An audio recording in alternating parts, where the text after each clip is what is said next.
for less than 2 weeks. It's allegedly told 56-year-old a diabetic to stop taking any Western medications and use the herbal ones he prescribed. The Crown says hundreds of messages were exchanged between and the deceased's daughter as she flagged concerns about her mother's dizziness, nausea, stomach aches and vomiting. The daughter writing over days, "Hello doctor, my mother is still vomiting. There are streaks of blood. She hasn't eaten anything over the past 2 days. Should she continue taking the Chinese medicine?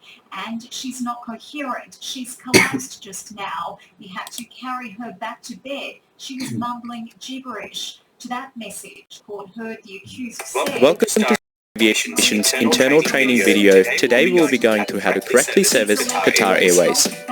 Qatar Airways aircraft consist of different seat configurations and features. It is important to note guilty to manslaughter by gross criminal negligence. The defence will argue that the accused was not... Aviation is responsible for cleaning queue suites, business class, economy class, lavatories, and wiping down the galleys. Before we begin cleaning the aircraft, let's take a look at the cabin cleaning checklist. It is important to ensure you're ready for your shift before you step onto the aircraft. Please ensure you're wearing star uniform as outlined in the uniform guide. This also includes wearing personal protective equipment and safety shoes at all times. Prior to commencing your shift, please ensure you have all the cleaning products required and ready to use on the aircraft. This includes any spray bottles, cloths, rubbish bags or vacuums. Vacuums are fully charged and available to use on the aircraft, and that you're aware of your allocated cleaning section. Please note, if you finish your allocated cleaning section earlier than expected, please ask your team leader what other tasks you can assist with to help out the team. It is important to note that the cabin cleaning employees are required to collect all general cabin cleaning waste. As these items are classified as biosecurity waste, our staff are to dispose such items in black rubbish bags, and then double bag once black bag is full into the yellow biosecurity waste bag. To reduce cross-contamination, red wipes are to be used for cabin lavatories only. Microfiber cloths are to be used for general cabin cleaning sections such as tray tables, overhead compartments, walls and other surfaces.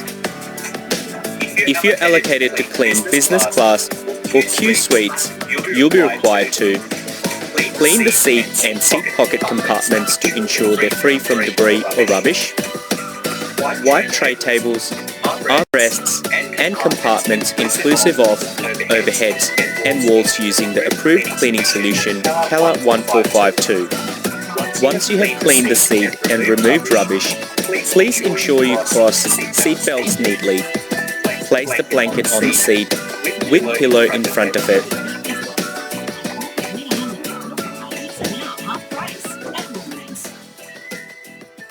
Take your lashes to paradise. Vacuum the business section floor to ensure cabin is free from any debris or rubbish. No slippers are given out on the Qatar flights. The crew attend to collecting off the old headphones and replacing the new. Staff should place the headphones in a common area on the front credenza. Safety cards are placed in the compartment to the right of the business class seat. If you're allocated to clean economy class, you'll be required to clean the seat and seat pocket seat and remove rubbish. Please ensure you cross seat belts neatly. Place the blanket on the seat with pillow in front of it.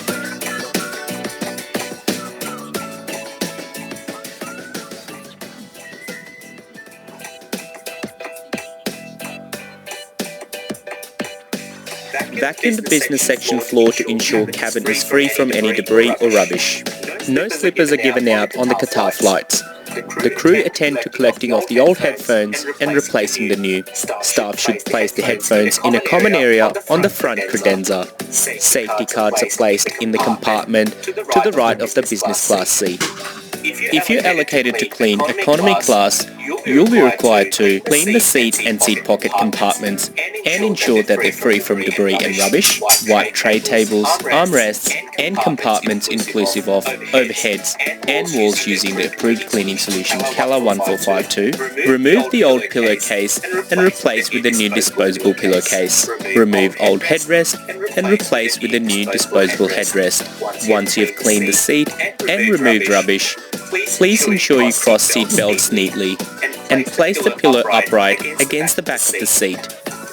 Vacuum the economy section to ensure the cabin is free from debris and rubbish.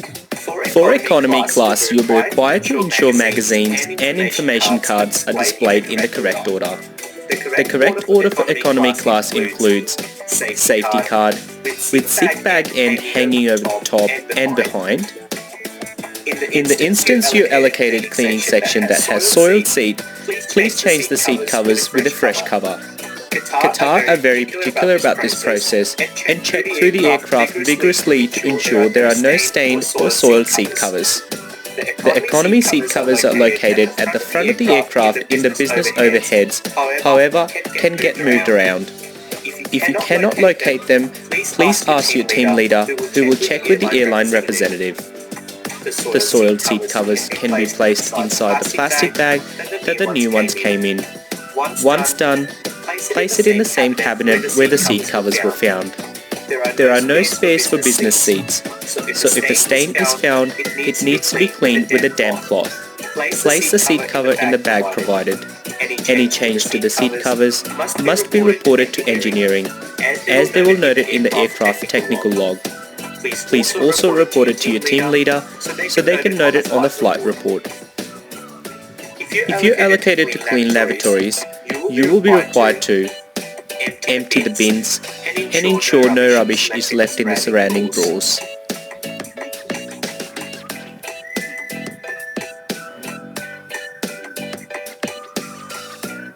Clean or wipe surface areas using Star Aviation's approved cleaning solution Keller 1452. Qatar are very particular about stains on the walls and surrounds.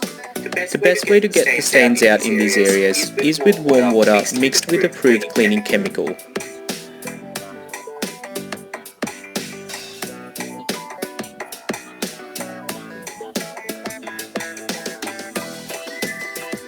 Clean toilet, toilet bowl and surround so they're free from stains.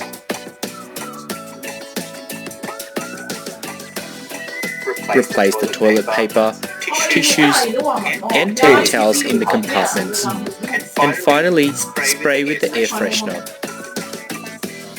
Remove any rubbish or debris, wipe down bench tops and cupboard doors, vacuum and mop the floors. In the instance you find customers' personal belongings such as a phone or a wallet, please take a note of seat row and number where you found the item. Then notify your team leader immediately. Your team leader will then notify the appropriate airline representative. Team leaders will then check the cabin from the back of the aircraft to the front to check team's work and to make sure that the cabin is free from any rubbish and that all seats are allocated with pillow, blankets and headrests. Thank you for watching this video and for representing the Star brand. Buona Qatar.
She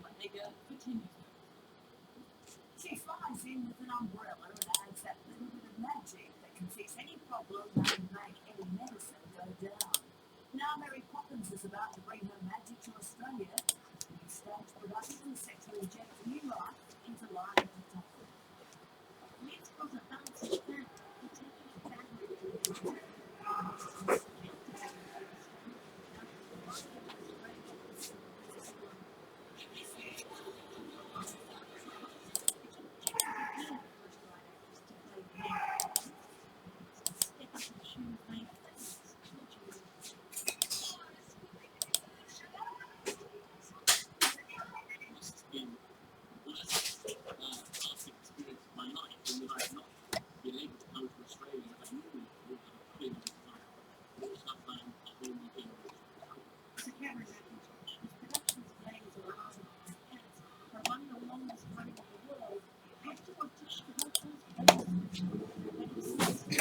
Welcome to Star Aviation's internal training video. Today we'll be going through how to correctly service Qatar Airways. Qatar Airways aircraft consist of different seat configurations and features. It is important to note Star Aviation is responsible for cleaning Q suites, business class, economy class, lavatories, and wiping down the galleys. Before we begin cleaning the aircraft, let's take a look at the cabin cleaning checklist. It is important to ensure you're ready for your shift before you step onto the aircraft. Please ensure you're wearing Star uniform as outlined in the uniform guide. This also includes wearing personal protective equipment and safety shoes at all times. Prior to commencing your shift, please ensure you have all the cleaning products required and ready to use on the aircraft. This includes any spray bottles, cloths, rubbish bags or vacuums.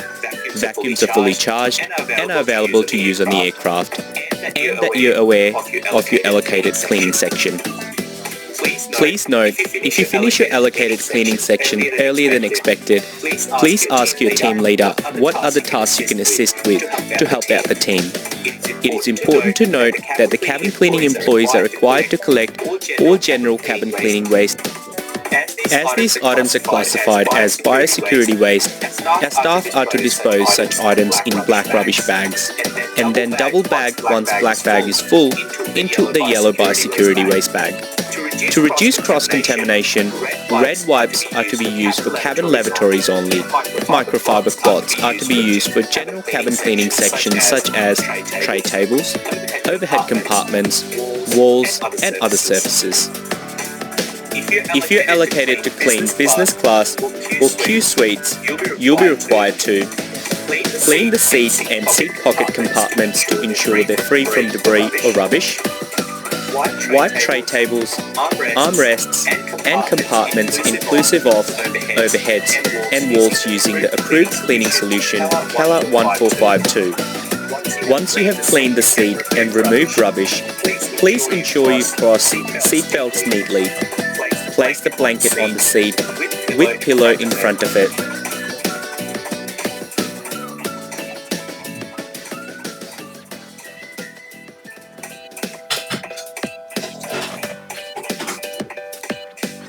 Vacuum the business section floor to ensure cabin is free from any debris or rubbish. No slippers are given out on the Qatar flights. The crew attend to collecting off the old headphones and replacing the new. Staff should place the headphones in a common area on the front credenza. Safety cards are placed in the compartment to the right of the business class seat. If you're allocated to clean economy class, you'll be required to clean the seat and seat pocket compartments and ensure that they're free from debris and rubbish, wipe tray tables, armrests and compartments inclusive of overheads and walls using the approved cleaning solution Cala 1452, remove the old pillowcase and replace with a new disposable pillowcase, remove old headrest and replace with a new disposable headrest. Once you've cleaned the seat and removed rubbish, please ensure you cross seat belts neatly and place the pillow upright against the back of the seat. Vacuum the economy section to ensure the cabin is free from debris and rubbish. For economy class, you'll be required to ensure magazines and information cards are displayed in the correct order. The correct order for economy class includes safety card with sick bag end hanging over the top and behind. In the instance you allocated cleaning section that has soiled seat, please change the seat covers with a fresh cover. Qatar are very particular about this process and check through the aircraft vigorously to ensure there are no stained or soiled seat covers. The economy seat covers are located at the front of the aircraft in the business overheads, however, can get moved around. If you cannot locate them, please ask your team leader, who will check with the airline representative. The soiled seat covers can be placed inside the plastic bag that the new ones came in. Once done, place it in the same cabinet where the seat covers were found. There are no spares for business seats, so if a stain is found, it needs to be cleaned with a damp cloth. Place the seat cover in the bag provided. Any change to the seat covers must be reported to engineering, as they will notify the aircraft technical log. Please also report it to your team leader so they can note it on the flight report. If you're allocated to clean lavatories, you will be required to empty the bins and ensure no rubbish is left in the surrounding drawers.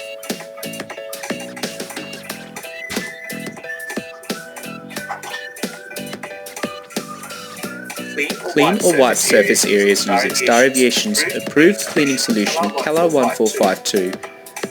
Qatar are very particular about stains on the walls and surrounds.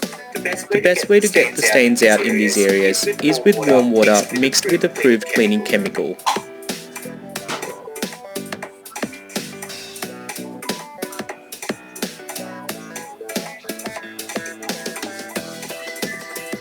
Clean toilet bowl and surround so they're free from stains.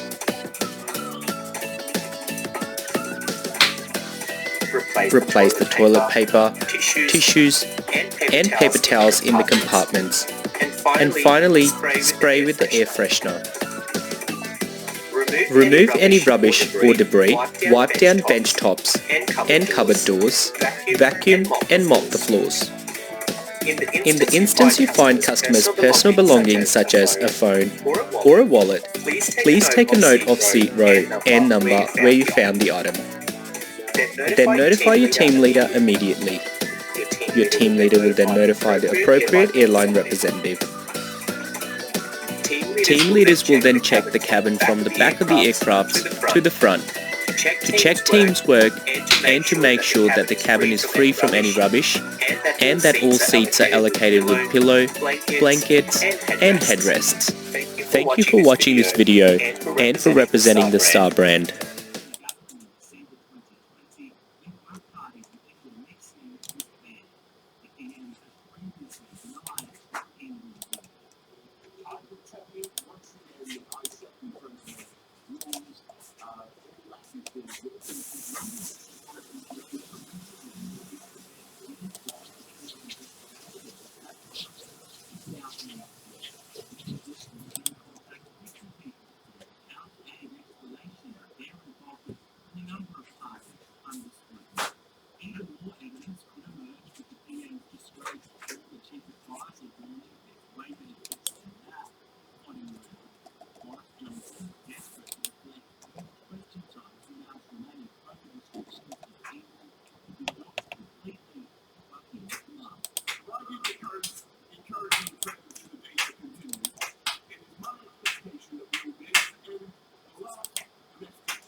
Scientists in the UK have made a landmark breakthrough on nuclear energy, which could have major implications for how we all get our power. They doubled the previous record for the amount of energy released in a sustained fusion reaction. Now that's significant because if we can harness nuclear fusion, the same process which powers the sun, it would provide a near limitless source of clean energy. Nuclear Nuclear fusion comes after the fusion of two atoms at very high temperatures, which then release energy. The White House says President Joe Biden is watching Canadian trucker protests very closely. That's after it blocked the busiest border crossing between the two nations for a third straight day. It's already causing major supply chain disruptions in both Canada and the US. Protests, which were sparked in response to a Canadian vaccine mandate, appear to only be growing in strength. We support peaceful protest, but we have concerns when those protests turn violent. And certainly, I think it's important for everyone in Canada and the United States to understand what the impact of this blockage is. None let up in Canada's capital, Ottawa, either, where around 400 trucks were paralyzed within weeks.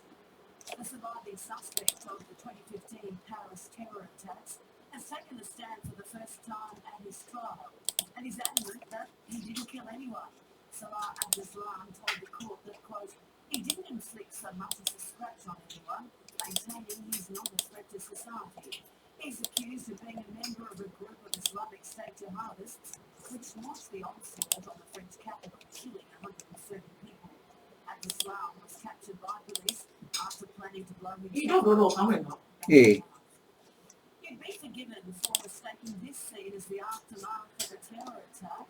Rather, it's the carnage left on a German street by a drunk driver who plowed his truck into more than 30 cars, setting several of them alight. A neighbouring apartment block also went up in flames. Locals likened the street to a war zone. The driver was arrested at the scene. Fortunately, Tình là lì hả? Cái cháu ra thôi mà. Chứ lúc không có đâu bị nhai à.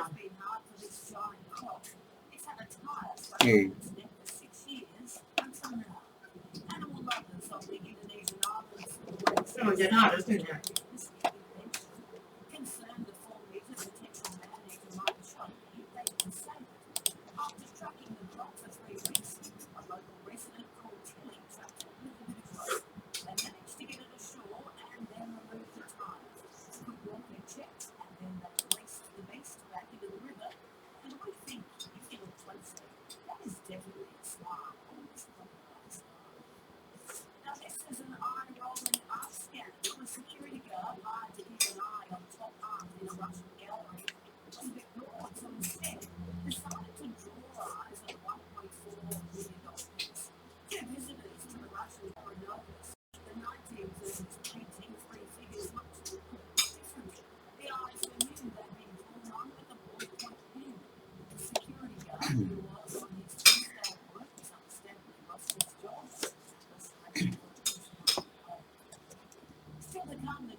ဒီပေါ့ငင်းနေတော့ အေး ဖတရားလိမ့်စားမဲ့လူတွေကိုလေ ဟုတ် ဘယ်မှကိုနေတော့မှကြည့်အောင်ဒီမစားနိုင်သေးဘူးပစားလူတွေလို့ပြောတာများ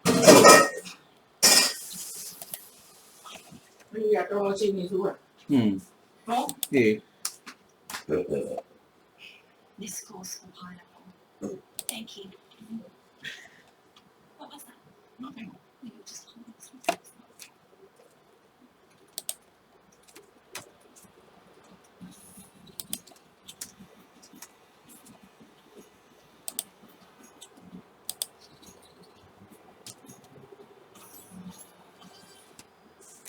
Today at IGA, there's a 1 in 50 million chance that you'll see a local baby. Or a 1 in 10 million chance you'll meet the one. But there's a 1 in 5 chance you're going to rise with IGA's shop scratch win. Millions of တောင်း prizes. ချင်မှမလေးပြတာလေးကြည့်တာလည်းခက်ကောင်းမှမဖြစ်တာ อืม တော့ဒီလိုလည်းဆိုဘူးမှလည်းရှိဘူးပုံပြပိတ်ကြီး အေးရော အဲဒီကညနေပန်းချန်ချီလေးလေ อืม တော့ရှိဘာမှမရှိတာ ဟုတ်တယ်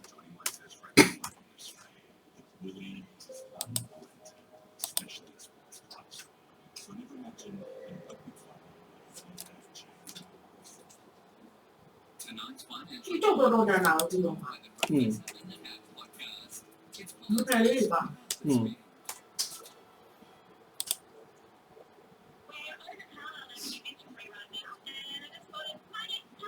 Keep your eyes open for a bargain at Car City. With over 1,400 vehicles, 16 dealers, flexible financing cafe, all at Carlisle Avenue, Minchinbury. carcity.com.au.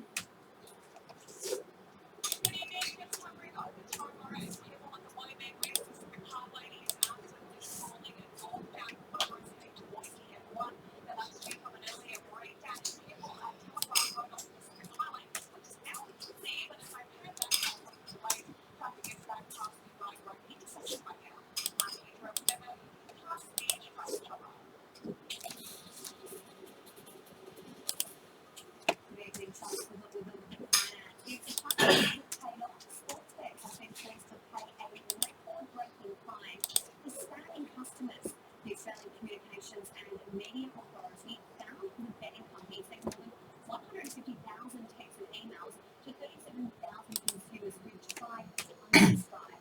The marketing material was sent between January 2020 and March 2021. ပရက်စီလာချမ်းကဗီယက်နမ်မစ်တရုတ်ကိုတေးရော Then on top of that, they have to You refund money. $1.2 million. That's the amount that was lost thanks to these promotions. Well, that says it's a result of a technical error and accepts the findings. In other news, reporting season is well underway. A few highlights from today. AMP reporting a $400 billion loss.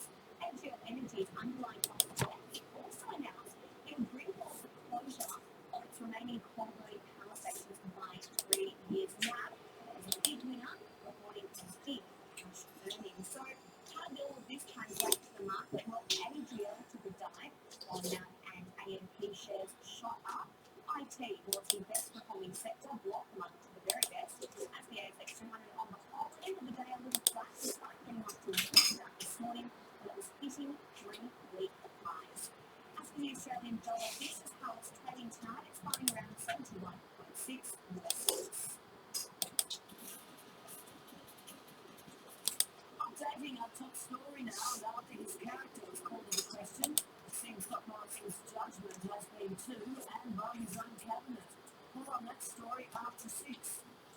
Plus, in tonight's bulletin, we have the Jacks who win tickets to this Saturday's Sydney FC versus Western United game. Stay with us for the code word that's coming up after 6. Second witness against Ben Roberts-Smith has changed his story during intense cross-examination. The serving SAS sergeant, who previously denied giving journalists details of alleged war crimes by the Victoria Cross winner, has now revealed himself as a key source. But he says one of the journalists being sued has written inaccuracies. Ben Roberts-Smith says his reputation was smeared by a crowd of supplements and jealous of his success. His operating his marriage after Moses, who, as Satan as a sergeant of his president,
the original theme song to top of the charts. Sweet kickstarted the campaign. After days, Channel 5 decided to axe the long-running soap. The very Crocker classic skyrocketed to the #1 slot, rocketing Ed Sheeran down the list. Plus, the 86-year-old musician still up.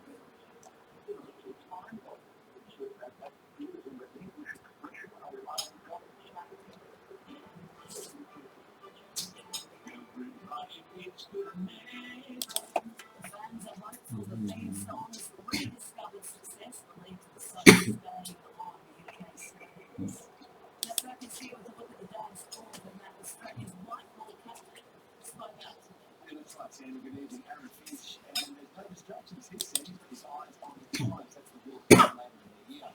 While that season's best performance from Brendan Carey, but in this stage, he's playing the middle extension. Welcome to the Zeomed Quick Response Biohazard Spill Kit. Zeomed has developed this unique product to assist people in cleaning up body fluid spills. Body fluid and blood-borne pathogens are a constant risk if not handled properly. A duty of care involves having appropriate materials available to safely clean up a body fluid spill. To make it easy to protect yourself and your staff or family, Zeomed Spill Kits come complete with everything you need to have an effective spill management system. Zeomed Spill Kits have been designed to meet infection control guidelines as required by IATA and the Department of Health.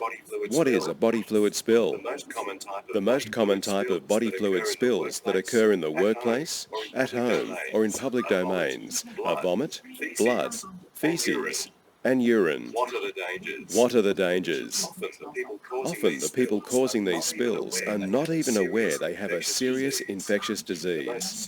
The most serious and widespread concern is exposure to hepatitis B and C, as well as HIV. Not only are these diseases life-threatening, they can be contracted by direct contact with infected blood or bodily fluid. What protection is required? The Australian Safety and Compensation Council require all body fluid spills be treated as potentially infectious. The code, in summary, requires people cleaning these spills must have personal protective equipment. The spill must be contained with a non-toxic, odour and moisture absorbent. The spill must not be washed up with standard domestic equipment such as mop and bucket due to cross-contamination.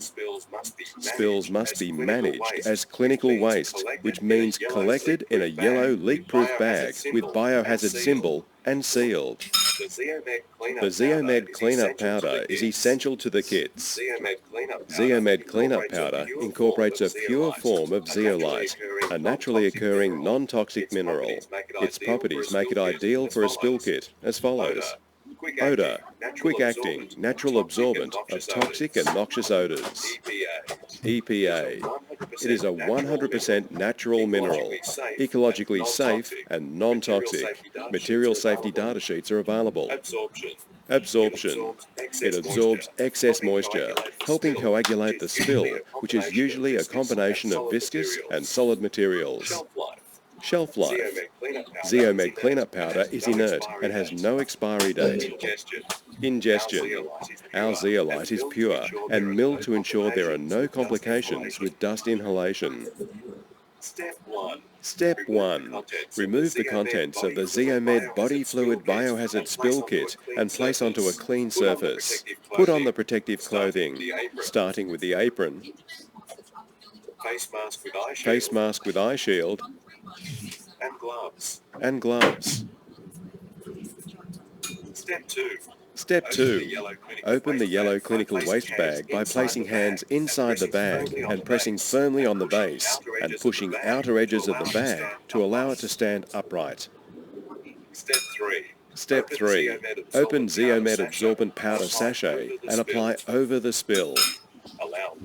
Allow 1 to 2 minutes for powder to cover spill and absorb excess moisture and odours. Step 4. Using the scoop and scraper provided, pick up the substance and place into the yellow clinical waste bag. Then place the scoop and scraper into the bag. Avoid cross-contamination by being careful not to touch the outside of the bag. Step 5. Clean the area with the warm soapy water if available and use the cleaning cloths. Put all cleaning cloths used into yellow clinical waste bag. Step 6. Remove apron, face mask and gloves, and also place into clinical waste bag. Now seal the bag securely with a tie provided. Dispose of waste in accordance with government regulations. Step 7. Wash and dry hands thoroughly. Step 8. Complete an appropriate incident report form supplied by your employer and also reorder refill kit. Protect yourself and others from potentially contaminated spillage. Dispose of spillages using the Zeomed Quick Response Biohazard Spill Kits. For all your biohazard spill requirements, contact us at 1300 NWARE, 1300 369 273. Email on zeomed@nware.com.au. And for further information, refer to our website www.zeomed.com.au.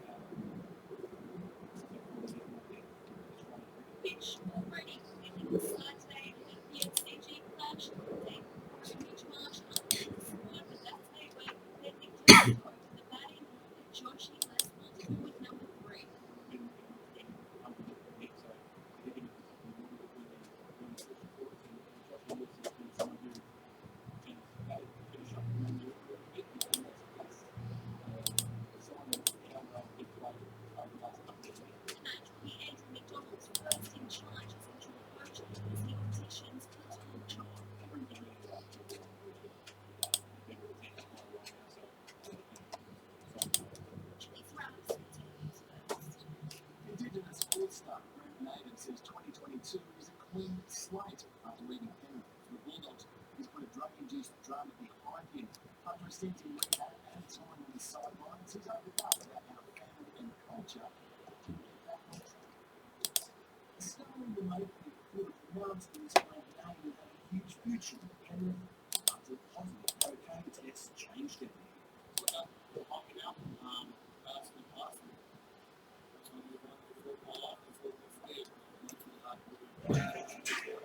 Julia and I are doing her in the next couple of days. Your secretary. Me. I'll pick up the rest of my stuff now.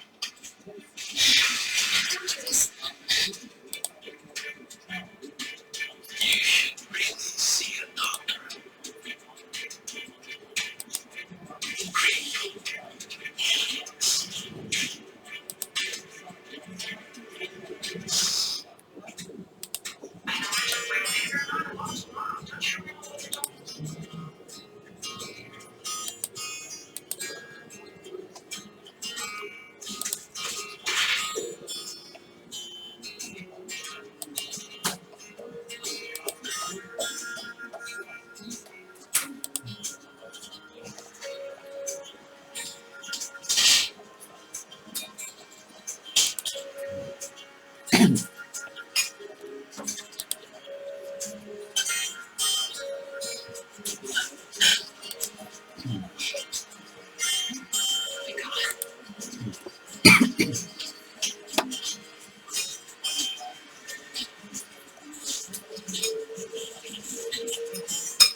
Welcome to the Manual Tasks for Workers course.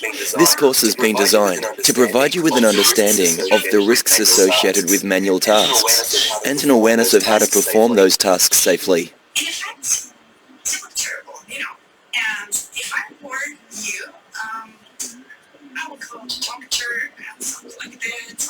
You need things, right? That's insane.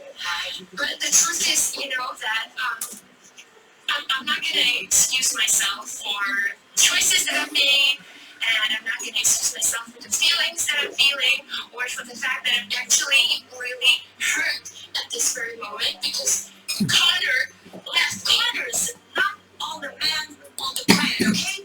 Just go out, hang out, meet somebody new, I don't. After After completing this course, you will have an understanding of hazardous manual tasks, how to assess manual tasks, ways of reducing the risk of injury, and techniques for performing manual tasks safely.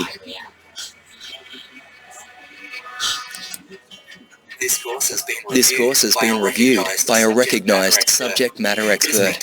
It has been designed to comply with best practice national health and safety standards. Terminology has been chosen for clarity and ease of comprehension across jurisdictions. For example, employer has been used to signify the broader term PCBU, while WHS represents both work and occupational health and safety. This training is not a substitute for professional legal advice. If you require further advice or information, please contact the health and safety regulator in your jurisdiction. In jurisdictions that have adopted harmonised health and safety legislation, the description person conducting a business or undertaking, or PCBU, refers to employers, sole traders, principal contractors, unincorporated bodies, associations, partnerships, franchisees, and volunteer organisations with any paid workers. For the purposes of this training, PCBU will be used to refer to all of these persons conducting a business or undertaking.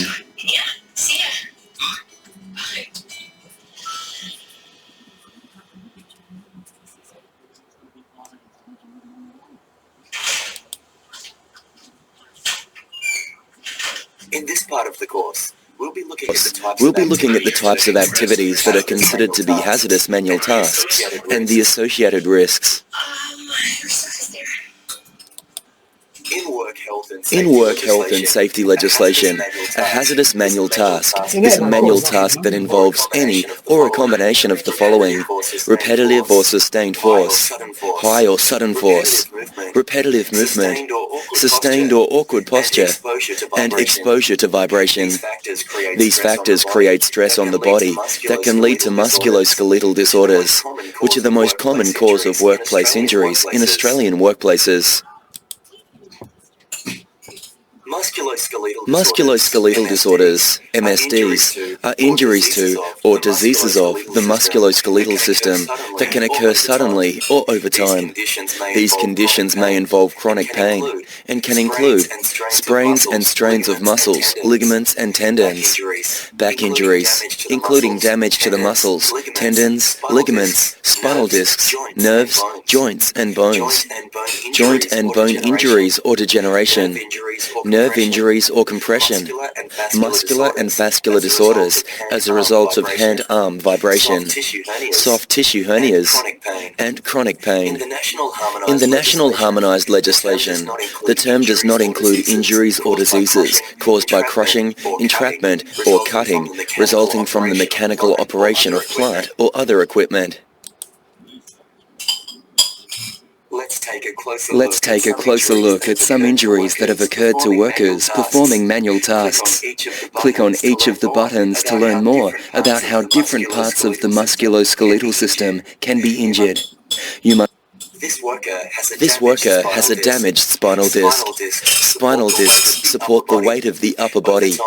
Over time, general wear and tear can cause small tears in the disc fibers, weakening the outer layers of the disc. Incorrect postures and activities like lifting can cause the disc to bulge out or rupture, putting pressure on nerves in the spine and causing pain. A ruptured spinal disc can be a chronic, long-term and painful condition. This worker has a strained muscle. Muscles are made up of thousands of individual muscle fibers and are attached to the bones by tendons. Loads that are excessive, sudden, repeated, or held for a long period of time can cause these fibers to tear, which is known as muscle strain. Strains can cause pain, swelling and stiffness, and reduce your ability to move and handle objects. Severe strains can result in a complete tear in the muscle tissue, which may require surgery. This worker has a sprained ankle ligament. Ligaments are the fibrous tissue that joins bones to other bones to form joints. The fibers of ligaments can be torn when placed under excessive, sudden, repeated, or sustained loads. Tears to ligament fibers are known as sprains. Sprains can cause pain, swelling, and stiffness. Severe sprains may require surgery. This worker has damaged the nerves in their wrists. Nerves are bundles of fibers that transmit messages and impulses from the brain to other parts of the body, such as the muscles. Swollen muscles or tendons or ruptured spinal discs can place pressure on nerves, causing damage. Damage to nerves can cause pain and numbness, and severe damage may require surgery. Injuries to the spine that result from manual tasks are not limited to the spinal discs. The spine consists of many different structures, including bones, nerves, ligaments, and muscles, which can be injured while performing manual tasks, and are at greater risk of damage from hazardous manual tasks. The spine forms an S-shaped curve, and this shape should be maintained when performing manual tasks. Three of the spine's main regions are the neck or cervical spine, the upper back or thoracic spine, and the lower back or lumbar spine. The lumbar spine is the main load-bearing area of the spine and is the most vulnerable to injury when performing hazardous manual tasks. When you use your muscles to perform a movement or task, the amount of effort used can be described as force. The application of force can overload muscles, tendons, joints, and spinal discs, and cause musculoskeletal disorders. Let's take a look at some different ways force is applied when performing hazardous manual tasks. Click on each person to learn more about each type of force. Repetitive force is the repeated use of force to move or support an object over a period of time, such as when stacking items on a pallet or gripping and handling bricks.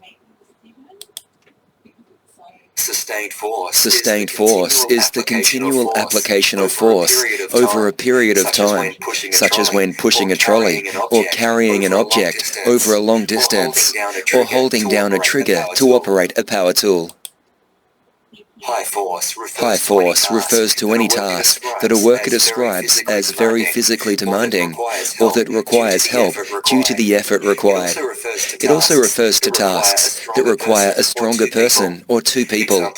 Examples could include pushing or pulling an object that is hard to stop. High force may be exerted by the back, arm or leg muscles, or by the hands and fingers. Sudden force refers to sudden applications of force, such as jerky or unexpected movement while handling an item or load. These movements are particularly hazardous, as they require the body to adapt suddenly to changing applications of force, such as carrying an unstable load, such as a bagged stock feed that suddenly moves, or a patient who suddenly resists. Applying force suddenly with speed also generates high force. The use of the body to apply force can cause damage gradually or suddenly. Gradual wear and tear can result from activities requiring the application of force over time, such as bending and twisting, or maintaining a sustained posture. Rapid damage can be caused by sudden movements or the sudden application of a high amount of force. Injuries can also be caused when force is applied suddenly using a part of the body that has been weakened through gradual wear and tear. This is how even a low amount of force or exertion can lead to a painful injury. Posture refers to the position of your body parts in relation to each other. Good posture means that when working at a desk, your head and torso are upright and facing forwards. Your arms are beside your body. Your forearms hang straight or at right angles to your upper arm. And your hand is in the open position, which is also known as the handshake position. However, it is not recommended to maintain one posture for long periods of time. Poor posture is a common cause of back pain. Awkward postures are those that require you to position your body in a way that is uncomfortable or unnatural, such as when you are reaching above your head to perform a task. Sustained postures are those that require you to hold your body in a particular posture over a period of time. The muscles are held in a tense position without interruption, which restricts blood flow. Let's take a look at how a sustained posture can cause muscle pain and injury. When we are active, the blood flow to our muscles provides oxygen and nutrients, while also removing waste produced by exerting our muscles. However, if we exert our muscles while not moving, our blood flow is reduced, which reduces the supply of oxygen and nutrients and allows acids and waste to build up. This means that it is more difficult for muscle tissue to recover, which over time can lead to muscle fatigue and injury. Some manual tasks can involve exposure to vibration. The two main types of vibration exposure are whole body vibration and hand-arm vibration. Whole body vibration is caused when vibration is transmitted through the whole body by machinery or a vehicle. It can lead to damage to bones and joints, particularly in the lower spine. Hand-arm vibration occurs when the vibration is localized in the hand and arm, such as when using handheld power tools. Hand-arm vibration can cause damage to nerves, muscles, and joints. Some serious hand-arm vibration injuries may be untreatable. Under the National Harmonized Work Health and Safety legislation, a person conducting a business or undertaking, PCBU, such as an employer, has a primary duty of care to take reasonably practicable steps to maintain health and safety. This duty includes the provision of a safe work environment, safe systems of work, and information, training, instruction, and supervision. Employers in jurisdictions that have not adopted the harmonized legislation have similar duties. You should check with an appropriate authority if you need to know more. As a worker, you also have work health and safety responsibilities. Work health and safety legislation requires all workers to take reasonable care of their own health and safety, take reasonable care that their acts or omissions do not adversely affect the health and safety of others, and comply with any reasonable instructions, policies or procedures provided by their employer or other PCBU in relation to health and safety at work. The National Harmonized legislation also includes a legal requirement for PCBUs and workers to work together to reduce risks in the workplace, such as those presented by manual tasks. You should now have a good understanding of what types of activities are considered to be hazardous manual tasks and the types of injuries these tasks can cause. Before we move on, you'll need to complete a short multiple choice assessment. You'll need to pass this assessment to complete the course.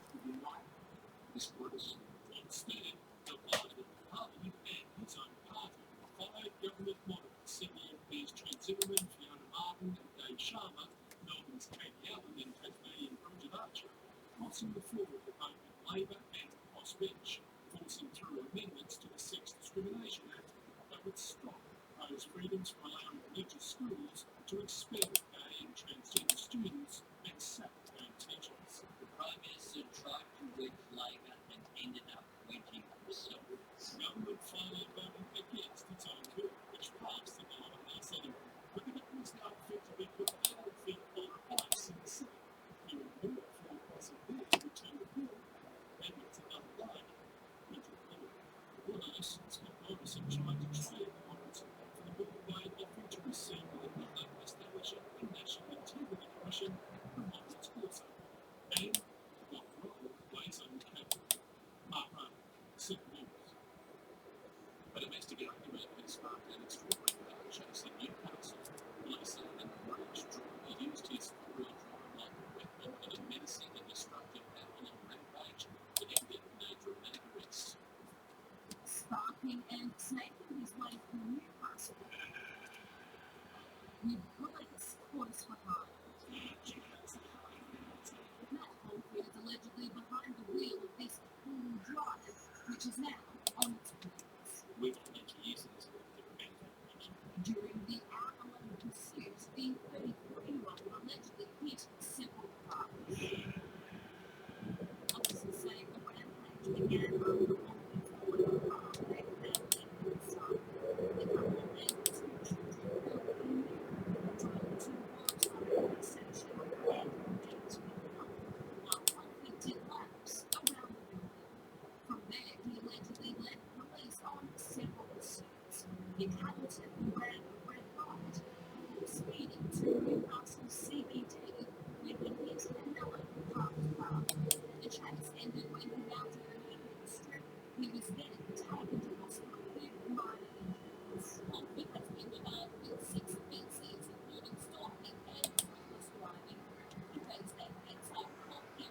你没中个他的额我切的那切路秒切的把它漂亮。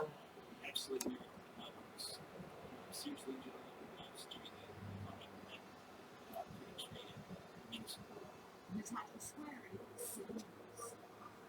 China has been accused of threatening support behind Anthony Albanese to become PM in the lead up to the federal election. The claim has been made by Defence Minister Ben Duncan as ASIO revealed its followed a plot by a foreign government to interfere with the vote. Front of state, will replace Australia's chief spy, Phyllis Coleman. What terms already made up the press? On Wednesday, in his panel threat assessment, revealing ASIO former Australian foreign attempted to influence the unspecified Australian election. The agent interference with access rights in Australia, yet any offshore masters. The so-called puppeteer attempting to get candidates elected and indebted to the foreign power. The government's turning it into a political attack, which is prime minister Swap and Anthony Albanese's age softens on Beijing. I think it's just not acceptable and it's not in Australia. The Director General also warning dating apps and social media sites have been used to recruit Australians with access to sensitive information, declaring espionage, foreign interference. 那么这张你这个你偷啥别人呢？哎，很难晓得了。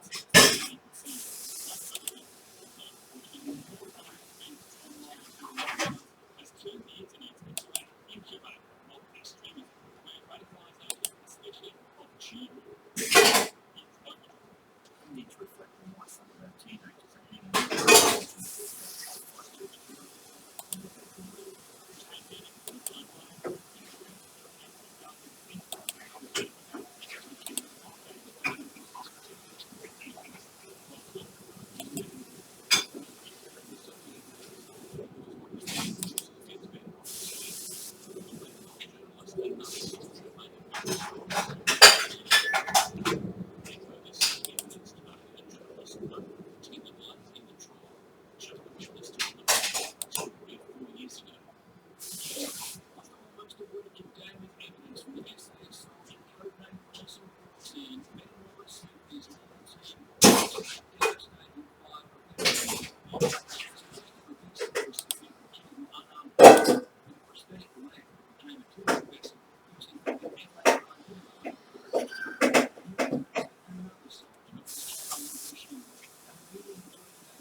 In this part of the course, we'll be looking at how to assess hazardous manual tasks and apply risk controls to reduce the risk of injury. To reduce the risk of an injury while performing a manual task, you should assess the task and identify potential risk factors. You should then look for the best way of controlling these risks by applying the hierarchy of controls.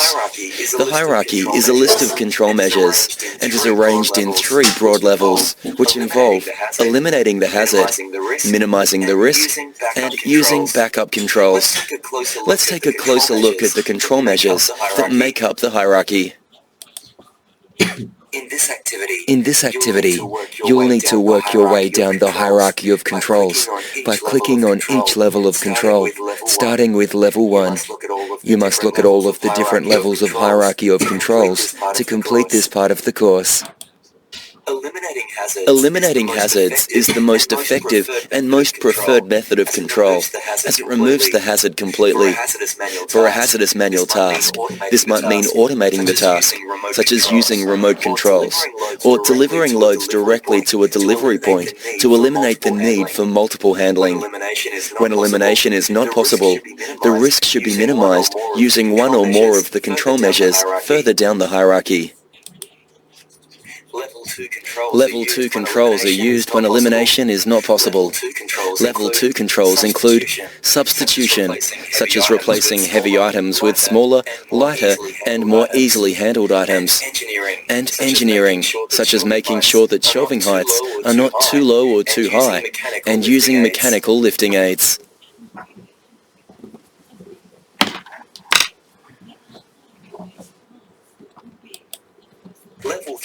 Level 3 controls are generally backup controls. This means that they should only be used in combination with other higher order controls after all other options have been exhausted, or until a more effective control can be put into place. Level 3 controls include administrative controls, such as supervision and training, and personal protective equipment, PPE, such as wearing shock-absorbent shoes. To reduce the risk of injury associated with manual tasks, you should consider all of the potential sources of risk that may need to be controlled. The main sources of risk to consider are the nature, size, weight, or number of things being handled, the design and layout of the work area, the systems of work, and the environment in which the work is being performed. Let's take a look at how to assess and control some of the risks associated with hazardous manual tasks. When assessing a hazardous manual task, you should identify how force will need to be applied to perform the task. As elimination is the preferred approach to controlling risk, you should then look for ways of eliminating the manual part of the task altogether. This might mean finding a mechanical solution that does not place any load on your body, such as a lifting device operated by remote control. If you are unable to remove the need to use your body to apply force, you should consider Level 2 controls to help reduce the amount of force required, such as replacing hand tools with power tools, adjusting the height of benches, trolleys or shelves to reduce stooping and bending, or using mechanical lifting aids. Mechanical aids include trolleys, forklifts, conveyors, cranes, lifting hoists, loading dock levelers, turntables, hand winches, and hydraulic pumps. Most manual tasks will involve some sort of load. As with other manual tasks, you should always look for ways to reduce the amount of force you need to apply with your body to handle the load. To do this, you need to consider the type of load you are handling, as well as its size, weight, and shape. Special attention may need to be given to loads that are heavy, bulky, difficult to grip, awkward, unstable, slippery or wet, live animals or persons, hot or cold, or dangerous. Click on each object to look at ways of changing different types of loads to reduce the amount of force required to handle them. If a load is heavy or bulky, see if you can divide it into smaller loads, or replace heavy items with smaller items that are easier to handle. Use a mechanical aid, such as a trolley, or share the load with another person. If a load is difficult to grip, you may need to use handles or non-slip gloves. This will allow you to position your hands in a way that reduces the amount of force required to hold the load. You should always check loads that could be unstable or move unpredictably. Unstable loads can topple and fall, which can lead to sudden force or crush injuries. When stacking a load, you should always stack items neatly on a level surface. Only stack items to a height that is stable, and stack heavy items towards the bottom of the load. You should never attempt to remove objects from the middle or the bottom of a stack. The nature of some loads may introduce risks other than those relating to the manual nature of the task. For example, a load involving sharp equipment could put you at risk of a cut injury. Where possible, you should try to eliminate the need to handle loads that could be harmful, such as loads containing sharp equipment, hazardous chemicals, or hot materials. If you are unable to eliminate the need to handle a dangerous load, you should consider a level 2 control. This might involve placing the load in an appropriate container and using a mechanical device to handle it. You may also need to use appropriate PPE, such as heat-resistant gloves, for handling hot loads. PPE is a level 3 control and should only be used as a last resort or in combination with other higher level controls. In this activity, you need to identify examples of safe and unsafe loads. Drag notes showing safely stacked loads to the right. Drag notes showing unsafe loads to the left. That's right. Safe loads are stable and stacked with heavier items towards the bottom. This load is now safe to move.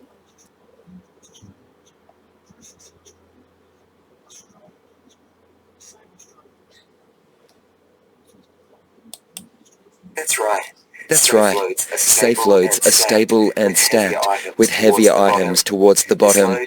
This load is now safe to move.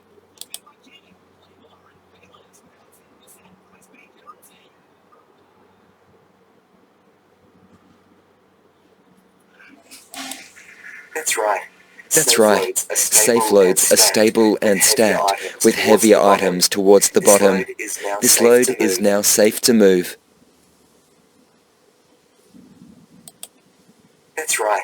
That's right. Safe loads are stable and stacked with heavier items towards the bottom.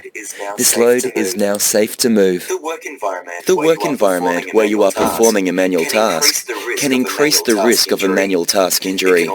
It can also introduce the risk of other types of injury, such as injuries caused by obstacles like slip and trip hazards. When assessing the environment, make sure that you are not confined to a tight working space that requires you to adopt awkward postures. There are no abrupt changes or irregularities in floor level.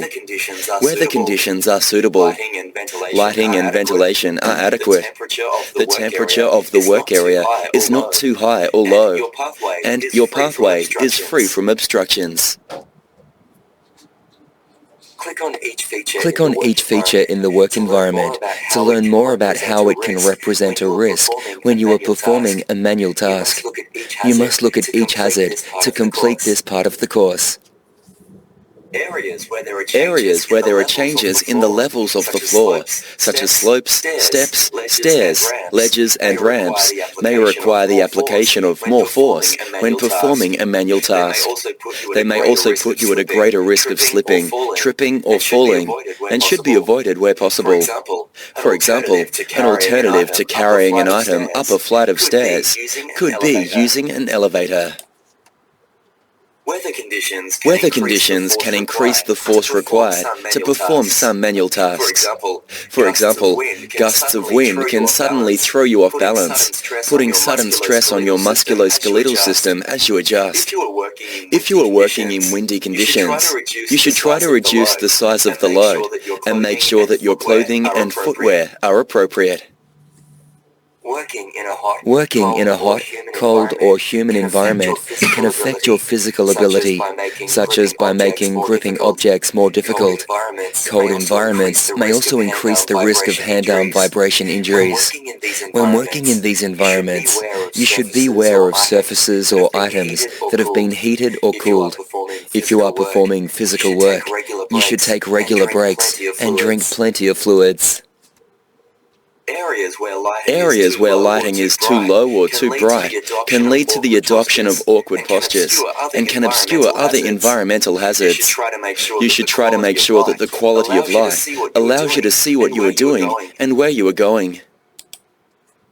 Different types of floor surfaces may create different amounts of friction, which can require different amounts of force to perform some tasks, such as pushing a trolley across carpet. They may also include slip and trip hazards. Floor surfaces should be clean and tidy. Where possible, obstacles that could create slip or trip hazards or require workers to adopt awkward postures while performing hazardous manual tasks should be removed. We all have different physical capabilities.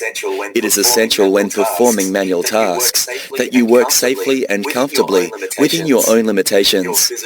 Your physical capacity will be affected by your age, skills and experience, relevant medical conditions or injuries, physical stature, general health and fitness, use or abuse of drugs and alcohol, attitude and stress levels. Your level of fitness should match the demands of the task you are undertaking.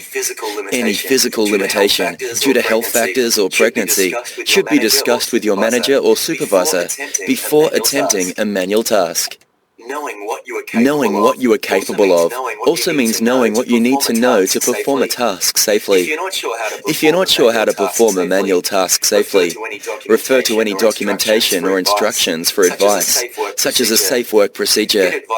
Get advice from your manager or supervisor, or ask for training in that type of task before you attempt it.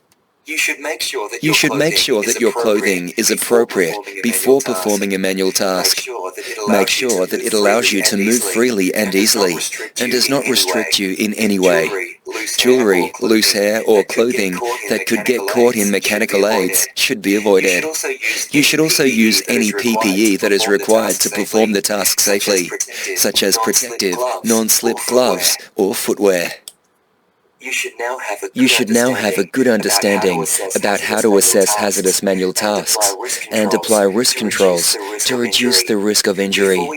Before we move on, you'll need to complete a short multiple choice assessment. You'll need to pass this assessment to complete the course.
In this part of the course, we'll take a look at warming up and stretching, and techniques for lifting, carrying, lowering, and pushing loads safely.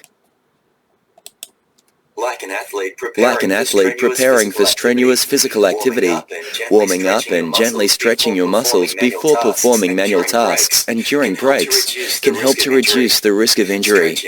Stretching provides a number of health benefits, including increasing the blood flow to your muscles, releasing tension, and reducing the risk of aches and pains. You should try to stretch a variety of muscle areas. The following resources contain information about stretching exercises.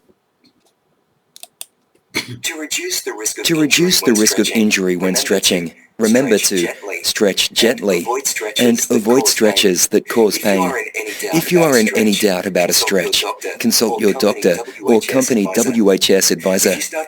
If you start to feel pain while performing stretches, you may already have some damage to your musculoskeletal system and should seek medical advice. The way that you use your body can affect the amount of force that your body uses to move a load. Dangerous practices like reaching to lift a load or bending at the waist can significantly increase the amount of stress on parts of your body, such as the lower back.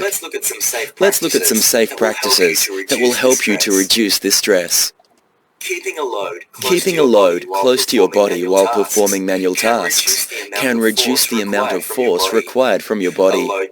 A load that's held further away from your body feels heavier than the same load held closer.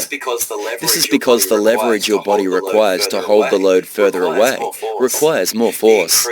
The increased use of force places more stress on parts of your musculoskeletal system, such as your lower back. Bending your back to lift a load places additional stress on your musculoskeletal system. As well as having to lift the load, your body also has to lift the weight of your upper body. This puts more stress on your lower back and other parts of your body, and can increase the risk of injury. You should always avoid bending your back when performing manual tasks. Let's look at how to lift a load safely. Click on each step to learn more about the recommended safe load lifting procedure. You must look at all the steps to continue.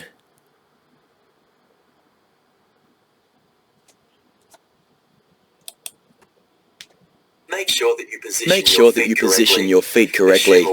Assume a well-balanced position with your feet apart, facing the direction that you need to go.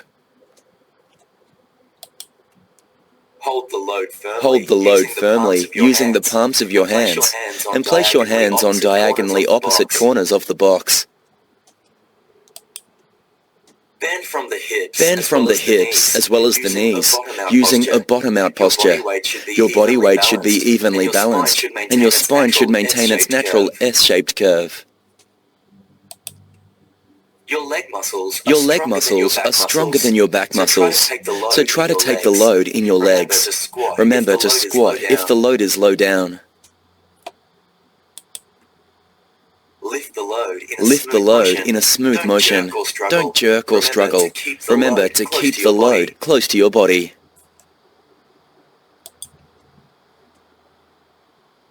You should never attempt to lift a load that is beyond your physical capability.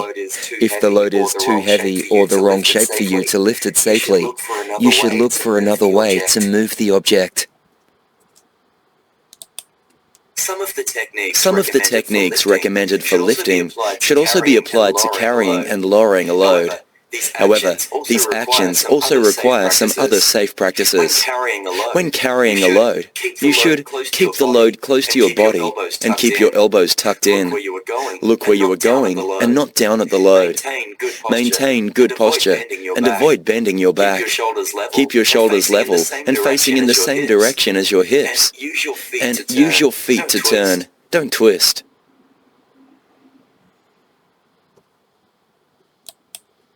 When lowering a load, you should squat down low and use your legs to support the load.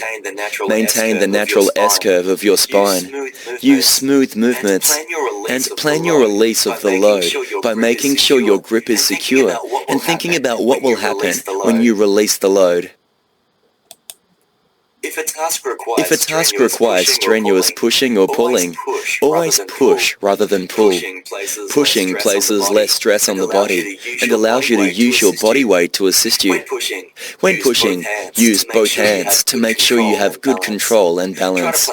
Try to place an even amount of force through both hands so that you're not stressing one part of the body more than another. In this activity, you will need to identify examples of safe ways of performing manual tasks. Drag the notes showing safely performed manual tasks to the right. Drag notes showing unsafe tasks to the left.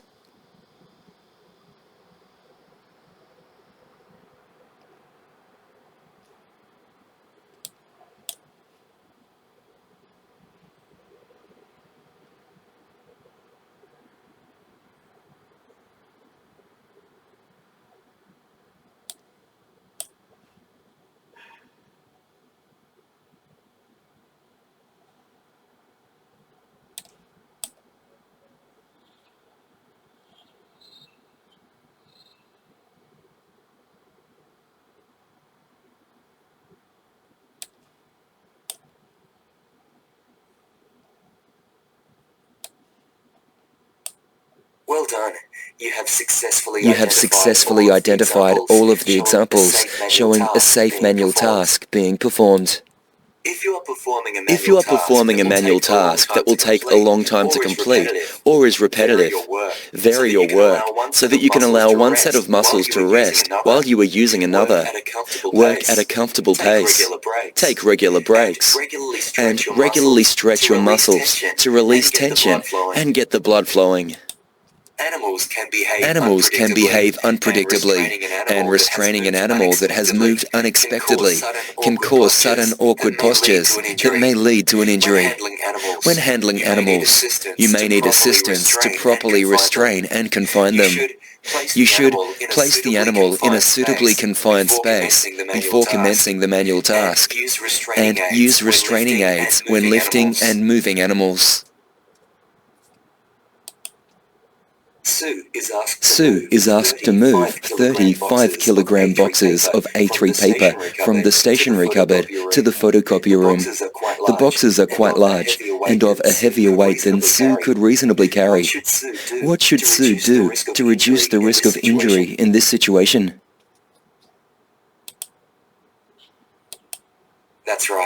That's right. If the load is heavy and can't be easily handled, Sue should get assistance from a trolley or a co-worker. Nassar is trying to retrieve a heavy item from a shelf in a storeroom. However, it's on the highest shelf and just slightly out of reach. How could Nassar reduce the risk of injury in this situation?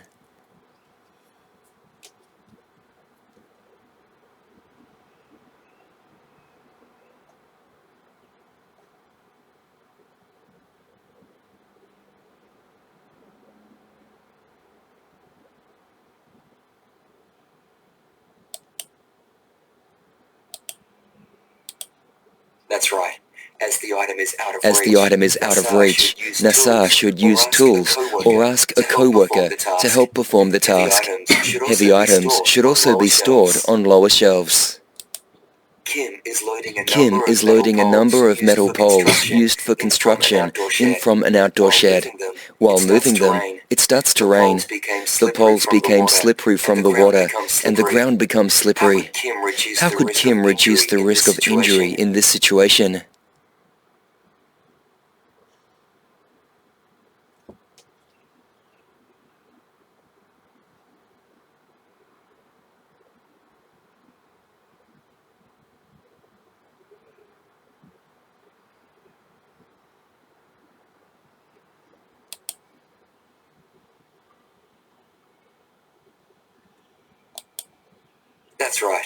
That's right. Kim should make sure suitable PPE is being used, like non-slip gloves or eyewear, to make sure they can see in the rain. If it's not safe to keep carrying the load, they should wait until the rain has stopped and the situation is safe. You should now have a good understanding of some of the techniques that can be used to reduce the risk associated with performing hazardous manual tasks. Remember, while these techniques will help, you should always try to eliminate or minimize the amount of force your body requires to perform a manual task by applying appropriate risk controls. Before we move on, you'll need to complete a short multiple choice assessment. You'll need to pass this assessment to complete the course.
Well done.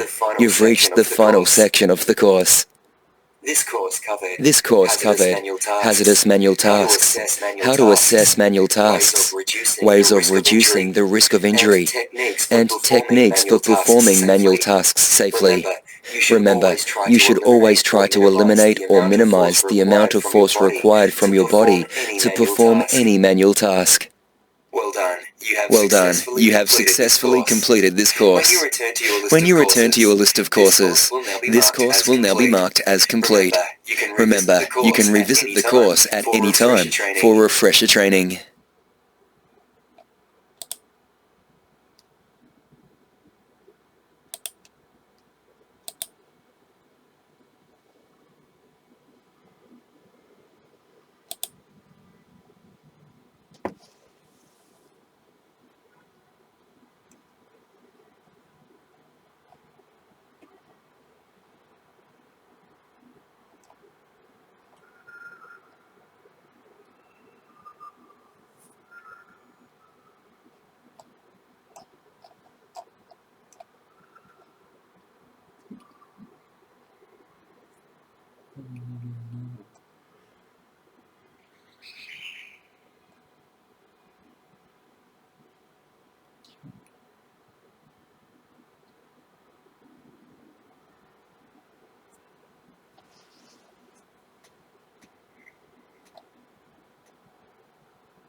to Star Aviation's Our aviation safety video. Today we will discuss the importance of a safe workplace, how to identify hazards, the correct manual handling techniques, and how to report safety incidents. By the end of the video, you will have a sound overview of STAR's commitment to safety and a better understanding of the roles and responsibilities you have as an employee. This training video is to be used in conjunction with on-the-job training and relevant company policies and procedures. Safety is everyone's priority. At Star Aviation, we recognise safety as fundamental in everything we do. As an employer, Star is responsible for providing a safe workplace, ensuring corporate compliance with relevant health and safety legislation, and building and fostering a safety culture. Did you know that as an employee of Star, you have safety responsibilities? You are responsible for acting in a safe manner in line with company instructions and industry practices at all times, playing an active role in Star's safety culture, wear or use personal protective equipment, and reporting all safety hazards, incidents, and injuries. Personal protective equipment is protective clothing or items designed to protect the wearer's body from potential injuries. Examples of personal protective equipment STAR utilizes includes high visibility clothing, hearing protection, and safety boots. It is your responsibility to ensure you wear or use personal protective equipment as required whilst on shift, not intentionally misuse or damage personal protective equipment, as well as inform Star Aviation of any damaged, defective, or lost personal protective equipment as soon as you become aware of it.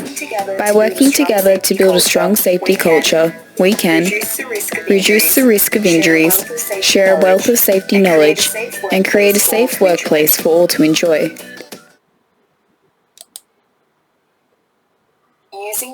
Using the information provided in the video, please answer the following multiple choice questions. Who is responsible for acting in a safe manner? Employees, employers, or everyone?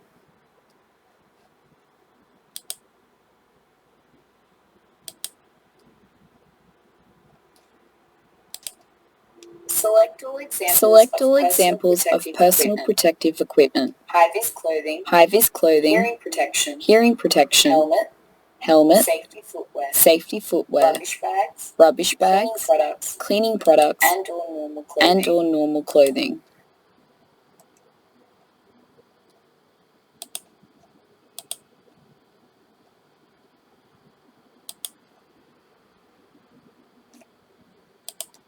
If you've been provided with personal protective equipment, are you required to wear it whilst on shift? Yes or no?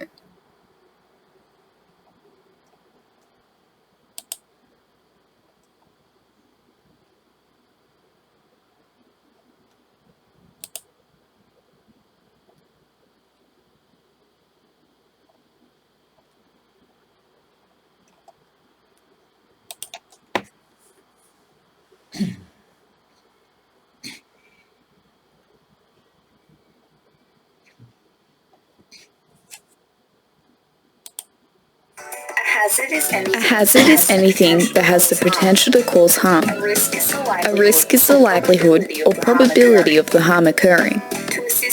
To assist with identifying hazards in any given environment, ask yourself the following. Can I slip, trip or fall? Can I be exposed to harmful chemicals or toxins? Can I cause a fire, property damage or harm the environment? Can my intended actions harm myself or others now or in the future? Once you identify hazards, it is now time to identify controls and measures to reduce risk. For example, when pushing a wheelchair, you notice liquid on the floor. Can you slip, trip or fall? Yes. Make sure you always assess the environment whilst pushing the wheelchair and be aware of your surroundings. If you notice a hazard, such as liquid on the floor, notify your manager immediately, who will then escalate to the relevant department. Avoid the liquid and continue with caution. For example, you've been allocated a row to clean on the aircraft. You are provided with cleaning cloths, cleaning liquids, and a black rubbish bag. Whilst cleaning your section, you have placed your rubbish bag in the middle of the aircraft aisle. Can this action result in harm to others? Yes. Make sure you keep your items within your section to reduce injuries to others. Always keep your items within arm's reach and operate within a safe manner.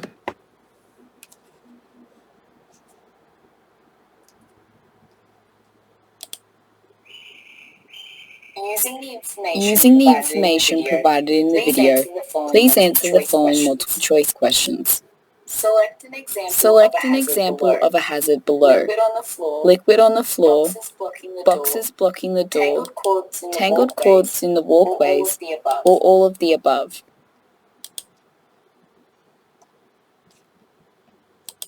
True or false? True or false? You are required to report all safety hazards and incidents.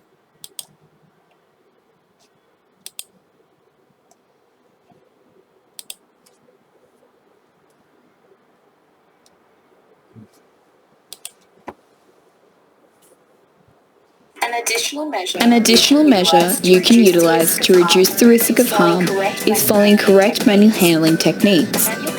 Manual handling refers to any activity requiring the use of force by a person. We use manual handling techniques every day we come to work. Star examples include placing baggage on an aircraft, pushing a wheelchair, pushing a vacuum, or placing and removing stock from high-lift trucks.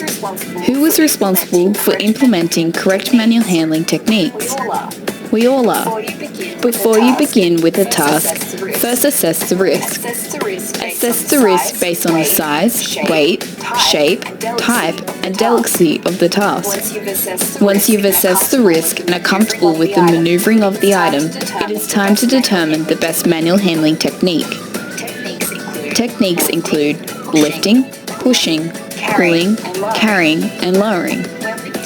When lifting an item, make sure you always bend your knees and keep your back in a naturally upright position. Make sure you have a good grip on the item and prepare your center of gravity. Keep the item close to your body for as long as possible. If you think the item you are trying to lift is too heavy, stop immediately and contact your manager for assistance. When pushing an item, make sure you keep a natural posture and keep a firm grip on the handles at all times. Ensure you use the power in your legs to push off in an even and controlled manner. Ensure the item is always within your control and that you can stop smoothly when required. Please note, when pushing an item, please ensure you've checked your surroundings to maneuver safely. Pulling is the least acceptable way of taking a load due to the increased risk of injury. When pulling an item is required, please take great care. Before commencing with the pull, check your surroundings and ensure you are not in a position where you are likely to get trapped or injured. Maintain a straight back and grip tightly on at all times. Use the power of your legs to assist with pulling the item in a slow, smooth, and controlled method. Do not let go of the item until you are sure the item has come to a complete stop and is stable. When carrying an item, keep the load close to you at all times. Ensure the heaviest side of the object is the closest to your body. Remember, 1. Move smoothly and avoid twisting. 2. Keep the object close and maintain control. 3. Be aware of your surroundings. 4. Don't overdo it. Take breaks if needed or ask your manager for assistance. Please note, when carrying an item, you must ensure you are facing the direction that you are moving. Do not twist your torso when walking around corners. Keep your arms tucked into your sides at all times. When you are ready to lower an object, ensure you keep a straight back and soft bent knees. Keep your eyes forward and lower smoothly with weight evenly distributed on your legs. When placing down the item, please ensure you do not trap your fingers or feet. Remember to always work within your limitations and ask for assistance when needed. Do not take risks. Ensure you follow safe practice and correct manual handling techniques at all times. If you think there is a hazard that may result in an injury to yourself or others, report it. In some manual handling cases, personal protective equipment is required to prevent incidences from occurring. If correct manual handling procedures are not followed, injuries can occur. Injuries include, but not limited to, strains and sprains, neck and back injuries, slips and falls, cuts, bruises and broken bones. To avoid injuries, please ensure you follow 5 simple steps. Number 1, assess the risk. Number 2, ask for help. Number 3, follow manual handling techniques. Number 4, eliminate hazards and report hazards to reduce risk. And finally, number 5, identify, assess, control and review.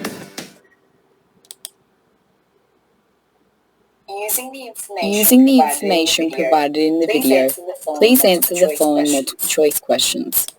True or false? Injuries can occur if manual handling techniques are not followed correctly. True or false? Personal protective equipment may be required for some manual handling techniques. What is the least preferred manual handling technique? Pushing, pulling, carrying, or lowering?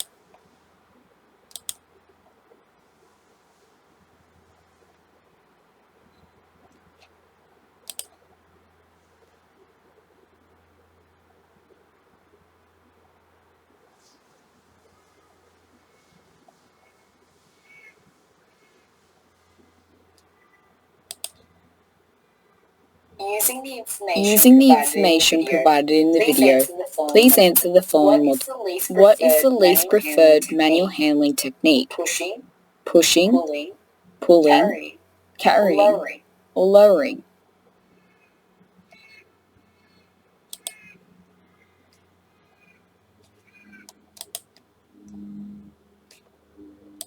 True or false? Personal protective equipment may be required for some manual handling techniques.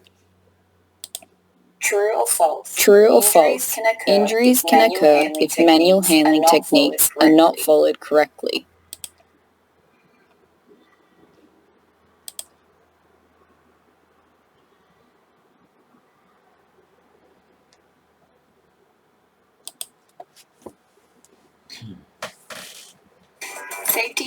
Safety is everyone's responsibility. In the instance you injure yourself whilst on shift, you must advise your manager and seek medical attention as required. As an employee at Star Aviation, you are required to immediately report injuries, hazards and near miss. If you have any safety concerns or questions, please ask your manager and/or email the safety team. By working together to build a strong safety culture, we can reduce the risk of injuries, share a wealth of safety knowledge, and create a safe workplace for all to enjoy. Thank you for representing the Star brand and being part of our safety culture.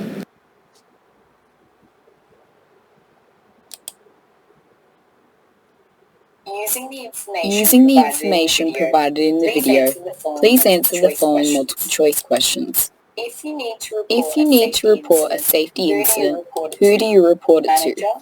Manager, safety, or all of the above?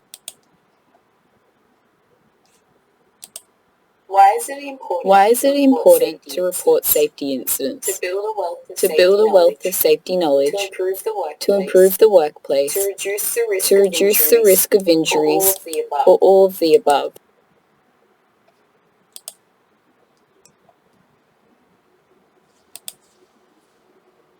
Thank you for completing Star Aviation's Work Health and Safety training.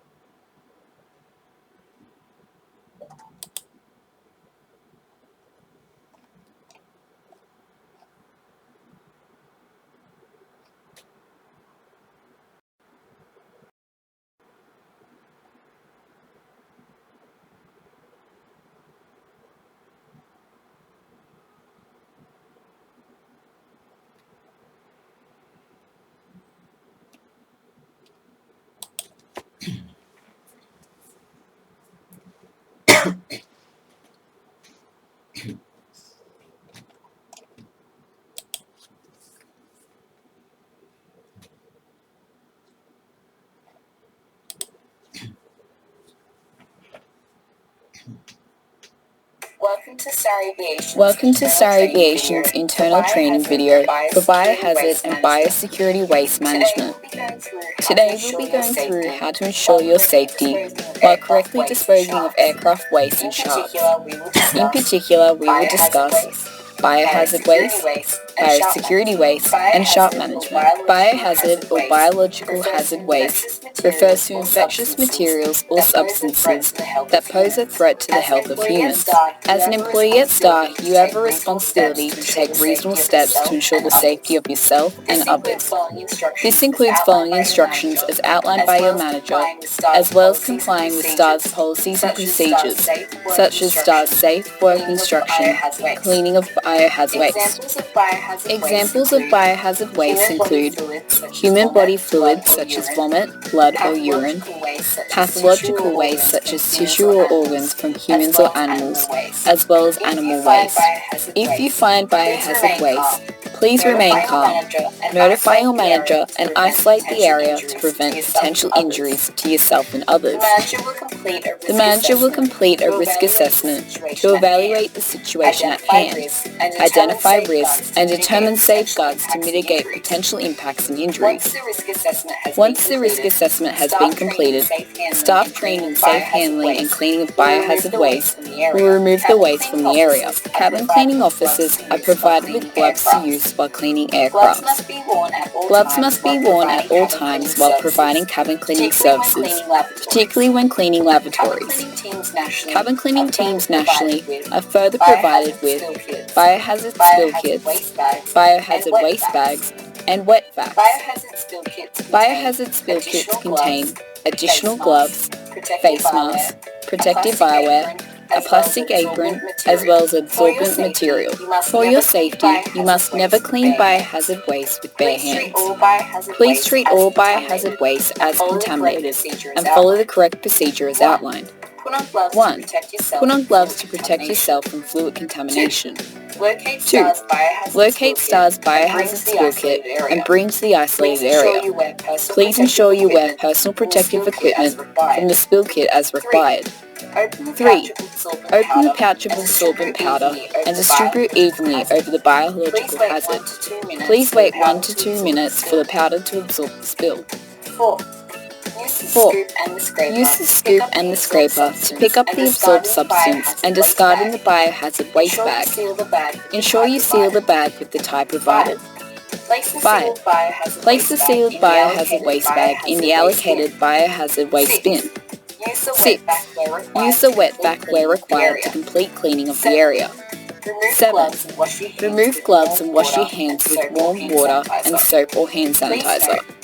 Please note, if the affected area cannot be accessed by a team or cleaned within the allocated timeframes, please notify the manager immediately, who will contact the appropriate airline representative. In the instance a biohazard injury has occurred, the following procedure must be followed under the supervision of a manager or secondary staff member. 1. Wash the site thoroughly with warm water and soap. Do not rub the affected area. 2. Rinse the affected area with antiseptic solution. 3. If the injury involves eyes, nose, or mouth, please rinse the area thoroughly with warm water or saline. Do not use antiseptics. 4. If the sharp has pierced the skin, do not suck the impacted area. Instead, squeeze the injury to promote the excretion of blood and seek urgent medical assistance. 5. Seek immediate medical attention at the Airport Medical Centre, local medical centre, or the nearest hospital. Managers will submit a notification of incident to the safety team for their investigation and review. Using the information provided in the video, please answer the following multiple choice questions. What must you use to absorb fluids? Paper towels, absorbent materials, or sand?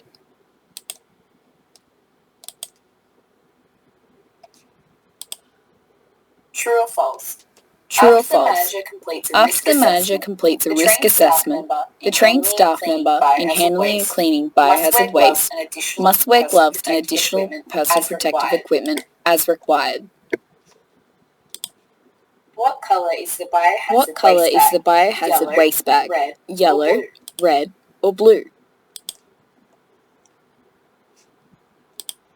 Once bodily fluids have been cleaned using the correct procedure, what must they be disposed in?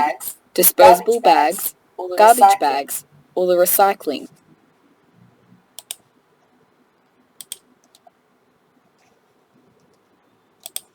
True or false? Cabin cleaning teams are provided with biohazard waste spill kits, biohazard disposable bags, and wet vacs.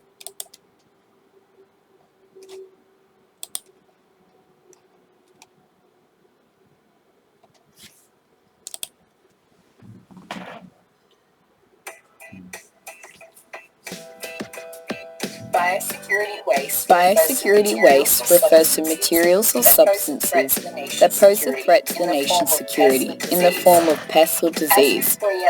As an employee at Star, you have a responsibility to take reasonable steps to assist in protecting our unique environment. To achieve this, please ensure you follow the instructions as outlined by your manager, as well as complying with Star's policies and procedures, such as Star's Safe Operating Procedure, Biosecurity Waste, as well as Star's training tool for biosecurity waste. Examples of biosecurity waste include foreign food and meat, grains and seeds, animal and plant materials, timber, and packaging materials. All cabin, galley, and hold waste on an aircraft must be collected, transported, and treated to minimise biosecurity risks entering Australia.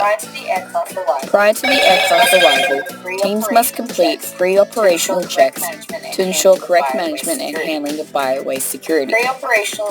Pre-operational equipment checks include checking the vacuum heads have been cleaned and ready for use, that vacuums are charged and ready to use, the sufficient amount of biosecurity waste bags are available for the team to use, that all staff are wearing gloves and correct personal protective equipment, that face masks are available to all staff cleaning vacuum cylinders, that biosecurity waste spill kits have been checked and are available to take on the aircraft, as well as that all staff are aware of the allocated cleaning sections and time restrictions for conducting such services.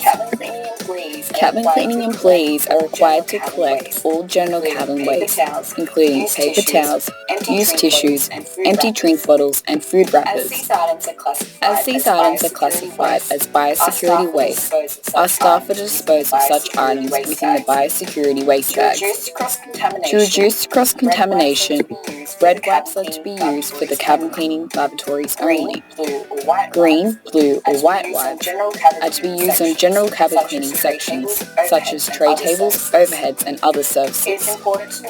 It is important to note that all wipes, once used, are to be disposed of as biosecurity waste. When the cabin has been vacuumed, the vacuum waste collection cylinders must be emptied in an isolated area. 2 staff members are required to complete this task and must wear face masks. Fully immerse the cylinder in the biosecurity bag prior to opening the latch to empty the contents. To dispose of biosecurity items, please place in the biosecurity waste bags. Ensure that the biosecurity waste bag is not overfilled or that it does not fall over. Employees must double bag the biosecurity waste bags with an additional biosecurity bag to reduce the chance of a tear or spill. All biosecurity waste bags are to be securely tied in a double knot. When moving biosecurity waste, please ensure you use correct manual handling techniques. Refer to Star's work, health and safety training video for more information. If biosecurity waste is to be transported via vehicle, you must ensure you place it with care to avoid tears and or spillages. All vehicles house a biosecurity spill kit. At each port, Star has dedicated biosecurity waste collection bins. These are coloured red with one large yellow sticker, identifying them as biosecurity waste. Star utilises Cleanaway or Daniels Health for the provision of bins and removal of such waste. It is our responsibility to ensure that the bins are well maintained and cleaned, free from leakage and cracks, vermin-proof and emptied every 48 hours. In the event of a biosecurity waste spill on the airport tarmac, area bridge or terminal stairs, you must 1. Quarantine the area and ensure the people in the neighbouring areas are notified. 2. Mark the area with a red safety cone as provided in the biosecurity waste spill kit. 3. Notify your manager immediately. 4. Depending on the spill, the manager will contact the relevant airport safety authority for further assessment, or will advise the team to proceed with cleaning the biosecurity waste in a controlled and safe manner. In the event of a biosecurity waste spill in a vehicle, you must 1. Pull the vehicle over safely. 2. Immediately exit all personnel from the vehicle. 3. Place the safety cone provided behind the vehicle. This is located in the spill kit. 4. Notify your manager immediately, who will escalate to the safety team. 5. Sweep and shovel the spill using the materials in the vehicle spill kit. 6. Wipe the area with flannels and disinfectant in the vehicle biosecurity waste spill kit. 7. Fill out the biosecurity waste spillage register.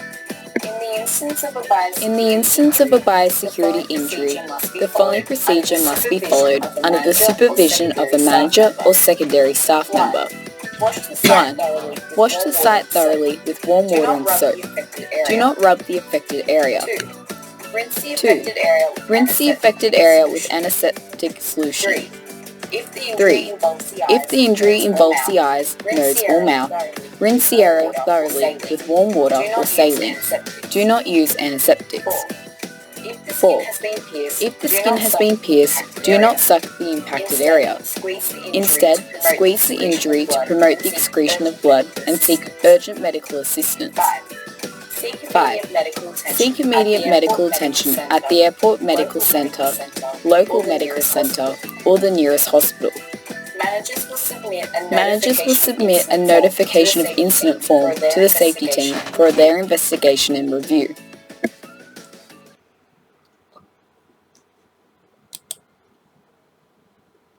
Using the information provided in the video, please answer the following multiple choice questions. True or false? As a cabin cleaning officer, you are responsible for the collection, transportation and storage of all general waste on board of the aircraft.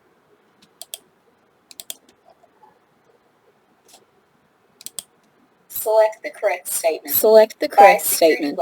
Biosecurity waste is important because it protects Australia's unique environment and agriculture sector, reduces the risk of severe pests and diseases, assists in creating a healthy environment, or all of the above.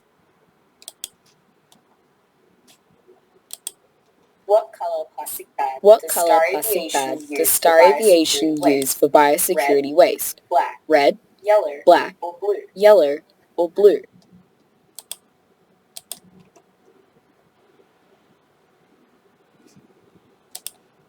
True or false? All wipes once used are to be disposed of as biosecurity waste.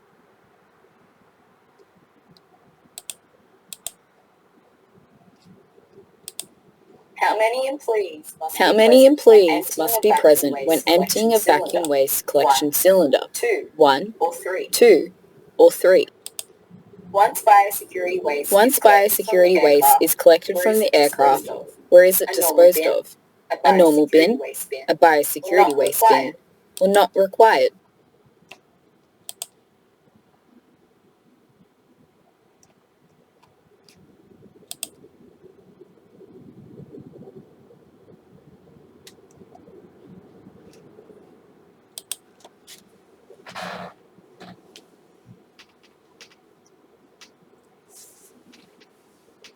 My job is to make college easier because students have a lot on their plates. A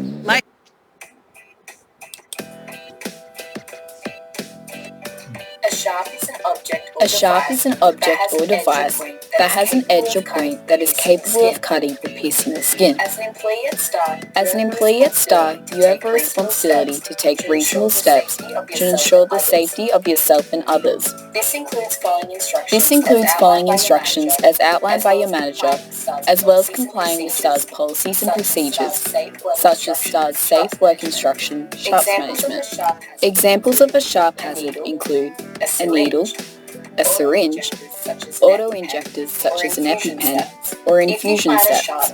If you find a sharp, please remain calm, notify your manager, and isolate the area to prevent potential injuries to yourself and others. The manager will complete a risk assessment to evaluate the situation at hand, identify risks, and determine safeguards to mitigate potential impacts and injuries. Once the risk assessment has been completed, staff trained in safe handling and disposal of sharps will remove the sharp from the area. A sharp object may be contaminated with blood or body products. Treat all sharps as contaminated and follow the correct procedure outlined. 1. Put on gloves to protect yourself from fluid contamination. Never retrieve a sharp with bare hands. 2. Locate SARS sharp container, a puncture-proof and sealable container, and bring to the isolated area. Ensure the sharps container is placed on a flat surface near the sharp. Do not hold the sharp container with a free hand or travel with the sharp. Do not recap, bend, or break discarded sharps. 3. Pick up the sharp with the tongs by the middle of the sharp end facing down. If there is multiple sharps, ensure you pick them up one at a time. 4. Place the sharp in the sharps container. Ensure the sharp end enters the container first, then close the container tightly. Once correctly sealed, please place in the relevant medical bin. Do not place sharps in garbage bags, recycling bins, or in bathroom toilets. 5. Remove the gloves and wash your hands with warm water and soap, or use hand sanitizer. When the sharps container is full, please advise your manager. Full sharp containers are disposed of in the biosecurity waste bins and collected by our provider, Daniels Health. In the instance of a sharp injury, please follow the following procedure under the supervision of a manager or secondary staff member. 1. Wash the site thoroughly with warm water and soap. Do not rub the affected area. 2. Rinse the affected area with antiseptic solution. 3. If the injury involves eyes, nose, or mouth, please rinse the area thoroughly with warm water or saline. Do not use antiseptics. 4. If the sharp has pierced the skin, do not suck the impacted area. Instead, squeeze the injury to promote the excretion of blood and seek urgent medical assistance. 5. Seek immediate medical attention at the Airport Medical Centre, local medical centre, or the nearest hospital. Managers will submit a notification of incident to the safety team for their investigation and review.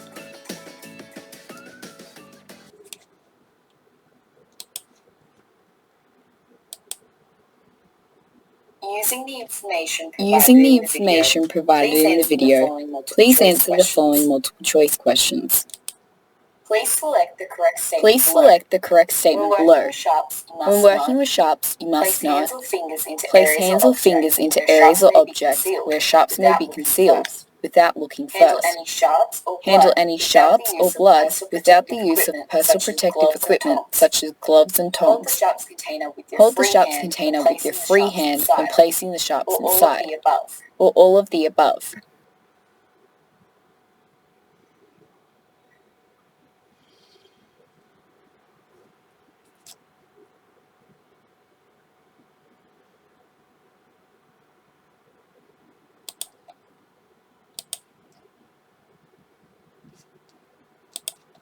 Please select the correct statement below.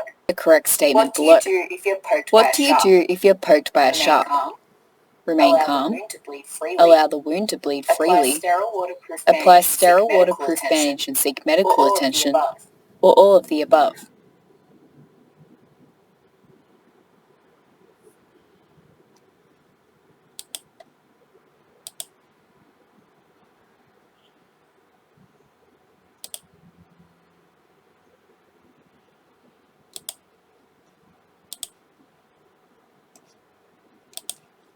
True or false? Only employees trained to handle and dispose of sharps can remove the sharp from sight.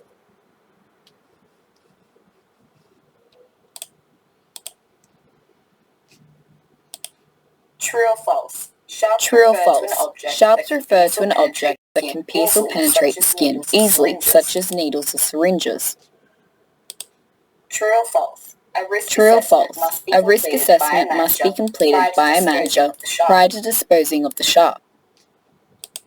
True or false? You can pick the needle up with your bare hands.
2009.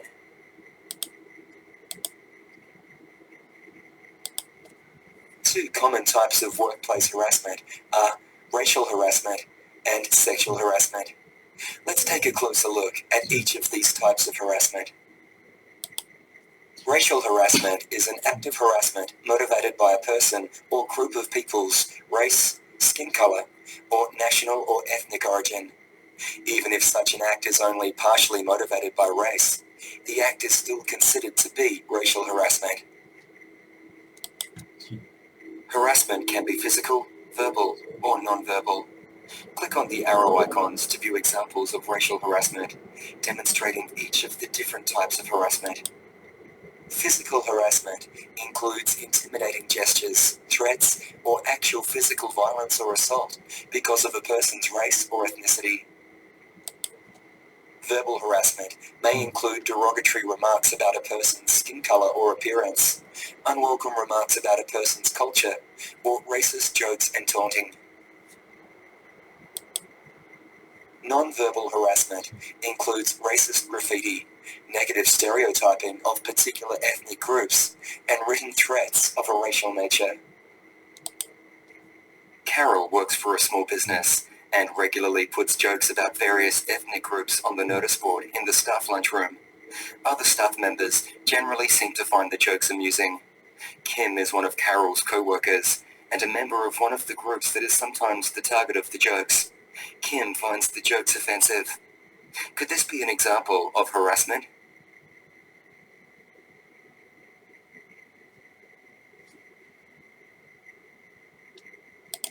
That's right. Under anti-discrimination legislation, race is a protected attribute. Jokes about a person or group of people's ethnic origin may be considered racial harassment. Sexual harassment is harassment of a sexual nature and includes behavior like unwelcome sexual advances, unwelcome requests for sexual favors, and any other unwelcome conduct of a sexual nature where the person feels offended, humiliated, or intimidated, and where that feeling is reasonable in the circumstances. Examples of specific behavior that could be considered sexual harassment include unwelcome touching or other physical contact, unwelcome remarks with sexual connotations, insults based on sex, suggestive comments or jokes, and the display of offensive material of a sexual nature. Some forms of sexual harassment may also be considered criminal offenses, such as physical assault, indecent exposure, sexual assault, stalking, and obscene communications. If a criminal offence may have occurred, the individual should report the matter to the police. Organisations should also have a nominated person that such incidents can be reported to. David and Amy are co-workers and friends. Lately, David has been sending Amy email messages, implying that she is having sex with her manager. Amy finds the messages offensive and has asked David to stop. Could this be an example of harassment?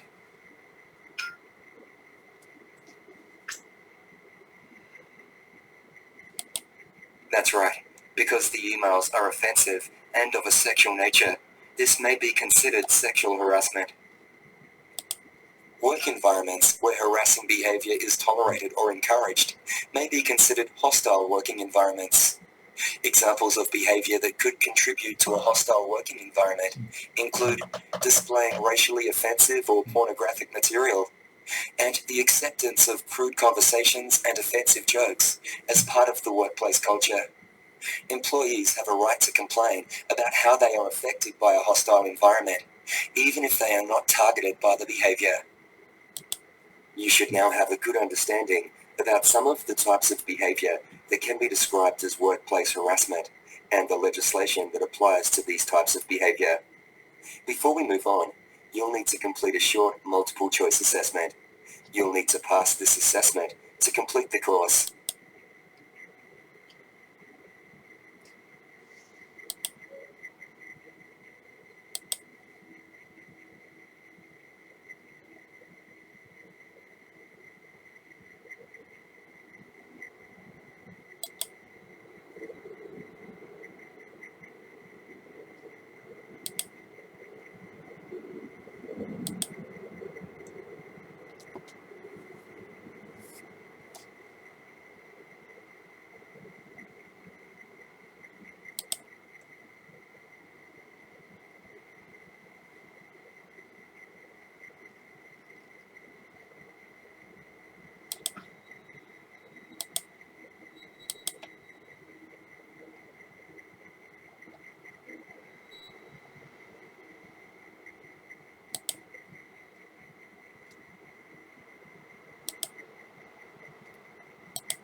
15th of August last year, not 5 months after being named Australian of the Year, I received a threatening phone call from a senior member of a government-funded organisation asking for my word that I wouldn't say anything damning about the Prime Minister on the evening of the next Australian of the Year Awards.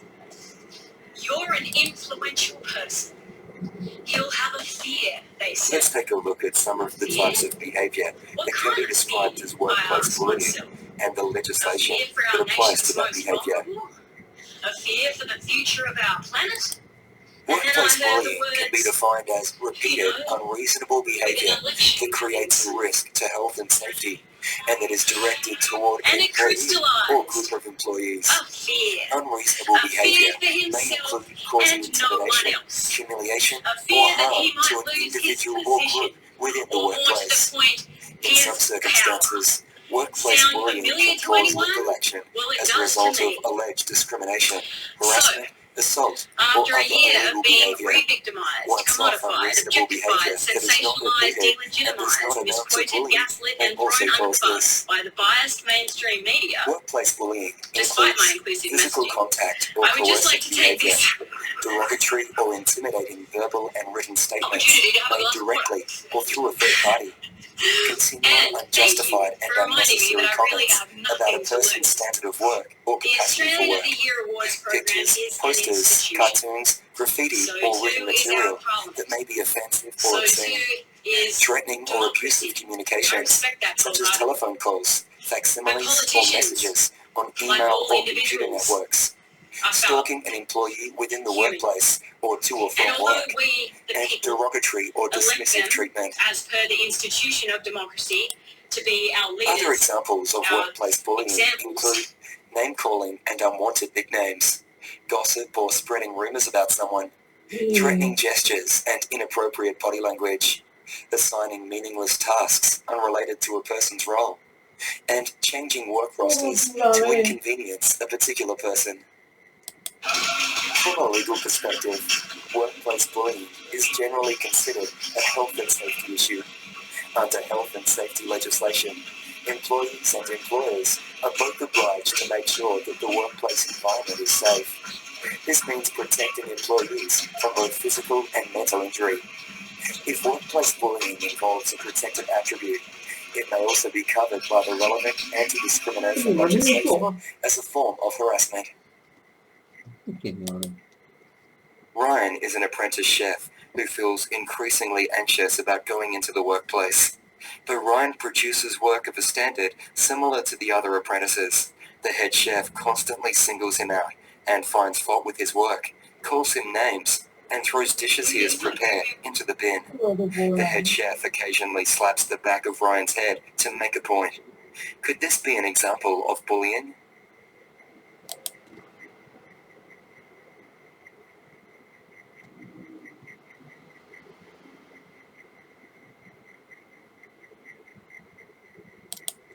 That's right. The head chef's criticism appears to be unreasonable, and both the physical contact and verbal abuse could also be considered examples of bullying. You should now have a good understanding about some of the types of behaviour that can be described as workplace bullying and the legislation that applies to that behaviour. Before we move on, you'll need to complete a short multiple choice assessment. You'll need to pass this assessment to complete the course.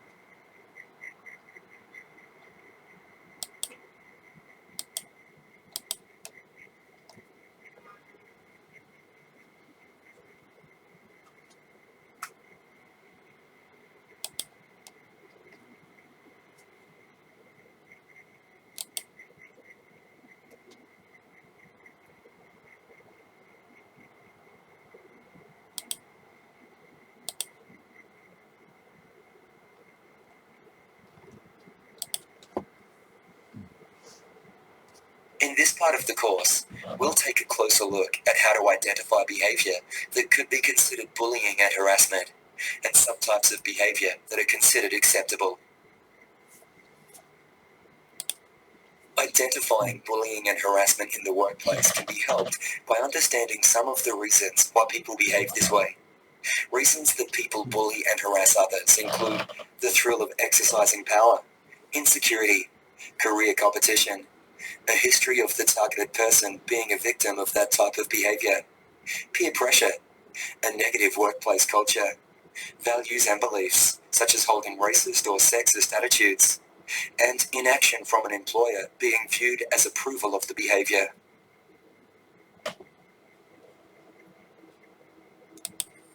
Anybody in the workplace can potentially be involved in a case of bullying or harassment, whether as a victim or an offender.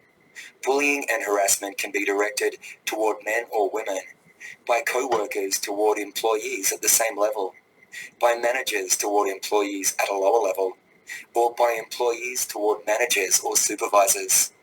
Bullying and harassment can also occur between employees and anyone that they interact with during their employment, such as contractors, customers, or visitors. Behavior that can be considered bullying and harassment can occur in any type of workplace, from office, retail, healthcare, and education, to transport, mining, and construction. People working in some of these workplace environments may feel that the behavior is acceptable, as it is considered a typical part of the culture in that type of workplace. Regardless of the workplace environment, the laws protecting people from bullying and harassment still apply, and behavior that could reasonably be expected or anticipated to humiliate, offend, intimidate, or distress could be considered bullying or harassment. Behavior not intended to cause offense may still be considered to be bullying and harassment. It is important to look at the actual behavior and the impact it has, rather than passing it off as just a joke or part of the company culture. The feelings of the victim may also be taken into account. One way of determining whether behavior can be considered unreasonable is the reasonable person test. This means asking, would a reasonable person, considering all of the circumstances, expect or anticipate that a person targeted by the behavior would feel humiliated, offended, intimidated, or distressed? The reasonable person test should take into account the impact of the behavior on the victim, but should also consider the nature of the relationship between the parties, the history of any other communications and contact between the parties, community norms of the day, all of the circumstances surrounding the conduct, and any other matter a court or tribunal may consider relevant. The victim of the behavior does not have to complain about the behavior for it to be considered bullying or harassment. Emily has just started at a new place of employment when she is approached by a co-worker, Lachlan. Though Emily doesn't really know Lachlan, he asks her if she would like to go out for a cup of coffee. Emily tells Lachlan no, and though Lachlan is slightly embarrassed, he does not pursue the request any further. Is this unreasonable behavior?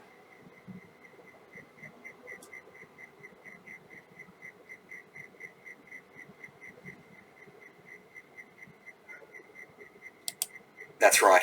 Applying the reasonable person test to this scenario would suggest that this is most likely not an example of bullying or harassment. Though Emily might have been slightly uncomfortable with the request, it was not explicitly of a sexual nature and could be considered a reasonable social request. Also, there is no history of communication between Emily and Lachlan to suggest other intentions. A few weeks after the initial invitation, Lachlan starts regularly approaching Emily and asking her to go out with him. When Emily turns him down, Lachlan starts circulating jokes about Emily via email. The nature of the jokes suggests that Emily is stuck up and likes sleeping around. Is this unreasonable behavior?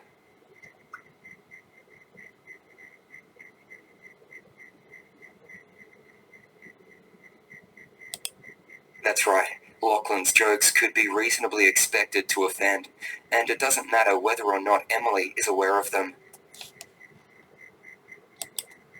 Behavior outside of the usual work environment may also be considered workplace bullying or harassment. Incidents occurring at workplace-related events, such as after-work drinks, Christmas parties, sponsored seminars, and business trips, may be considered workplace issues. Bullying and harassment may also occur on social networking sites. The effects of behaviour in these forums can be significant, as they are usually public forums that are accessible to a wider audience and permanently record and display comments made online. All employees must be aware that their behaviour in these public forums may have consequences in the workplace. Not all behaviour that we don't like can be considered workplace bullying or harassment. Some examples of behaviour that is acceptable and not considered workplace bullying or harassment include expressing differences of opinion in a courteous and respectful manner, providing constructive and courteous feedback, providing counselling or advice about work-related behaviour and performance, or making a legitimate complaint about an employee or manager's conduct if the complaint is made in a proper and reasonable way. Carrying out legitimate or reasonable management decisions or actions undertaken in a reasonable way and with respect and courtesy is not workplace bullying. This includes taking action to transfer an employee, allocating work to an employee and setting reasonable goals, standards and deadlines, making a decision not to select an employee for promotion, warning employees about unsatisfactory performance, and transferring or terminating employees.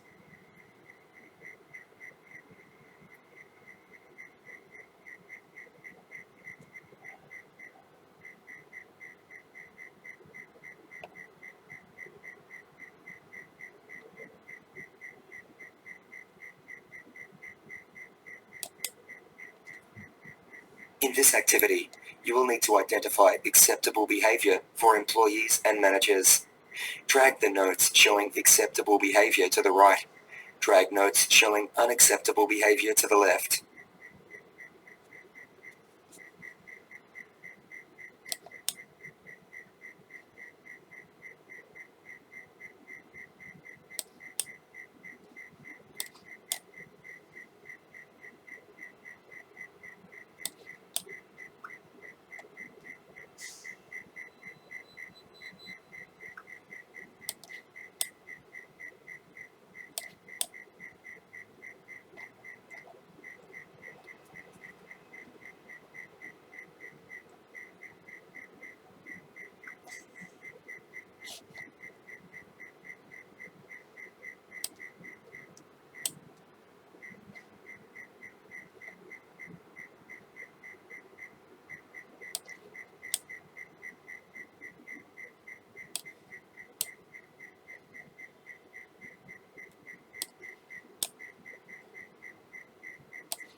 Ông xin lỗi đồng chí ông cứ bùng mà cho bé nói lâu thì làm gì ông mà cái hôm mấy sau khi lòng nhà thì mẹ có tiếng của tiền là phát ra rồi cô chỉ chuyện rồi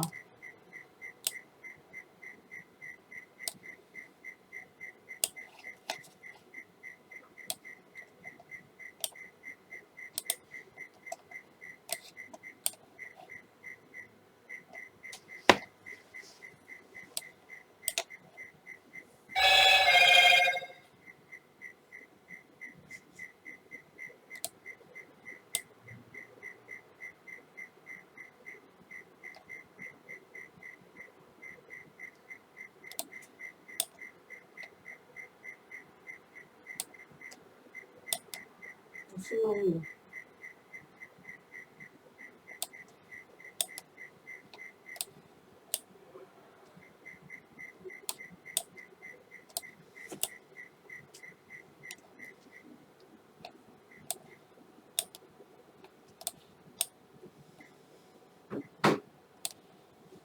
Nó là ngao mi à tinပြောတတ်လေတွေ့ခဲ့တယ်ဘယ်မှာဒီဘက်ချမ်းနေတယ်လို့ပြောတယ်ကြည့်နေတော့ကိုကြောက်တော့မှာဒီရ Carrying out legitimate or reasonable management decisions or actions.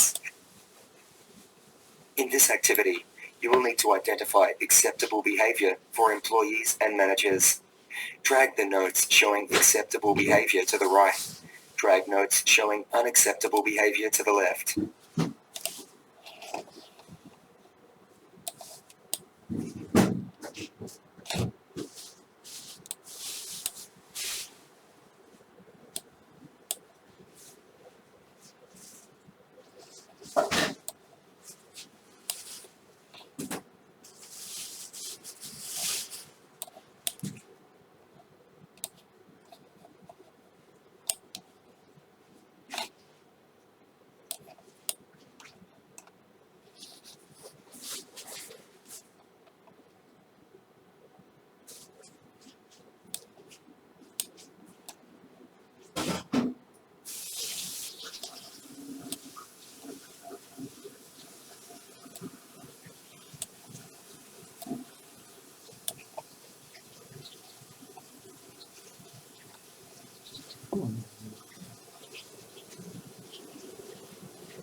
Carrying out legitimate or reasonable. In this activity, you will need to identify acceptable behavior for employees and managers. Drag the notes showing acceptable behavior to the right. Drag notes showing unacceptable behavior to the left.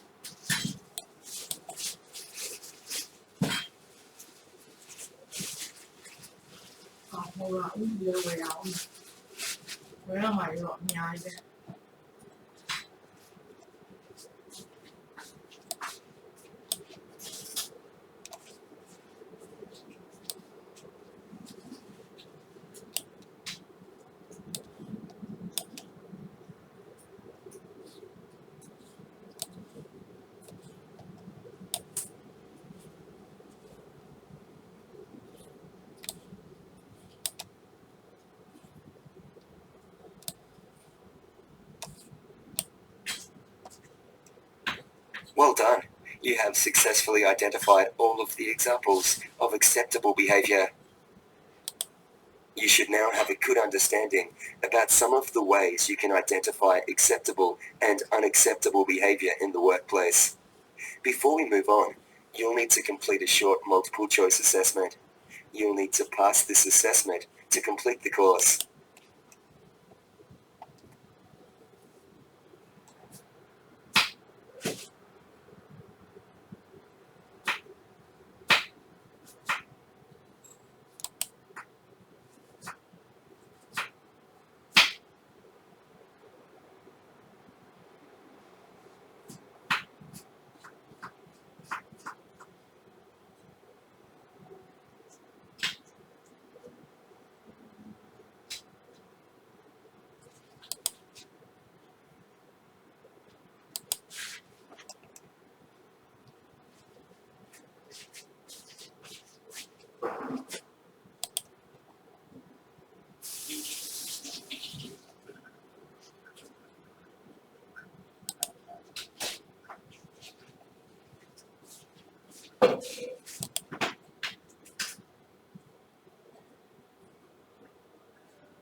ဆိုင်ကိုစ်ကတရားစခန်းရတယ်လေငါတို့ငါ့ email ပို့တယ်ဒီများလုံးလို့တဲ့လာဒီ server လုံးနိုင်မလားဆိုပြီးတော့ဟုတ်ပါလေဟိုခိုင်းနေတာလေကျန်တာဓမ္မဘူရီကငါတို့လက်ကားကျွေးခဲ့လို့ထားပါတော့အေးလေ သူတို့တော့တယောက်တစ်နှစ်ကလည်း900ပေးပြီးဝယ်ရတဲ့ဥစ္စာကိုအဲ့ဒါတော့โอเคဘူး လကားခိုင်းနေရတယ် ကိုယ်ကလည်းခိုင်းနေတာသူတို့ဘူရီကျတော့လည်းခိုင်းလို့ရအောင်အခုဓမ္မဘူရီကလည်းမြေတွေမှာတစ်ခါတော့ဝယ်တာမှတစ်ခုစက်တိုင်ဝယ်နေတာဟိုအဆောက်အုံးသူတို့ကရသမျှလူကအသက်တင်မဲလေဝန်လေးကိုပြန်ကျွေးတာကစားတော့ကအသီးနှံတွေဝန်လေးတွေပဲဥစ္စာတော့များဝယ်တော့တဘုံကြီးရတာဘာမှဈေးမကြည့်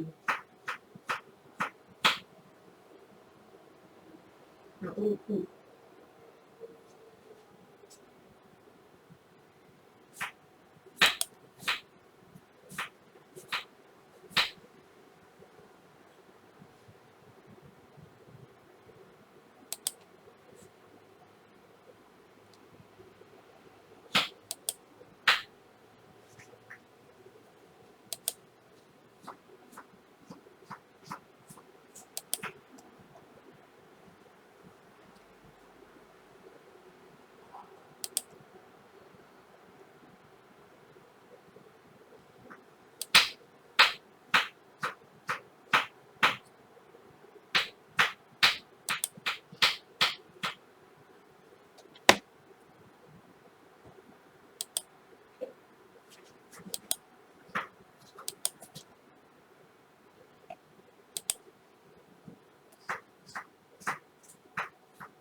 那得听标你，对接的这样。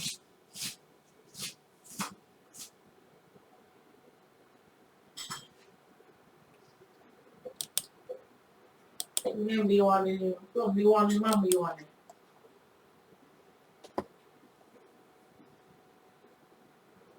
得阿听。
In this part of the course, we'll be looking at your responsibilities in the workplace and what to do if you or your co-workers are bullied or harassed. Under safety legislation, all employees are responsible for helping to maintain a safe and healthy working environment. Some of the ways you can do this include treating all colleagues fairly and respectfully, regardless of whether you like them, what position they hold, or what mood you're in. Avoiding any behavior that might be seen as bullying or harassment, and actively promoting a welcoming, supportive, and harmonious work environment. Your workplace may also have policies and codes of conduct that provide guidance on appropriate behavior in your workplace.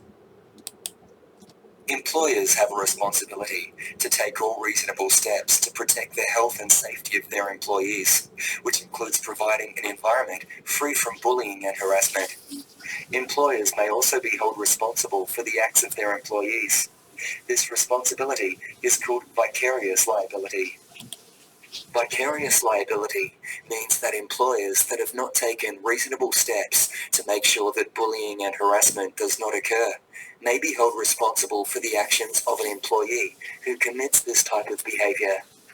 Employers may also be liable for bullying and harassing behavior that they were aware was happening but did not take steps to stop or prevent. It is important to note, however, that vicarious liability does not prevent the person committing the behavior from also being held liable. Some of the reasonable steps that employers can take to prevent bullying and harassment include developing a code of conduct or policy relating to bullying and harassment, making employees aware of the organization's policy, making employees aware of their obligations and responsibilities in regards to bullying and harassment, and making sure that the work environment is not one that could be considered hostile. Employers are also required to take measures to reduce foreseeable risks arising from an employee's contact with people from outside of the organization, such as bullying or harassment from customers and other visitors to the workplace. There are several reasons why people avoid reporting incidents of bullying and harassment. The victim of the behavior may fear that nothing will get done about it and that reporting the behavior will only make things worse. Or be concerned that making a report could cost the person being reported their job. However, if you are being harassed or bullied, you must not ignore the behavior, as this may be seen as permission for the unwelcome behavior to continue. A new employee has started in the office. The new starter, Sean, is struggling to fit in, and other team members have begun teasing him, deliberately giving him bad instructions and referring to him as Yawn. Which of the following are ways Sean's colleagues should deal with this situation? That's right, all employees are responsible for helping to maintain a safe and healthy work environment. If you are being bullied or harassed, you should keep a record of events, including the details of what happened, who was involved, when the events occurred and how, and make copies of any supporting documentation. The organization that you work for should have an internal complaints management process that you can use before making a complaint to an external body. Your company may also have an employee assistance program, EAP, that you can approach for help. An internal complaints process should be documented and available to employees, and not prevent you from making a complaint to an external body at any time during the process. Please note that if the harassment is potentially a criminal offence, you may need to report the behaviour to the police. Behaviour that could be a criminal offence includes physical molestation or assault, indecent exposure, sexual assault, stalking, and obscene communication. Let's take a closer look at some of the steps that may be included in an internal complaints process, starting with discussing the issue directly.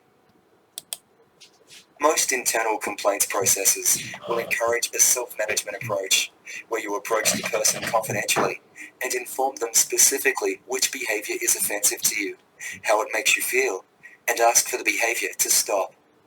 If you are comfortable taking this approach, and it is safe to do so, you should make sure you have a clear idea about what you want to say and avoid making contact with those who are angry or emotional about the situation. You may take someone with you for support. You should not be forced to take this approach if it makes you feel uncomfortable. If speaking directly to the person or people involved in the issue does not resolve the issue, or if you do not feel comfortable making a direct approach, you may need to discuss the matter with your supervisor or another nominated person in the organization, sometimes known as a contact officer. If the person involved in the issue is your supervisor, you should go to that person's manager or supervisor. This person should discuss the matter with you to determine what, if anything, will resolve the issue. If you are prepared to participate in mediation, this may assist in resolving the issue. This process is voluntary and may involve joint or separate discussions with you and any other person or people involved. The aim of mediation is to come to a mutual resolution of all issues on terms that are agreed to by all parties. Internal mediation will usually involve the relevant supervisor or contact person acting as an impartial mediator. This process should seek to create a mutually satisfactory outcome for all involved. If a mutually satisfactory outcome cannot be reached by mediation, a further review body may consider the complaint. This body is usually created to review material that is the subject of a complaint, and then make a determination about what, if any, action should be taken. To make its decision, the review body may consider written statements, documents, and any other relevant material. The complaint usually needs to be put in writing and must contain concise facts that will then be checked. A copy of the written complaint is provided to the respondent. 嗯。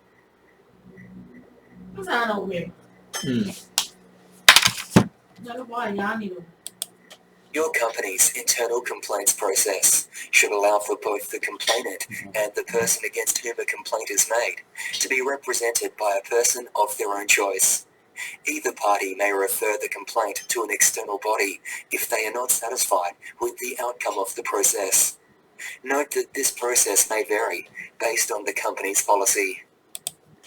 Some serious cases of bullying and harassment may escalate to criminal proceedings, particularly if the behavior is a criminal offense. However, in other cases, the issue may be resolved to the satisfaction of all parties through a company's internal complaints management process. If the situation is serious and it is not safe for you to discuss with anyone in your workplace, there are several organizations you can approach for outside advice. You can contact your state or territory workplace health and safety authority to get advice about workplace bullying or to report an incident. You can contact the Fair Work Commission to make an application to stop or prevent bullying. You can contact the Australian Human Rights Commission to get advice or to make a complaint about workplace harassment. 你要那么要入表把 Track the steps of the internal complaints management process in order, from the first recommended step to the last. Click Check to see your results.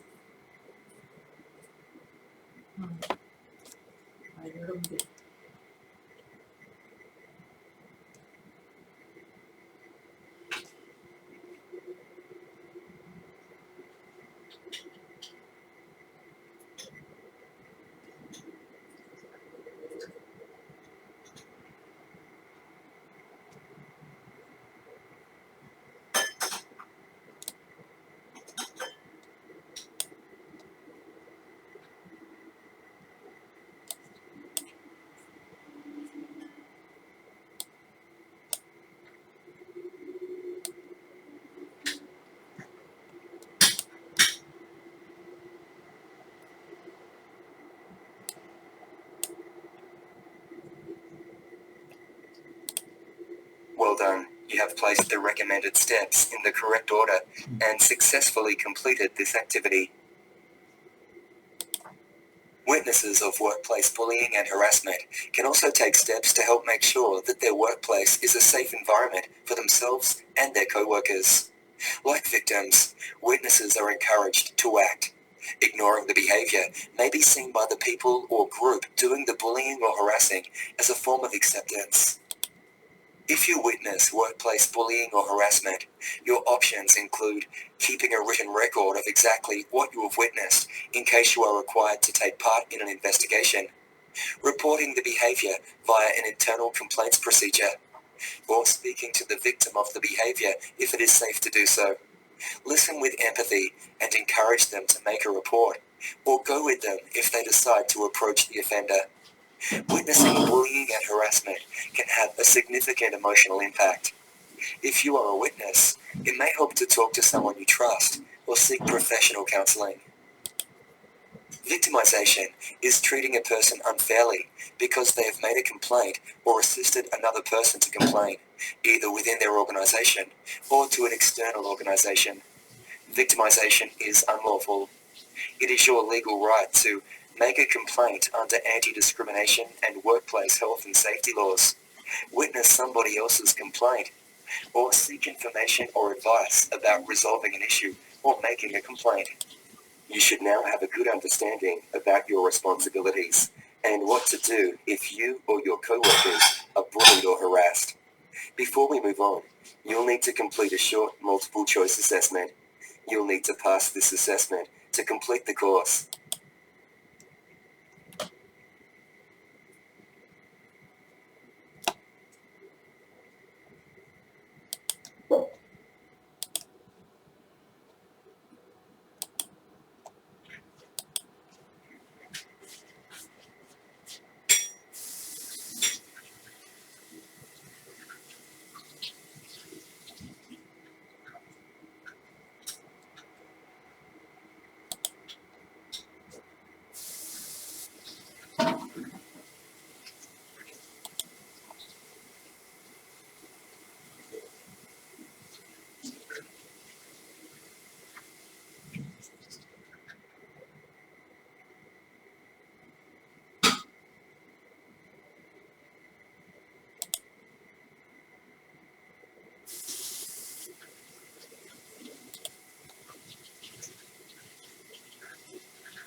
sample လေးတွေရတယ်ဒါပြောတာရမကြည့်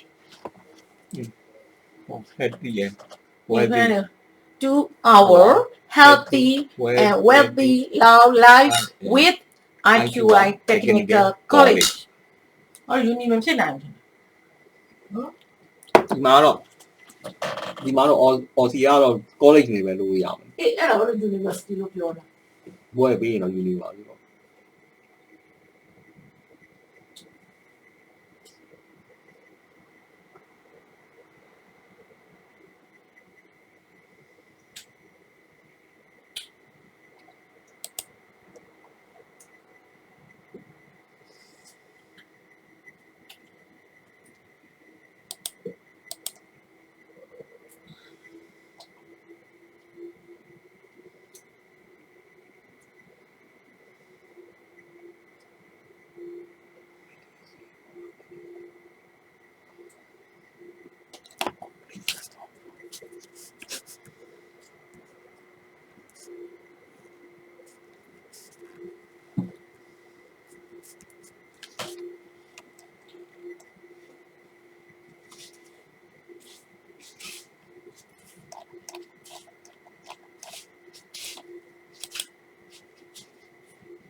Well done.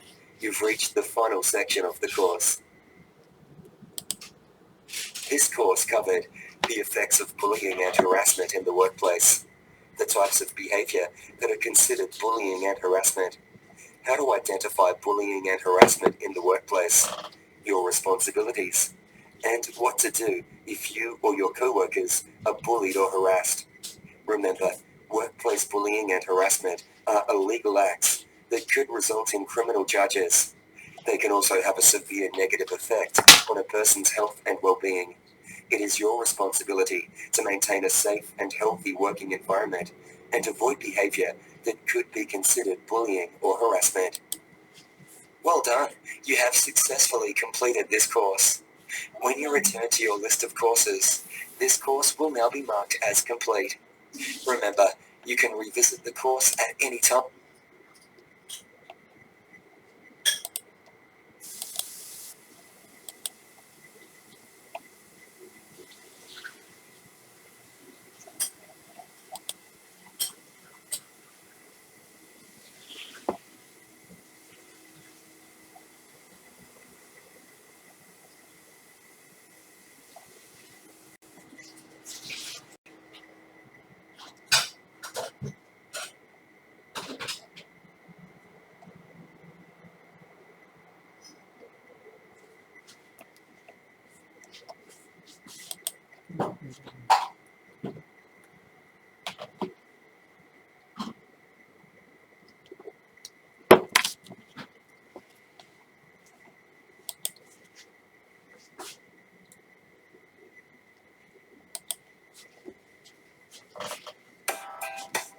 Welcome to Star Aviation's internal training video for China Airlines.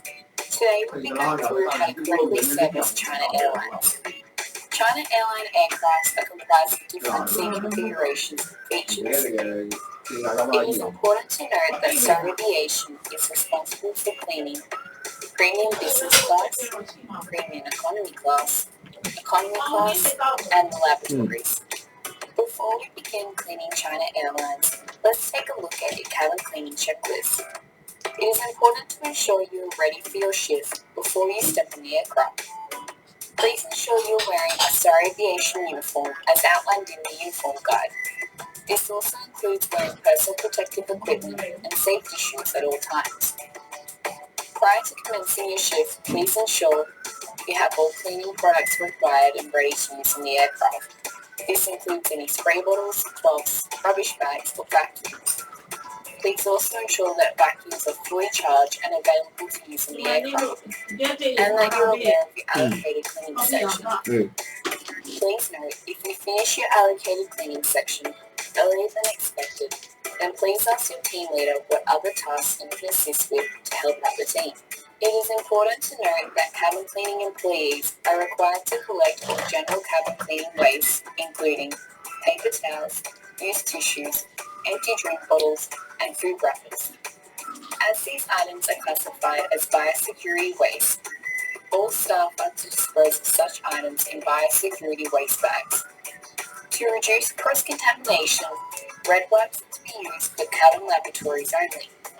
Blue, green, or white wipes are to be used for general cabin cleaning sections such as tray tables, overheads, and other surfaces. If you are allocated to clean premium business class, you will be required to clean the seats and ensure they are free from debris and rubbish, replace the pillowcase, headrest, and blanket. Please note for premium business class, you will need to replace slippers and headsets if used. You will further need to wipe down tray tables and compartments inclusive of overheads using Star Aviation's approved cleaning solution, TransClean. You will further need to vacuum the premium business section to ensure the cabin is free from debris and rubbish. Once you've cleaned the seat and removed the rubbish, please ensure you cross the seat belts neatly. Place the blanket on the seat with the pillow in front of it, and ensure the headsets and slippers have been placed in the correct compartment and a new headrest has been placed. Once completed, your finalized seat should look like this. You will also be responsible for ensuring the correct order of magazines are placed in the magazine compartment. The correct order of magazines for premium business class includes safety instructions, sick bag, Dynasty magazine, Sky Boutique, home delivery, and a Wi-Fi card. If you are allocated to clean premium economy class, you will be required to clean the seats and ensure they're free from debris and rubbish, replace the pillowcase, headrests, and blankets. Please note, premium economy class headrests are different to economy class. You will also need to clean the seat pocket compartments to ensure they're free from rubbish. Wipe down tray tables, armrests, and overhead compartments using Star Aviation's approved cleaning solution, TransClean. You will further need to replace headsets as required, as well as vacuum the premium economy section to ensure the cabin is free from debris and rubbish. Once you've cleaned the seat and removed the rubbish, please ensure you cross the seat belts neatly and place the blanket on the seat with the pillow in front. Ensure a new and correct headrest is in place on the premium economy seat. Once completed, your finalized seat should look like this. You will further be responsible for arranging magazines and information cards in the correct order. The correct magazine order for premium economy class includes safety instructions, a sick bag, Dynasty magazines, Sky Boutique, and a Wi-Fi card. If you are allocated to premium economy class, you will be required to clean the seats and ensure they're free from debris and rubbish, replace the pillowcase, headrest, and blanket, clean the seat pocket compartments to ensure they're free from rubbish, as well as wipe tray tables, armrests, and overhead compartments using Star Aviation's approved cleaning solution, TransClean. You will further need to vacuum the economy section to ensure the cabin is free from debris and rubbish. Once you've cleaned the seat and removed the rubbish, please neatly cross the seat belts and place the blanket on the seat with the pillow on top. Ensure the economy class headrest has been replaced.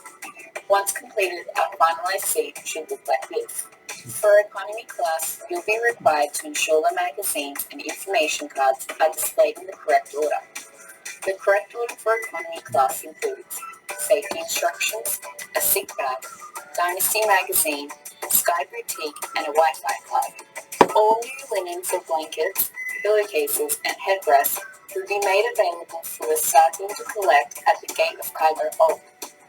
It is important to note blankets are placed on China Airlines night scheduled flights only.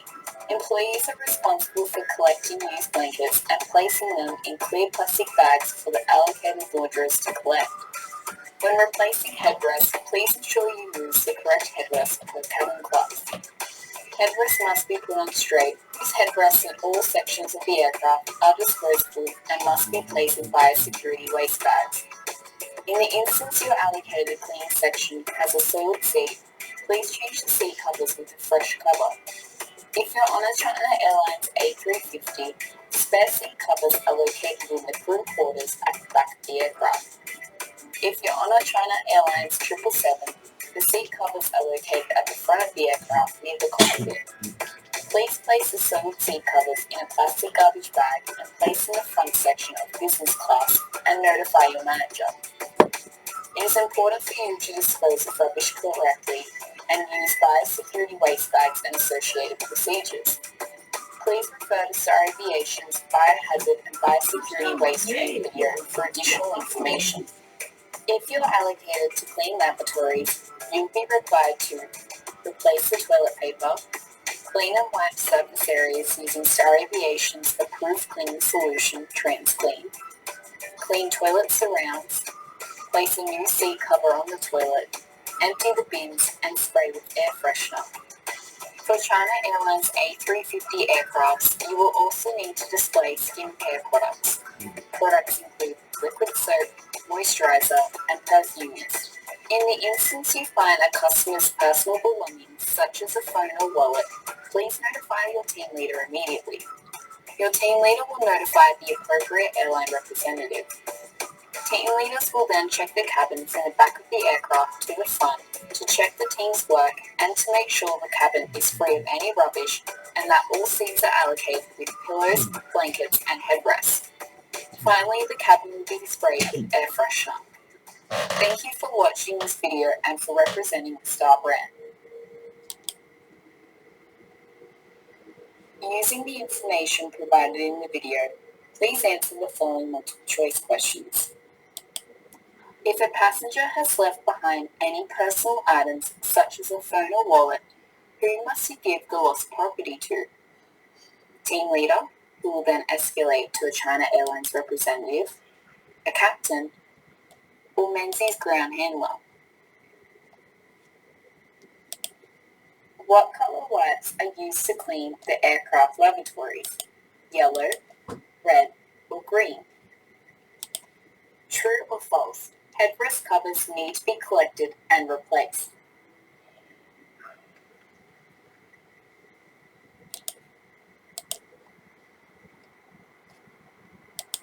True or false? There are different headrest covers per airline class.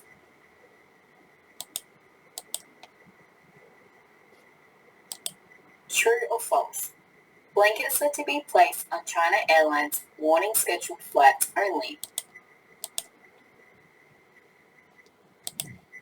What order are magazines to be placed in the premium business class? Wi-Fi card, home delivery, Sky Boutique, Dynasty, sick bag, and safety instructions? Or what areas of China Airline aircraft needs to be cleaned by Star Aviation? Premium business class, Sky Lounge, premium economy class, and economy class? Premium business class, lavatories and galleys? Or premium business class, premium economy class, and lavatories?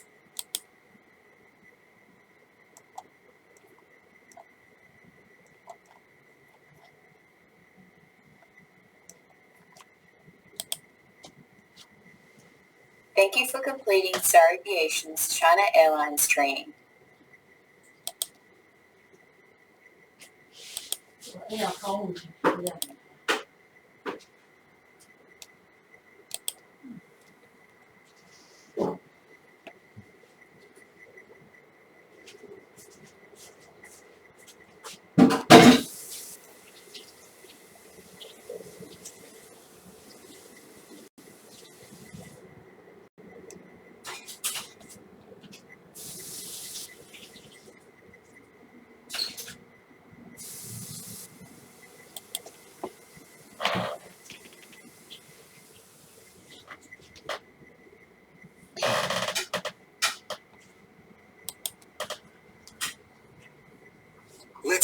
conflict, sources of conflict, and how the body responds to the threat of conflict.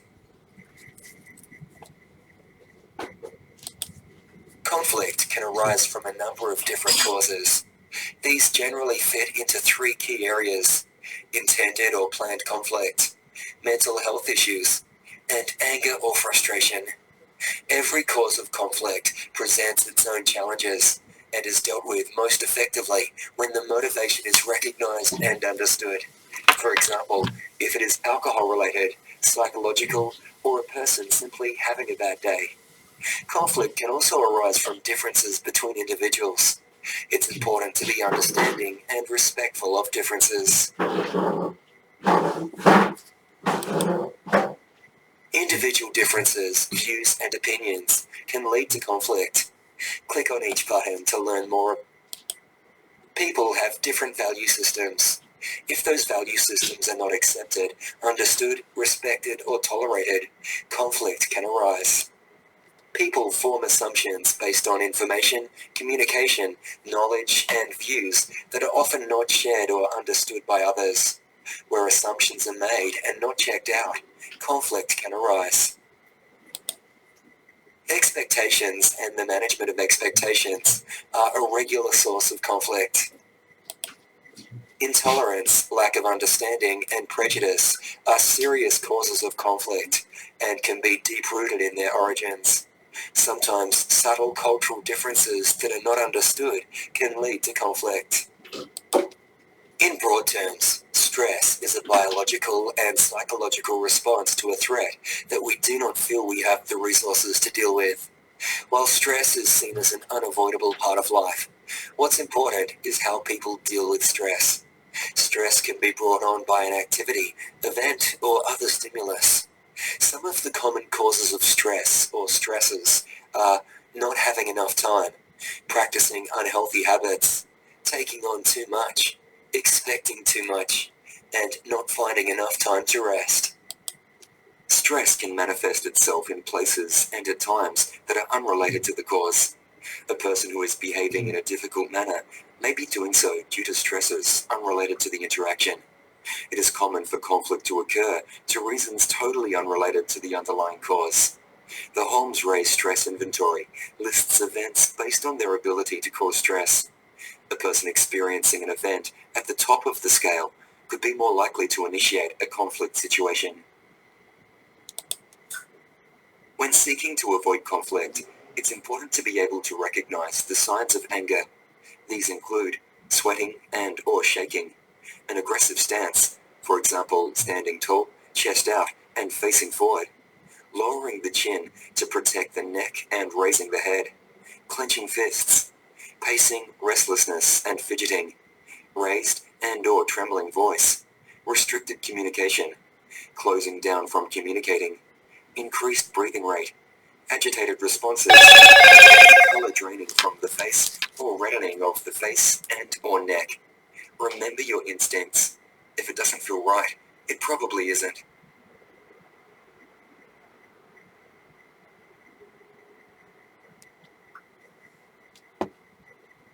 If you feel afraid, it may be your body warning you of danger. Understanding that this is normal and that fear is a natural reaction is important to avoid responding instinctively to a situation in a way that might escalate the conflict. Some conflict situations can become unsafe situations for you and or others. It's important to recognize these situations if they present themselves and to be aware of any potential risks to your safety. Drag the notes showing the signs of fight or flight onto the correct panel.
Well done. You have correctly identified some of the physical signs that someone is experiencing a fight or flight reaction.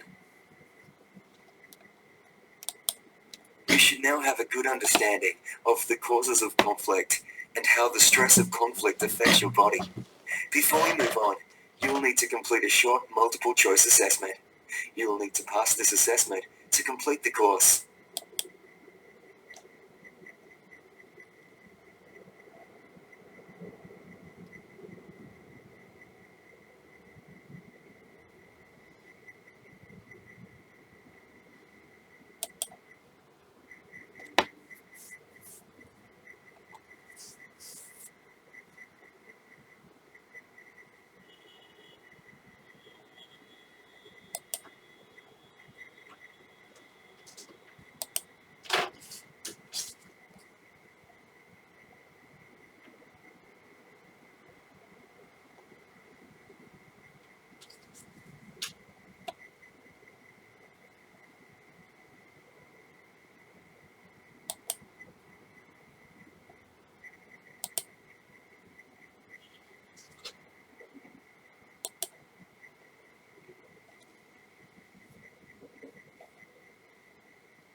ဒီကတော့နော်ပိုးလေးစိန်နဲ့အတော်စီးပွားရေးကောင်းတာပဲဘယ်တော့မှမပြောင်း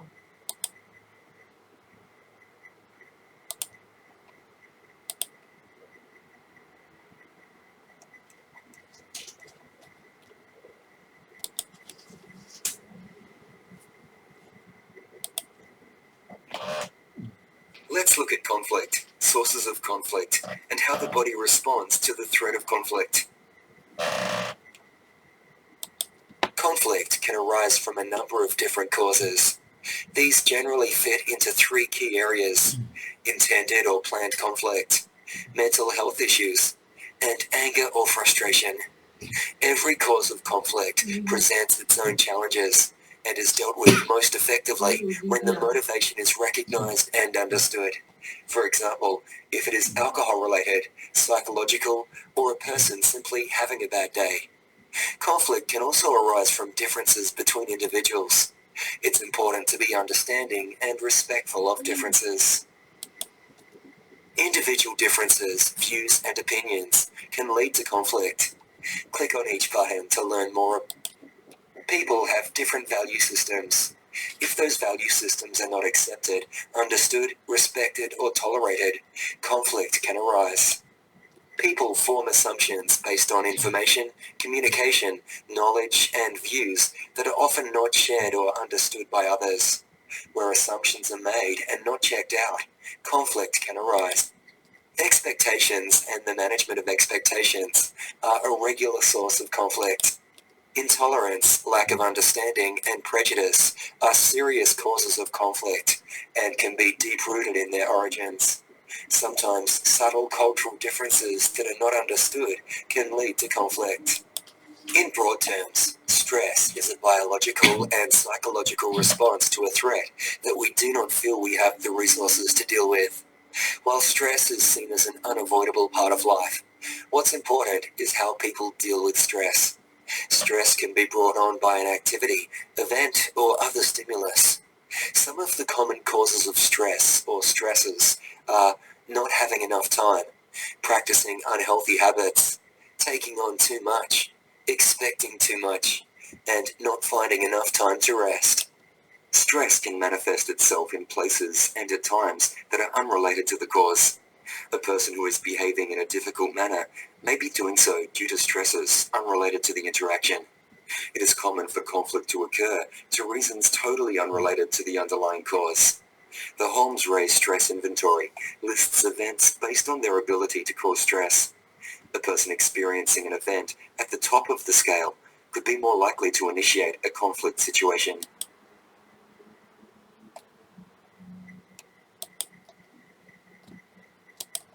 When seeking to avoid conflict, it's important to be able to recognize the signs of anger. These include sweating and or shaking, an aggressive stance, for example, standing tall, chest out, and facing forward, lowering the chin to protect the neck and raising the head, clenching fists, pacing, restlessness, and fidgeting, raised and or trembling voice, restricted communication, closing down from communicating, increased breathing rate, agitated responses, and color draining from the face or reddening of the face and or neck. Remember your instincts. If it doesn't feel right, it probably isn't. If you feel afraid, it may be your body warning you of danger.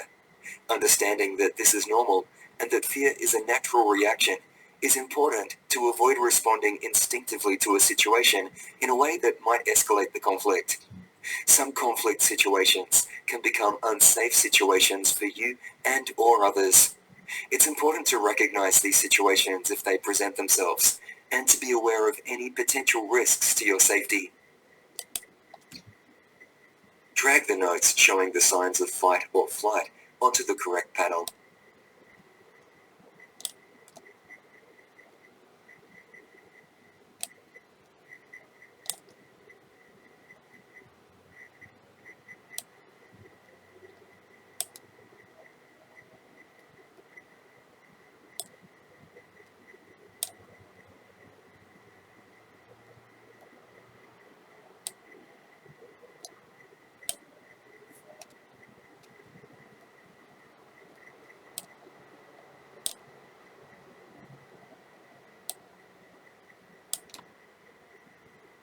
Well done.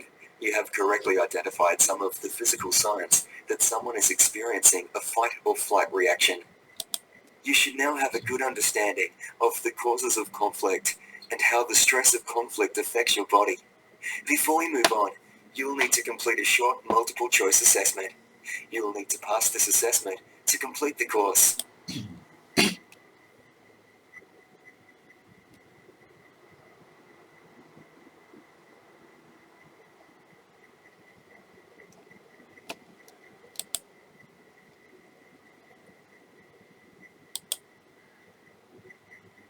Let's look at conflict, sources of conflict, and how the body responds to the threat of conflict.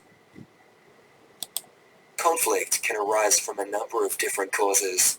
These generally fit into three key areas: intended or planned conflict, mental health issues, and anger or frustration. Every cause of conflict presents its own challenges and is dealt with most effectively when the motivation is recognized and understood. For example, if it is alcohol-related, psychological, or a person simply having a bad day. Conflict can also arise from differences between individuals. It's important to be understanding and respectful of differences. Individual differences, views, and opinions can lead to conflict. Click on each button to learn more. People have different value systems. If those value systems are not accepted, understood, respected, or tolerated, conflict can arise. People form assumptions based on information, communication, knowledge, and views that are often not shared or understood by others. Where assumptions are made and not checked out, conflict can arise. Expectations and the management of expectations are a regular source of conflict. Intolerance, lack of understanding, and prejudice are serious causes of conflict and can be deep-rooted in their origins. Sometimes subtle cultural differences that are not understood can lead to conflict. In broad terms, stress is a biological and psychological response to a threat that we do not feel we have the resources to deal with. While stress is seen as an unavoidable part of life, what's important is how people deal with stress. Stress can be brought on by an activity, event, or other stimulus. Some of the common causes of stress or stresses are not having enough time, practicing unhealthy habits, taking on too much, expecting too much, and not finding enough time to rest. Stress can manifest itself in places and when seeking to avoid conflict, it's important to be if you feel afraid, it may be your body warning you of danger. Understanding that this is normal, drag the notes showing the signs of fight or flight onto the correct panel.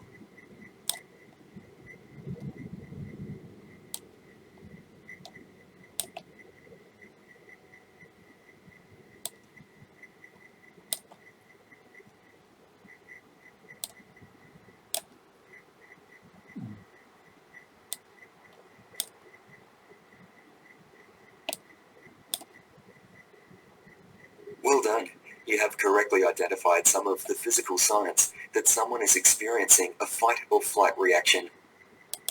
You should now have a good understanding of the causes of conflict and how the stress of conflict affects your body.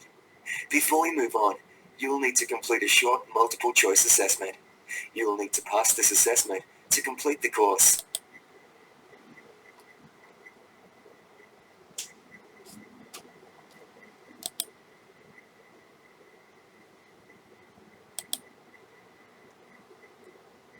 In a structured approach, there are 5 stages to the conflict management model, and each stage must be followed. A structured approach to dealing with conflict helps the user to think more clearly, logically, and in a structured way at a time of stress and tension. The conflict management model that we will explore is based heavily on a model of risk assessment and decision-making used by a number of police and emergency services to manage and resolve real and potential conflict situations. There are 5 stages to the conflict management model, and each stage must be followed systematically. To learn more, click on each stage in order, starting with information. The first stage of the model is about gathering information and intelligence. Information and intelligence includes identifying what is already known about the location, people, situation, and environment. Stage 2 is an assessment of the threat and risk based on the information gathered at Stage 1. This is a dynamic assessment that should also take into account any changes in the available information. Stage 3 requires a consideration of the organization's policies and procedures and any relevant legal requirements and training that will affect the options that might be considered in relation to personal safety. Stage 4 is where you need to consider the available options and identify the most suitable action based on the considerations of the previous stages of the model and the consequences and implications of the options considered. Action or activity is the final stage of the model. By following each of the other stages, the action selected will be supported by a robust model of risk assessment and rationale. Let's take a closer look at each stage. At the information stage, you need to focus on what is known about the location, people, circumstances, situation, and environment. Think about what can be seen or heard, as well as what the situation feels like. Instinct should not be ignored. Making an assumption is valid, provided it is based on factual information or reasonable perceptions of a situation. If in doubt, assume that conflict is possible. Safety should always be your main priority. It is possible that your initial scan of the situation does not reveal any clues that indicate you have entered a conflict situation. Some roles may involve you visiting other locations. In these situations, the signs may be subtle and you may not recognize them easily. It's important to always apply information gathering skills. Being vigilant and being aware of any sudden changes in a situation helps you to stay safe. The threat and risk assessment is comprised of two parts. The first is the problem-solving triangle, PST, which assesses the subject, the location, and the recipient. At the center of the PST is identity, capability, intention, and immediacy. These 4 points, ICII, are generally applied to the subject. A change in information can lead to a change in threat and risk. The initial PST and ICII assessment must be reviewed when additional information is acquired. Impact factors relate to risk and should also be considered. These things can impact directly or indirectly to increase or reduce your risk. They include size, age, sex, and strength, training, numbers present, environment, weapons, actual or potential, physical and mental condition, and skills and knowledge. Impact factors need to be considered in relation to all parties involved in a conflict situation. Now, let's take a look at a potential conflict situation. In this scenario, you are entering the office of a manager to discuss a work matter. You've been to this office many times before, and you have a friendly and professional relationship with the person. On this occasion, you notice something is up. Take a look at the subject and their office, and click on each clue that indicates you may have entered a conflict situation. If you are using a mobile device, drag the image to see the entire scene.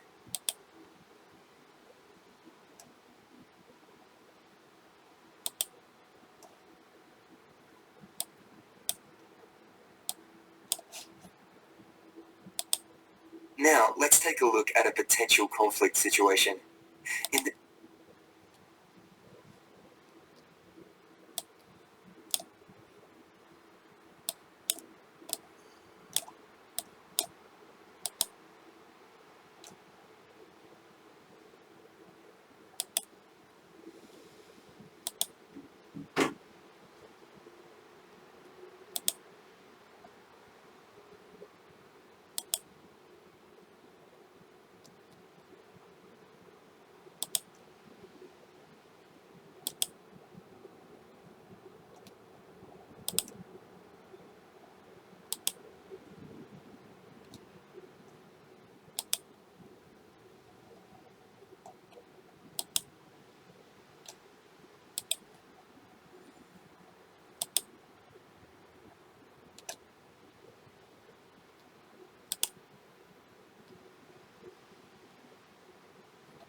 That's right. These clues indicate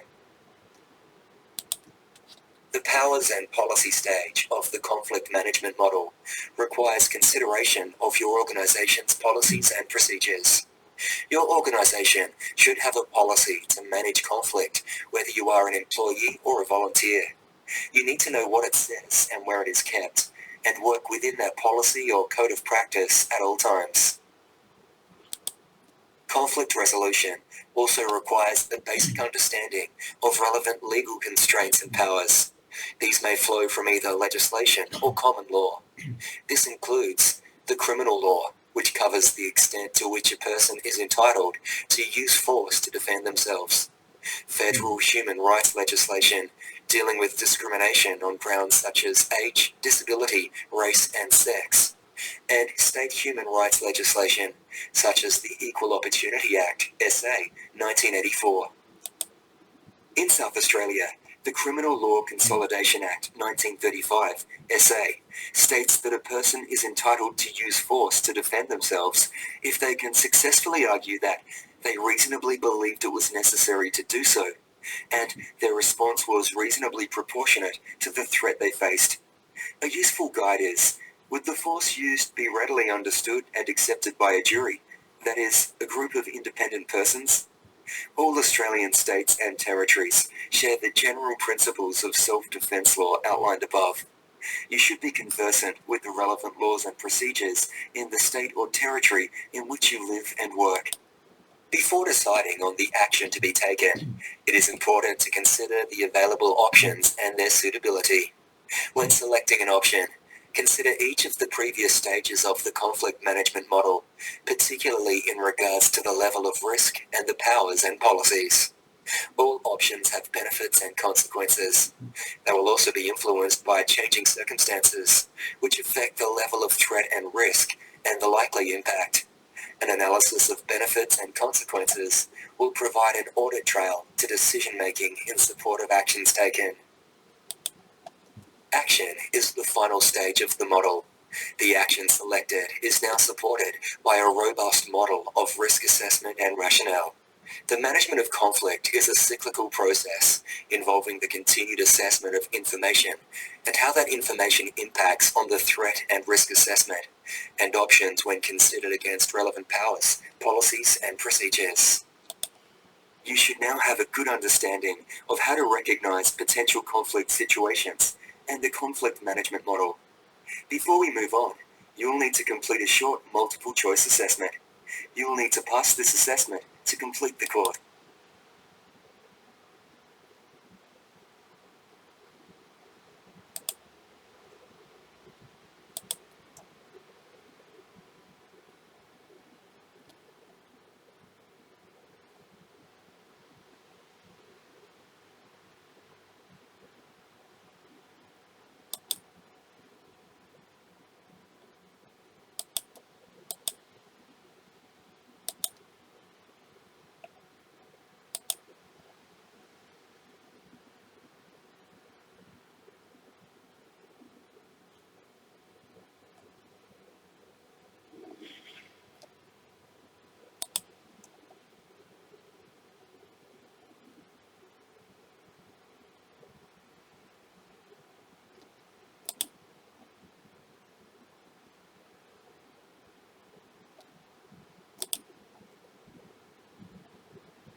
Yeah, I did a frame for me. Let's look at conflict, sources of conflict, and how the body responds to the threat of conflict.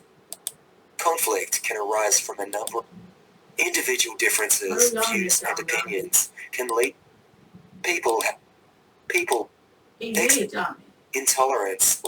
In broad terms, stress can when seeking to avoid. If you feel afraid, drag the notes showing the signs of fight or flight onto the correct panel.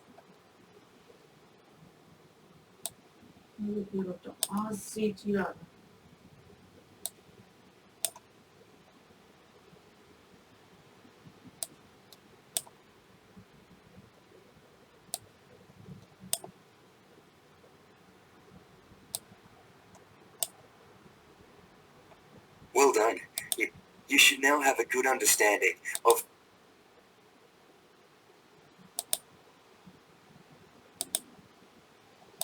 a structure. There are 5 stages to the conflict management model, and each day, the first stage of stage 4 action. Let's take a closer look at each stage. At the information stage, you need to focus on what is known about the location. It is possible that the threat and risk assessment is impact factors. Now, let's take a look at a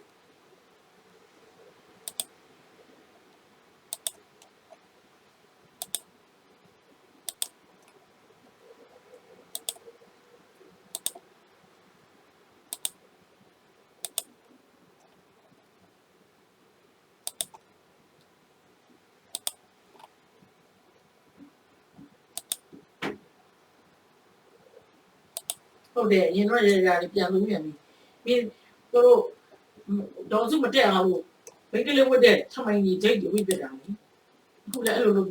That's right. The powers and policy stage of the conflict resolution in South Australia. Before this action is you should now have a good understanding.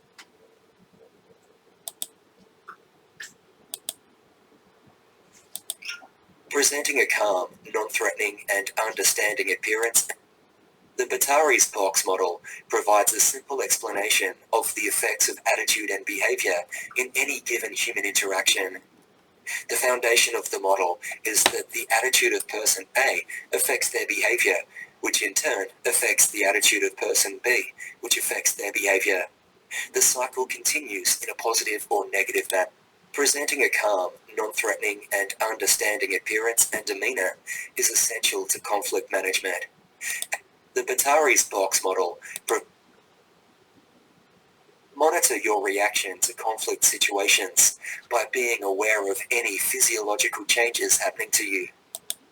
The signs of fight, flight or freeze response can be seen by others as a source of anger or threat of conflict. Remember, the other person might be just as frightened as you are, and maybe negative thoughts can contribute to negative stress. If a situation is causing you to think negatively, this can lead to stress and even aggression.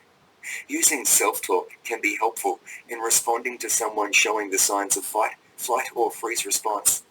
By suggesting a positive approach to yourself, you may make better decisions. You should always keep a safe distance in a conflict or potential conflict situation. Less than 45 centimeters apart is within a range commonly referred to as the intimate zone and is not safe at times of conflict. 45 centimeters to 120 centimeters is within a personal zone and is still too close to ensure a safe response to a sudden move forward or grab. It is recommended that a minimum distance of over 120 centimeters from the person involved is maintained. This will allow more time and space to react if necessary. Let's take a look at some strategies for avoiding and de-escalating conflict. You must look at all of the topics listed here to complete this part of the course. It is important to remain calm and not let the stress of the situation lead to spontaneous or irrational comment or reaction. In short, don't panic. Control your breathing. Be aware of your physiological reactions and think logically. Try not to judge or discount the feelings of others. Whether or not you think their feelings are justified, those feelings are real to the other person. Pay attention to them and don't be afraid of silence. Your supportive presence is often more important than what could be conveyed with any words you might say. Letting the person vent is often the safest and best alternative. Allow the person to release as much energy as possible. As the person is venting, the person's energy expenditure will rise and fall. There will be peaks and valleys in the outburst. If you cannot allow the person to continue venting, State the directives and reasonable limits during the valleys in the venting process. Speak clearly and calmly.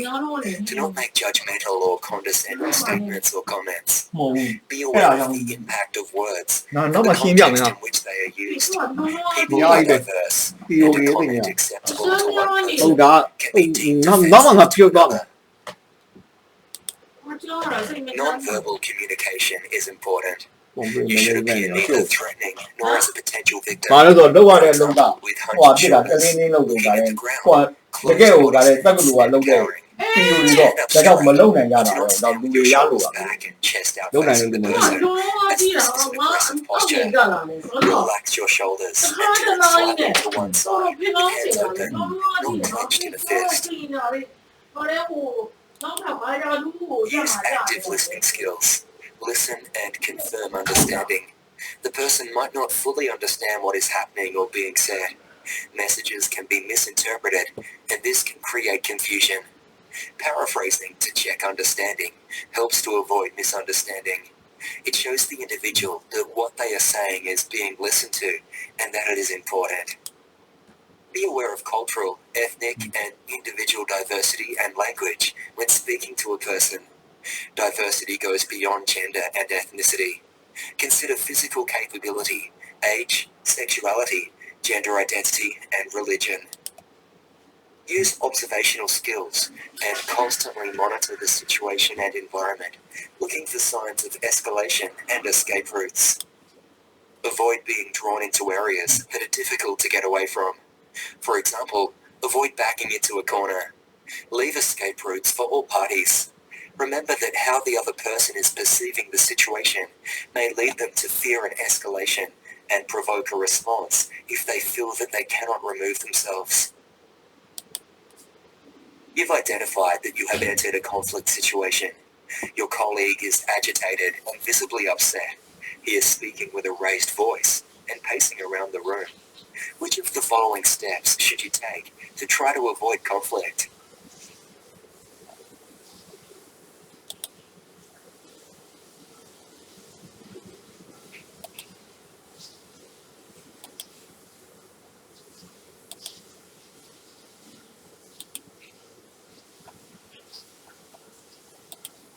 That's right. This is a good way to minimize the risk of conflict. You should now have a good understanding of how to manage your reaction and how to de-escalate a conflict situation. Before we move on, you'll need to complete a short multiple choice assessment. You'll need to pass it to complete the course.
In this final section, we'll briefly summarize what you've learned.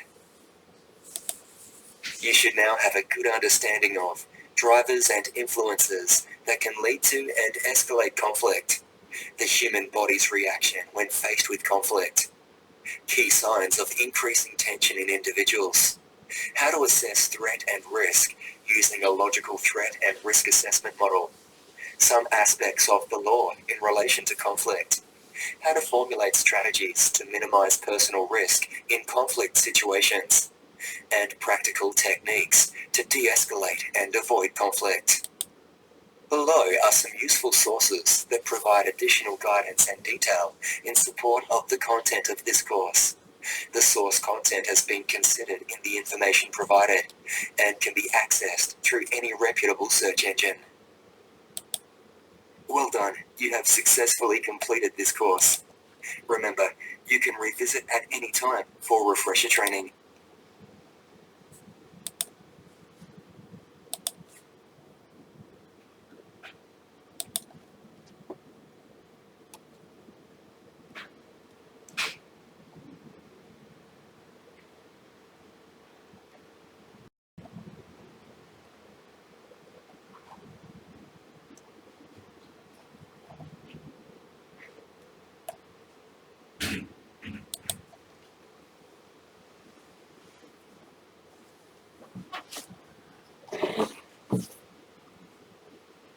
ai cô thì hà gà lên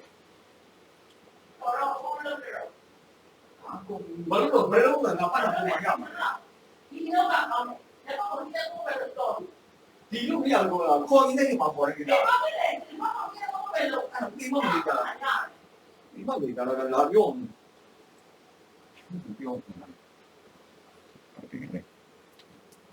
dùng lúc nào phải nói vô này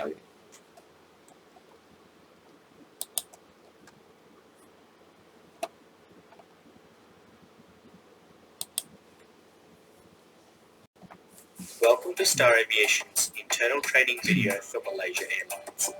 Today we will be going through how to correctly service Malaysia Airlines aircraft for both turnaround and transit cleans. Malaysia Airlines aircraft types consist of different seat configurations and features. It is important to note Star Aviation is responsible for cleaning the cockpit, first class, business class, economy class, and lavatories. It is important to ensure that you're ready for your shift before you step on the aircraft. Please ensure you're wearing your Star uniform as outlined in the uniform guide. This also includes wearing personal protective equipment and safety shoes at all times.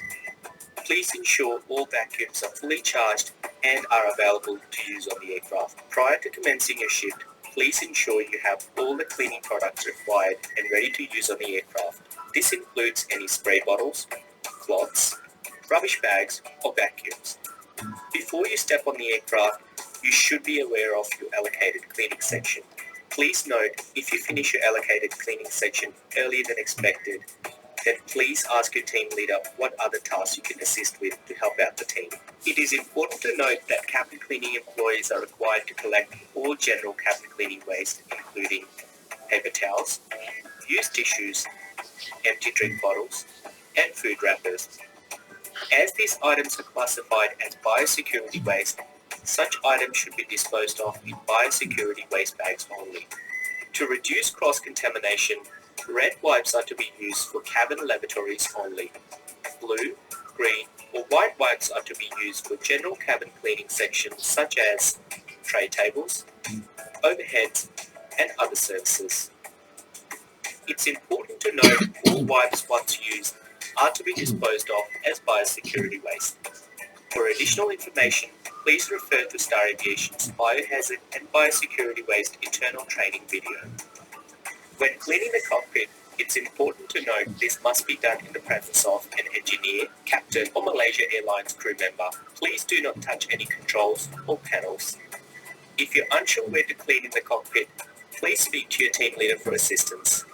Areas required to be cleaned in the cockpit include removing all rubbish, collecting trash bags from technical crew, dusting or vacuuming all seats, tech crew bunk floors, and carpet. Wipe down all work tables, cup holders, sidewalls, cockpit doors, ashtrays, as well as tech crew bunks, sidewalls. All soiled linen must be retrieved from tech crew bunks and replaced with fresh linen. For any uncarpeted floor, please mop. Whether you're allocated to first class, business class, or economy class, you will need to complete the following cleaning requirements. For seats, you will need to remove all rubbish from the seat pockets, replace torn or dirty seat pockets if required, dust debris from the seats, arrange seat belts in V shape without buckles touching each other, remove stained or worn out seat covers and replace accordingly, as well as remove all headrests and replace with the new ones. Please note if you come across an unserviceable seat, please notify your team leader immediately. The team leader will then notify an engineering staff member. For surfaces, you will be required to wipe down magazine compartments, seats, windows, baby bassinets, and railings. For bedding, you will be required to remove and replace all pillows and blankets, as well as duvets and mattresses. For floors, you will be required to vacuum all areas as well as remove any stains with approved disinfectant as required. Please note if you find customers' personal belongings such as phone or a wallet, please notify your team leader immediately. Your team leader will notify appropriate airline representative. Star Aviation shares galley cleaning responsibilities with the caterers. Our responsibilities include removing rubbish from the sink, galley tops, crew tops, and surrounding areas, wiping and cleaning the galley tops, as well as mopping and disinfecting galley floors, inclusive of meal card storage areas. If you're allocated to clean the lavatories, you'll be required to clean the following.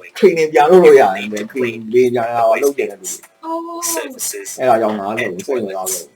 Please carefully watch the demonstration on how to correctly clean the lavatories on a Malaysia Airlines aircraft. Hi everyone, cleaning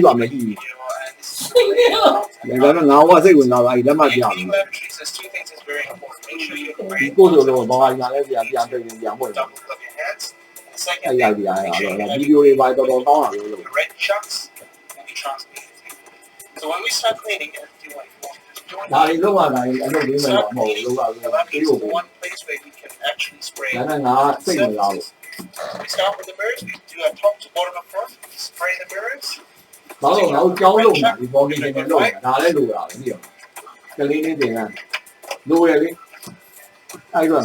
towel. Just give it another wipe to make sure it's free. Next up, we spray onto a cloth. We wipe the silver bits. Anything that has a silver, give it a good wipe. 嗰啲褲邊你兩個都褲俾我又買咯，而家咪即刻好易。而家我哋做到乜都嚟㗎咧，我真係連下都好易啊。阿老媽過到即刻好易啊，佢今日咧路嘅都做玩我。乜你咧？ Also wipe these toilet roll holders and underneath the holders as well. And if needed, replace the toilet rolls. 嗱，我先換我就但我都未有冇。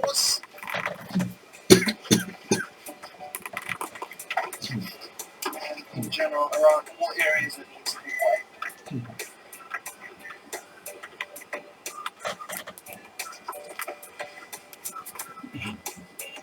Next up, we also wipe down the baby change table.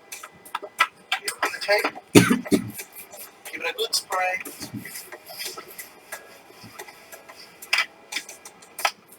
So just standing around, there are in different lavatories, there might be a mirror on the back side and the holding rails. Make sure we wipe down the holding rails as well as the mirror.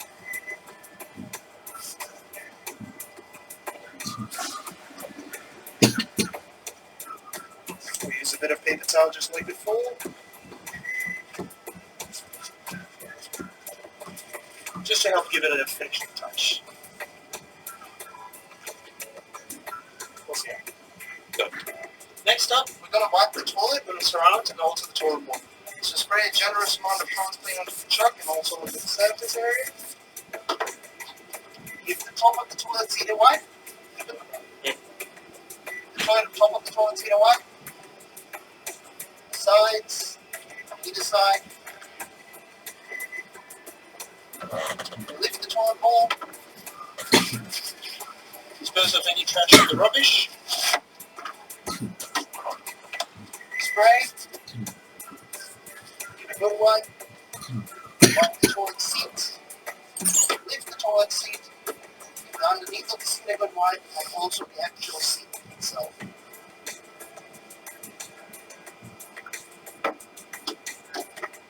Also make sure you wipe around the toilet.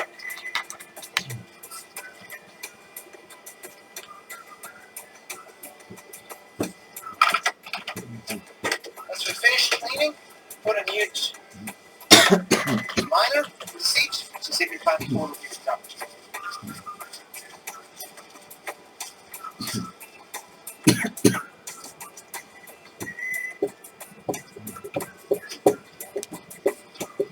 Final step, we also make sure we mop. Also, we make sure that we empty the bin. So in order to empty the bin, just open the door, pull the bin out, into the trash, into the yellow trash bag.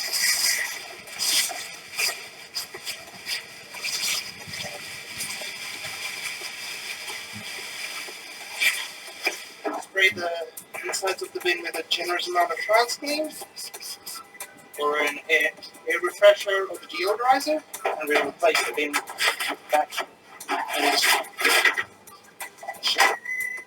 Please note, if you come across an unserviceable toilet, please advise your team leader immediately. The team leader will then notify an engineering staff member. Remember, always operate in a safe manner. If you're unsure of your allocated cleaning section, please speak to your team leader. Please ensure you wear personal protective equipment as required.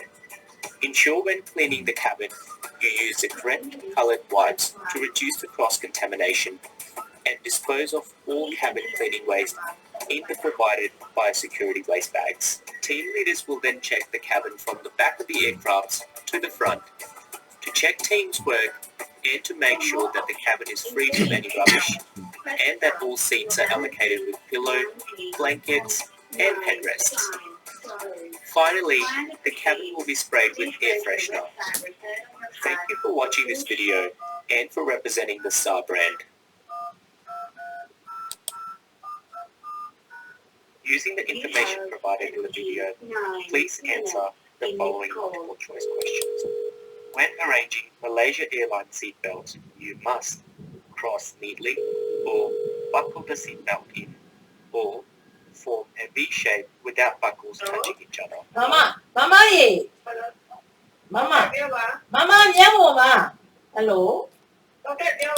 Mama. What-colour wipes are to be used Oh, in lavatory go John toilets to reduce Oh, cross-contamination? cleaner ဆိုပေမဲ့ကိုအရာရှိတယ် cleaner ပါလေ officer တဲ့ဆိုပြီးတော့ If a passenger has left အိမ် behind စာတွေ any ပေးလိုက်တာ personal ပုံစံ items, မချသေးဘူးလေညနေကမစားသေးဘူးဟိုနည်းနေလုံနေအဲ့ဒါဗာလဲဟိုစာရွက်စာတမ်းတွေကိုဗာလဲဟိုပေါ့မိကုန်းနေကွန်ပျူတာနဲ့မိကုန်းနေဖြည့်ပြီးတော့သူ့ကိုအဲ့စာရွက်ထုတ်ပြီးမယ်ဆို तू ကဝမ်းသာလေးလုံနေတယ်နောက်တော့ညီးတာပဲမျက်မှောင်တော့အဲ့ဒါ तू ကအဲ့ဒီစာရွက်တွေတကယ်နောက်ညီအောင်မမရဲ့မျက်မှောင်အဲ့ဒါနောက်မချမ်းသာဘူးသူ့အဲ့လိုလုံတာပြီးတော့စိတ်မချမ်းသာဘူးတော့မှာတော့ cleaner လုပ်ပြရဖို့ညာလို့တော့စာရွက်တွေအဖြေနေရလားလို့တက်ကတူတက်တာကြာတာပဲမမရဲ့တက်ကတူတင်တန်းပေးတယ်လို့ခါတဲ့ကွန်ပျူတာထဲမှာမိကုန်းတွေတစ်ခုနဲ့ဖတ်အကုန်လုံးပြန်နေတယ်အဲ့တော့နောက်ကအမှုနဲ့အဲ့ဒါမပေးလဲသူတို့အလုပ်သေးတယ်တဲ့ဒါပေမဲ့တဲ့သူကရအောင်ထားမယ်တဲ့အိစာရွက်တွေတဲ့အောင်လည်းမှတ်ပြီးထားပြီးလို့ရှိရင်ဗမာပြည်မှာပဲဖြစ်ဖြစ်တော့ပိုင်း airlines training တွေပြီးတော့ဒါပြန်သိလို့ရမယ်တဲ့ကျောင်းမှာသင်ဖို့တဲ့ညမလို့ကျောင်းမှာပြန်သင်ဖို့တဲ့ဒီလားသူကအကျန်းကြီးပဲဒီလားမမအခုအဲ့ဒါညမစိတ်မချမ်းသာဘူးမမရဲ့နားလည်းကြီးတယ်ဒီထဲမှာပြန်လာတဲ့ဟာလေညနေ3နာရီရဲ့လုံတာအခုမစ်ဆိုဒီမှာ10နာရီခွဲတော့မယ်မပြီးဘူးအဲ့ဒါညမကလမ်းသွားလျှောက်သေးတယ်တအောင်တနာရီလောက်ပြန်လာလည်းမပြီးဘူးခုလိုက်ခမင်းမစားသေးဘူးစိတ်ပြက်လို့အဲ့နဲ့အဲ့ညမကနားနေရဘူးအဲ့နဲ့ညမကပြောတာဒီလောက်တော့ပြင်မစူးစမ်းရလားလို့နာမည်လည်းကလင်နာကြီးမလုပ်ပါနဲ့ပေါ့မလုပ်ပါနဲ့လို့ဆိုပြီးတော့ဖြူထားတာလေဘယ်တော့မှထုတ်ပြအောင်နော်တို့ဘာမှမလုပ်ထားတဲ့အတိုင်းငါတို့လူရတာလည်းကားတယ် all transparency မရှိ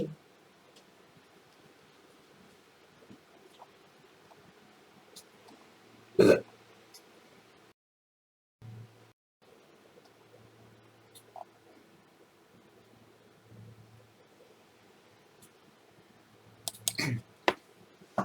ဟုတ်ပါလားသူများတွေကဖိလစ်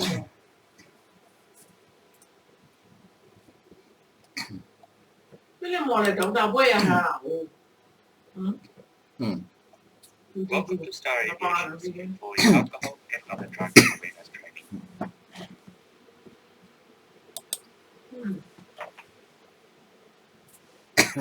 In this training, we will cover Star Aviation's management procedure of drugs and alcohol, how testing is conducted in the workplace, support and assistance services available to employees, information about the risks to aviation safety from use of alcohol and other drugs, identification and management of problematic alcohol and other drug users.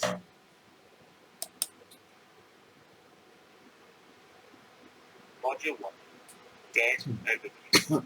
This module discusses the background to alcohol and other drugs in the aviation industry, outlines Star Aviation's management procedure, and describes the CASA program.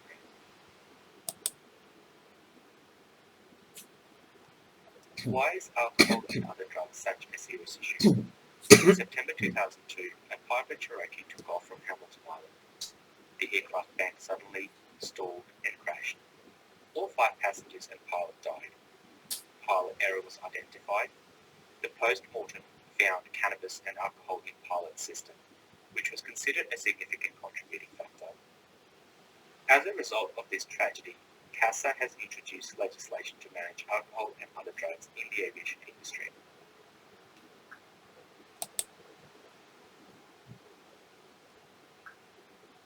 Steve's big night out.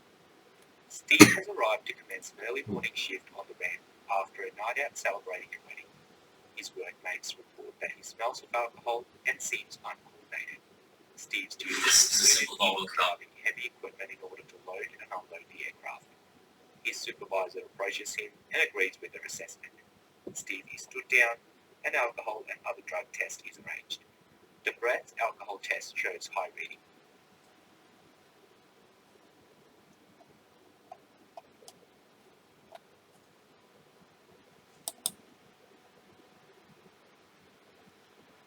What are some of the potential impacts on Steve?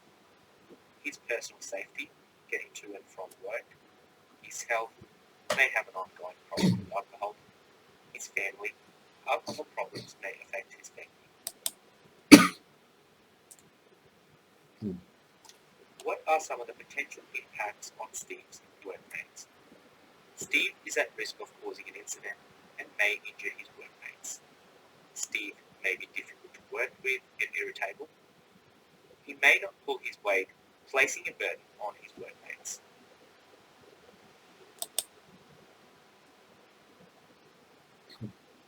What are some of the potential impacts on the aircraft? Alcohol affects judgment, which could lead to an impact between equipment and the aircraft. Incidents like these lead to flight cancellations and millions of dollars worth of damage.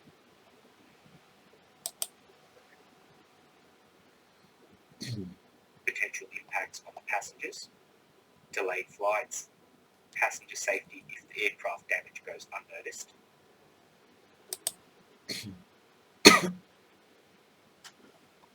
What are some of the potential impacts of this on Star Aviation?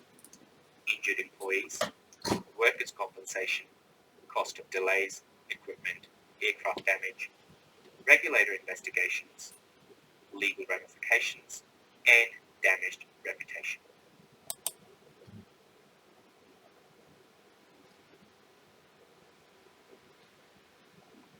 Alcohol and other drugs in the workplace. It is estimated that alcohol is implicated in up to 15% of work-related deaths in Australia.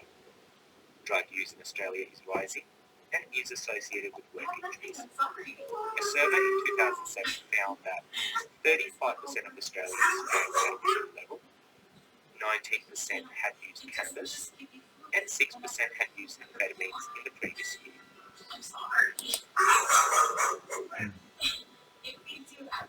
The Star Aviation Alcohol and Other Drugs program meets the CASA regulatory requirements. aims to prevent incidents from occurring. Key components to ensure the health and safety of all employees and our customers.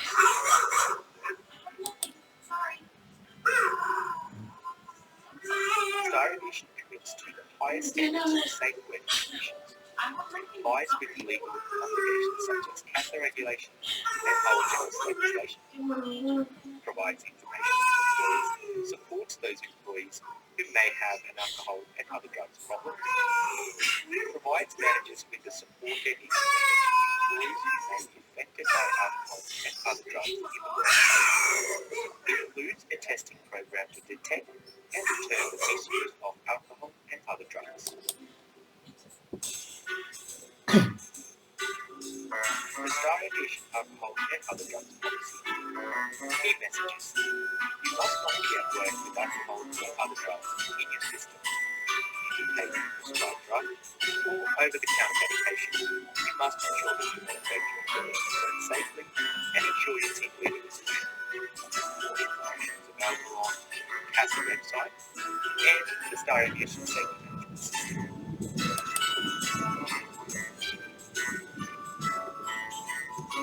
Alcohol and other drugs procedures.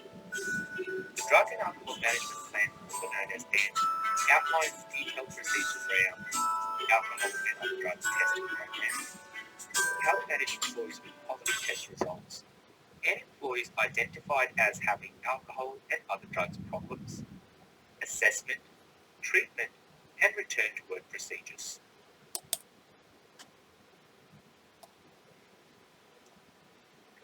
Alcohol and other drug testing. Alcohol and other drug testing is an important part of Star Aviation's management procedure of drug and alcohol. It allows Star to identify and manage the risk of employees who may be under the influence of alcohol and other drugs at work. Star Aviation and CASA run separate testing procedures. CASA testing is integrated into overall Star Aviation's alcohol and other drugs program.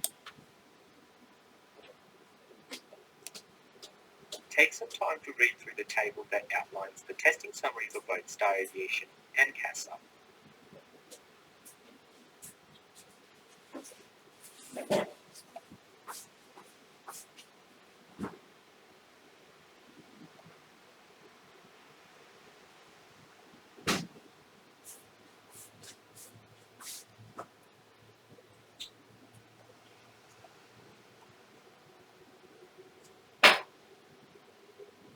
I think that to another day. So, but do they allow by that? So, to me, I say they get the sign how you get. Next, we will look at the effects of drugs on your body and how long they stay in your system. Then we will look at how Star Aviation or CASA may test you for the presence of these substances in your body whilst at work.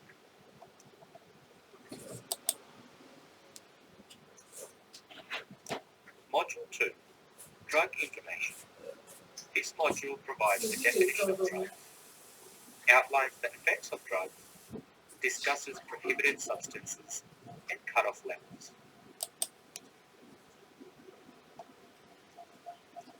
What is a drug? A drug is a substance which, when taken into the body, modifies a normal or abnormal psychological process. Drugs primarily affect the user's nerves and central nervous system, that is, the brain and spine.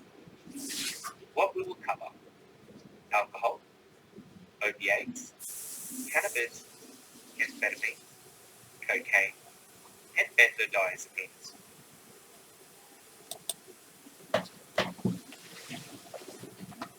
Please note, under the Customs Act, it is illegal to bring many of these substances into Australia. You are responsible for what you put into your body. Drug effects and time to clear vary from person to person. A positive test for alcohol.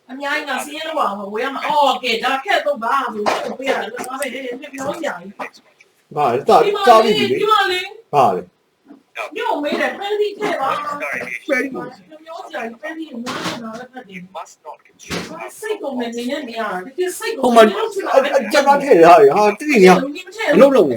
In some circumstances, duty travel, sales promotion, a manager may authorize an employee employed to consume alcohol, provided that care is taken to ensure safe travel.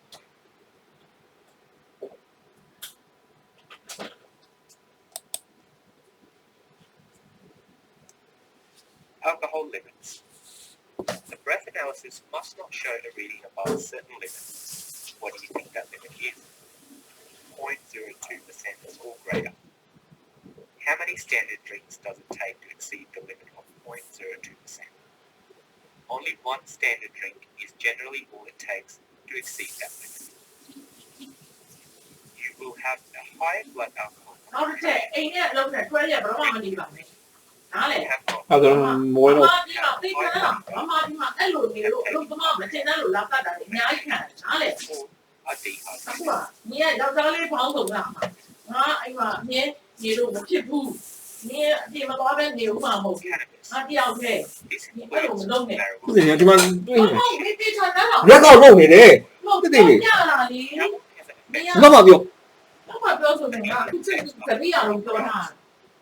Long-term use can have all kinds of serious safety effects. How long can it take to leave your body? Up to 77 days. It is excreted very slowly in the body.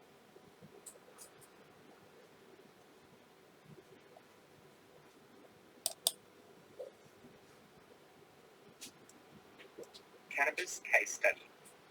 In the late 1980s, the research program studied the effects of cannabis used by 10 experienced pilots. After 8 hours of training on a flight simulator landing exercise, each pilot was given a small amount of cannabis. After 24 hours, the pilots all believed their ability to fly was unimpaired. After performing the same landing exercise. The results were alarming. All of the pilots had difficulty in aligning and landing at the center of the runway. One of the 10 crash landed off the runway.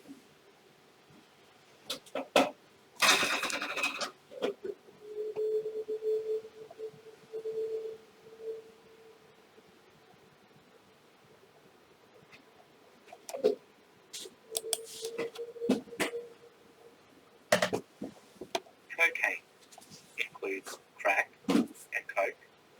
It is an illegal substance. It is a stimulant causing inability to judge risks, unpredictability, and aggressive behavior. Ecstasy. Effects includes intense lower back pain, anxiety, nausea, headaches, and flashbacks, all of which can last for months. The brain's serotonin-regulated system can be damaged. These systems control verbal recall, memory, and visual scanning.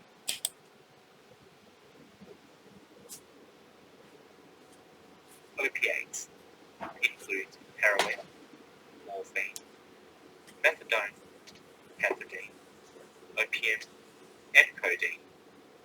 Opiates are very strong painkillers which depress the central nervous system. If used incorrectly, they slow down users' central nervous system activity to the point where user slips into coma and dies.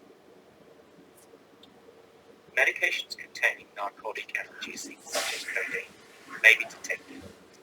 The use of over-the-counter drugs and prescribed medication is permitted, provided they are used as directed.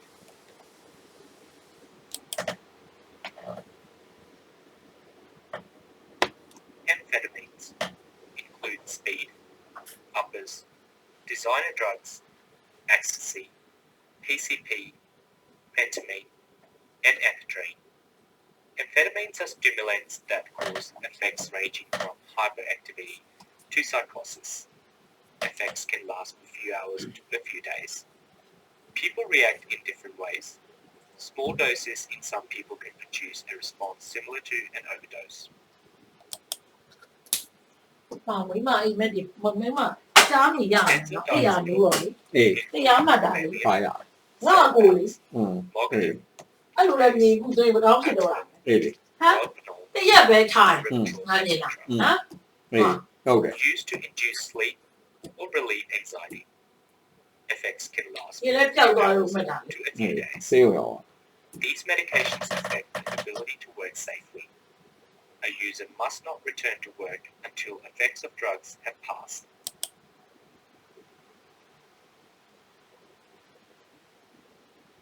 Prescription drugs. If your doctor prescribes any kind of medication, you must check that the medication will not interfere with your ability to work safely. Let your doctor know that the testing for various categories of drugs is a condition of employment. Your doctor may be able to prescribe alternative medication that will not have the same effect on safety. You are responsible for the medication and other substances that you consume.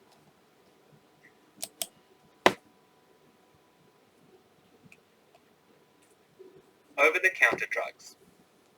The two categories of most concern are the pseudoephedrine found in cold and flu medications such as Codral, Sudafed, and Damazin, and the codeine often found in the painkillers.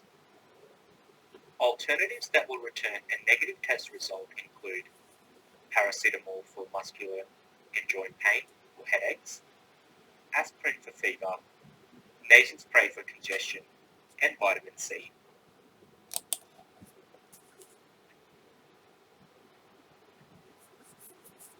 Detection periods, length of time in system. Alcohol breaks down 0.01% to 0.015% per hour. Opiates including heroin, 2 to 3 days. Amphetamines including ecstasy, up to 2 to 4 days to be eliminated. Cocaine, up to 3 days. Cannabis, up to 30 or 40 days. Benzodiazepines, up to 30 days.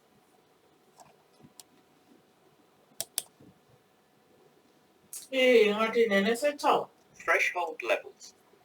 Threshold levels are applied when testing for drugs in either urine or saliva. If the level of drug is below a threshold level, it is reported as negative test. If it is above, it is reported as a positive test. Threshold levels are set out in Australian standards for both urine and saliva testing. Threshold levels are set so that inhaling passively or trace amount of drugs are excluded. Drug used within the detection period is likely to exceed the threshold level and produce a positive test result.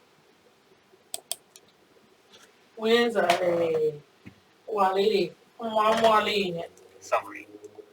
You are responsible for what you put in your body. Effects and time to clear vary from person to person. Positive test result for drugs will have consequences. Supplementary power. Module 3.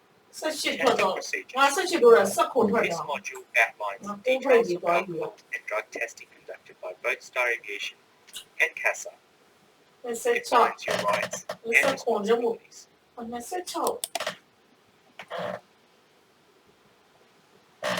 Take some time to read through the table that outlines the testing summary for both Star Aviation and CASA.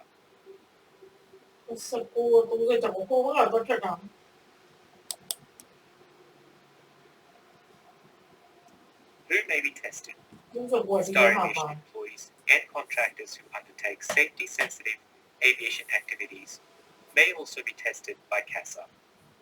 CASA will perform random testing only on employees and contractors who perform safety-sensitive aviation activities.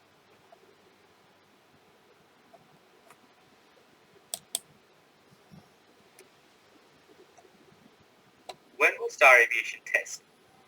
Prior to employment, conducting work in safety-sensitive aviation activity job, show cause, that is, where there is a reason to believe that an employee may be under the influence of alcohol and other drugs, post-incident, as part of the investigation following an incident, and follow-up testing as part of the Return to Safe Work plan. When will CASA test? CASA will perform random testing on employees and contractors who perform a safety-sensitive aviation activity.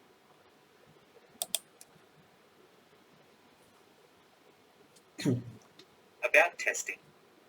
Testing is carried out by independently trained testing agents, appointed by either Star Aviation or CASA. These approved testers are trained to follow the relevant standards for testing procedures and will treat their employees with dignity and respect. They will ensure the highest standards of privacy and confidentiality are maintained. Once you have been notified that you have been selected for testing, you are required to participate. Failure to do so may result in disciplinary action and being stood down. Under the CASA testing program, you may also incur a fine.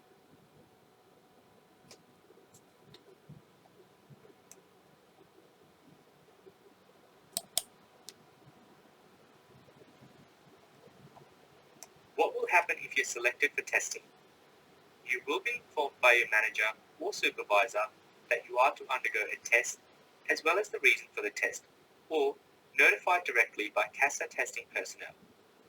You'll be given a written outline of testing procedures, and you'll also be asked to sign an authorization for testing to proceed. You may have a representative of your choice with you during the testing process, but they must not interfere with the testing process and must also maintain your privacy.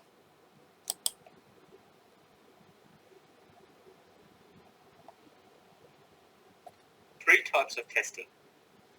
Breath alcohol testing, conducted by Star Aviation and CASA. Urine drug test, conducted by Star Aviation. Saliva drug testing, conducted by CASA. မိမပြောမယ်ငါတို့ကအခု Alcohol အဲ့ကျိုးတဲ့တင် college နဲ့ဒီမှာနေထားတယ်မလား ဟုတ်တယ် ဒီဝိရထားတယ်အဲ့တော့မိမပြောမယ် warehouse လိုမျိုးလေးနဲ့ trade ပါလဲ practical တင်နေရအောင်လား ရတယ် အေးအဲ့ဒါလို့ကိုပြောတာအကြီးကြီးလောက်ရမလို့သေးဘူးအဲ့ electrical engineer တို့ဟိုလေးလေးနဲ့ဒီ online ရင်စမှာငါအဲ့ဒါပြောလက်တွေ့တင်ပေးတယ်ဆိုဆိုင်ဖြစ်သွားပြီကြောင်းပါမိမအဲ့ဒါပြောနေတယ်မိမပြောခေါင်းထဲမှာထည့်ထားတယ်နော်အခုနေငါထီပေါက်တာနဲ့ငါအဲ့ဒါလုံးတော့မပြီးမှမတက်နိုင်လို့ငါတင်းကြီးခံနေရ Star Aviation urine drug testing. Testing will be completed by Star Aviation's nominated testing agent. Star Aviation urine test. The A sample is analysed. The B sample is retained for 12 months. You may request the B sample to be analysed if you wish. Results are sent to Star Aviation's medical review officer, also known as MRO, an outsourced provider to determine the final results and inform your manager. The medical review officer may need to speak to you during this process. HR will inform you of the results.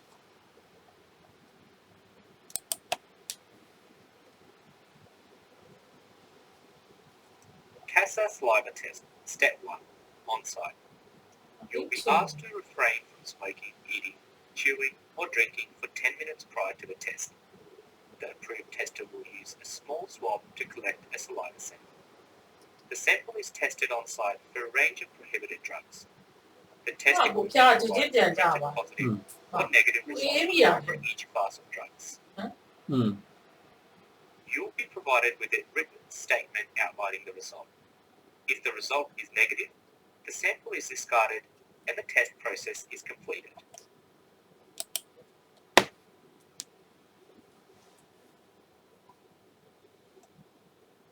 CASA saliva test, step 2, lab analysis.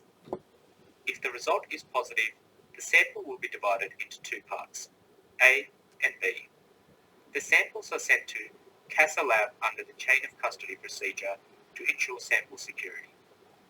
If there was not enough saliva in the original sample, you may be asked to provide another sample. Results are sent to CASA medical review officer to determine the results. The medical review officer may need to speak to you during this process.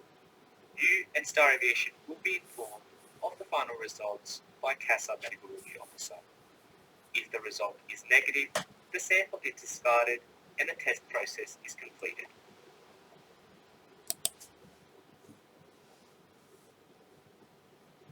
Summary. You're required to participate in 3 types of testing. Breath alcohol testing, conducted by Star Aviation and CASA. Urine drug testing, conducted by Star Aviation. Saliva drug testing, conducted by CASA. Next, we will discuss what happens if you get a positive result. Module 4, Management of positive results. This module Yes, explains yeah, what happens if an employee has a positive alcohol or drug test. Outlines Star Aviation's commitment to providing support for employees to return to work safely, free of alcohol and other drugs. Describes employee responsibility and activity in the rehab programs. ကျမတို့ကလေဒီမှာပုံမှန်မဟုတ်ဘူးလေ။လက်ဝင်မရှိနေမှာပေါ့။ Positive results. ငါလည်းစိတ်မကောင်းဖြစ်သွားတယ် Test result may be returned to the Star Aviation program. ဒီချိန်မှာဘူးကဘေးတွေလာမီးမှာလေ There are some initial actions unique to CASA အဲ့ဒါ program, လေ which are အဲ့ဒါ explained ကို in လည်း the ငါပြောရအောင်မယ်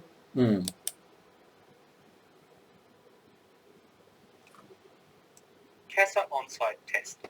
Positive result.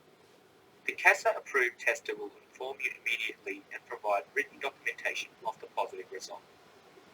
CASA regulation requires you to immediately cease performing any safety-sensitive aviation activities. Failure to do so is an offence under CASA regulation and may result in a fine. The Star Aviation Act also requires you to inform your manager immediately.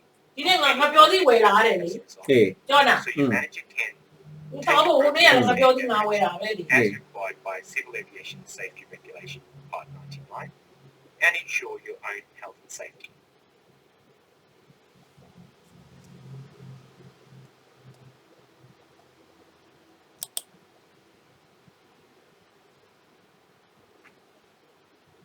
CASA lab test. Positive result. Once the CASA laboratory drug test is received, usually 3 or more working days later, the CASA medical review officer declares the test positive. You and Star Aviation will be notified. You must remain stood down. Your manager will set up a meeting with you to outline the procedure that must be followed to ensure Star Aviation and CASA requirements are met.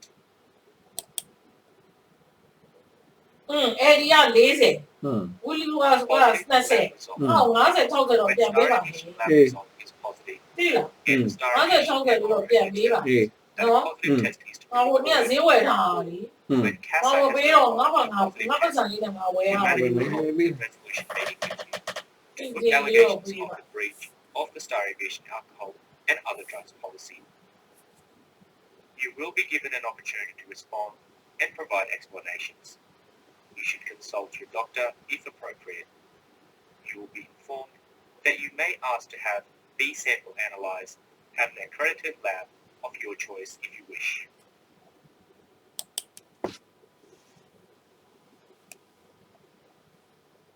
If the allegations are confirmed, your manager will arrange a comprehensive clinic assessment with a drug and alcohol professional and a medical practitioner.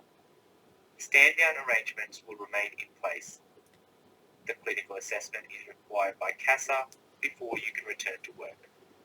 The assessment will determine what treatment or counselling may be necessary.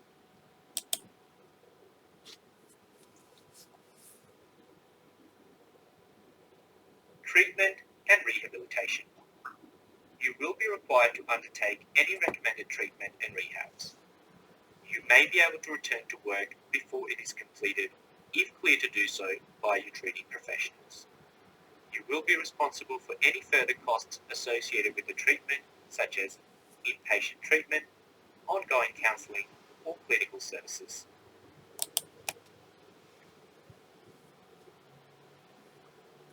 You may return to work when you have attended the comprehensive clinical assessment and are following the recommendations. Returned a negative test. Return to work tests are carried out by Star Aviation's agent and have Star Aviation's medical review. Do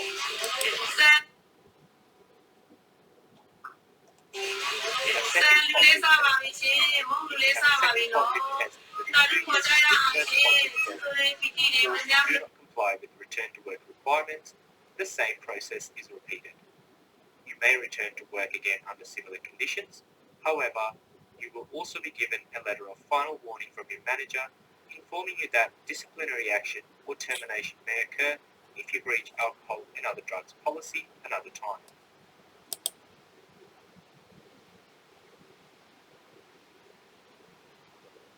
a third positive test.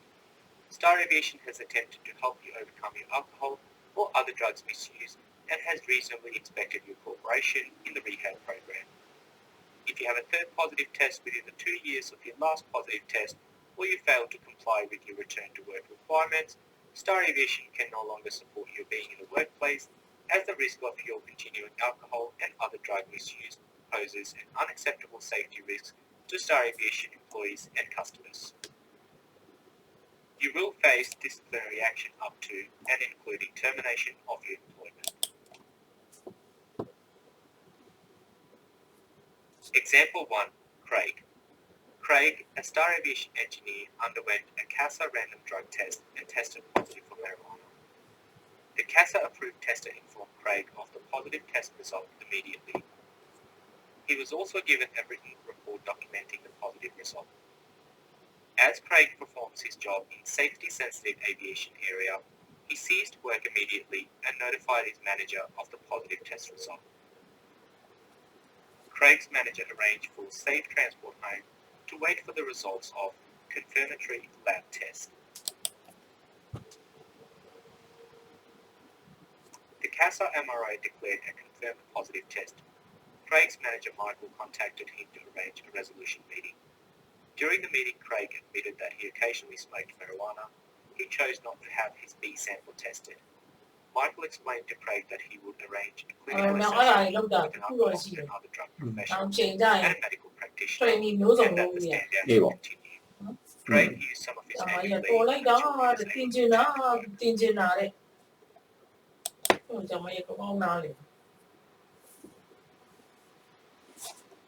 Craig's clinical assessment determined he did not need any specific treatment or rehabilitation. Craig and the assessor agreed that a commitment to stop smoking marijuana was sufficient. The Star Aviation Medical Review Officer agreed with this assessment. Before returning to work, Craig underwent another drug test, which returned a negative result. He signed return to safe work there. Over 6 months, Craig had 6 random drug tests, which returned negative. He has been drug-free and he felt confident to perform his job in a safe manner.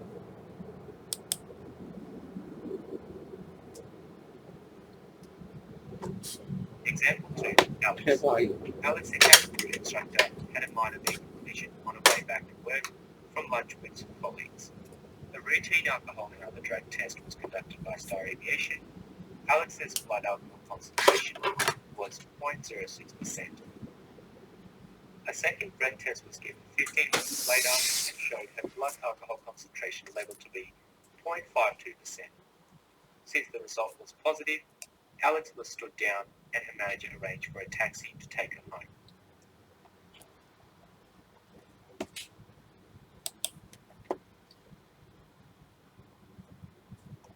Alex's manager arranged for her to come in the next day for a resolution meeting and to discuss the situation further. During this meeting, Alex's manager alleged that she had breached Star Aviation alcohol and other drug policy by returning to work after drinking alcohol. He also brought up his concern that Alex may have a problem, as on occasion he has noticed she sometimes comes into work smelling of alcoholic beverages.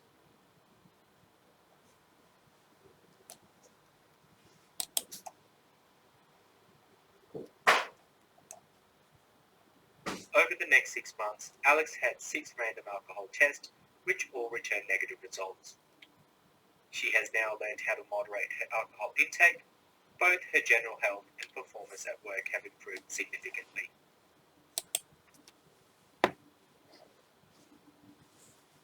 Summary. Star Aviation requires all employees to come to work free of alcohol and other drugs to promote highest levels of health and safety. Testing is necessary to deter those who may deliberately misuse alcohol or other drugs, or those who may be dependent and cannot stop.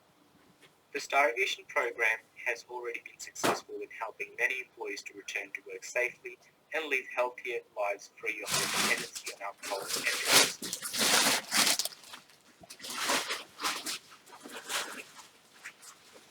Module 5. Information for Supervisors.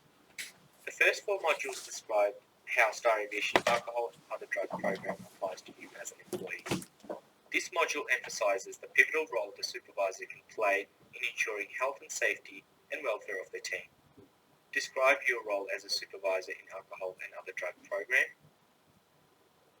Your close working relationship with employees provides a unique insight into issues including alcohol and other drugs, which may impact on the safety of your whole team. This module provides you with the tools you need to address alcohol and other drug issues in the workplace and ensure regulatory compliance. Your role as a supervisor. Lead by example, demonstrating safe behaviour in all ways including in relation to alcohol and other drugs. Engage employees about working safely, ensuring health and welfare of all team members. Communicate with your team regularly about alcohol and other drug program issues. Identify employees who may misuse or be under the influence of alcohol and other drugs, or have an ongoing problematic alcohol and other drug use. If called upon, facilitate the testing process through Star Aviation Alcohol and Other Drug Program or CASA testing.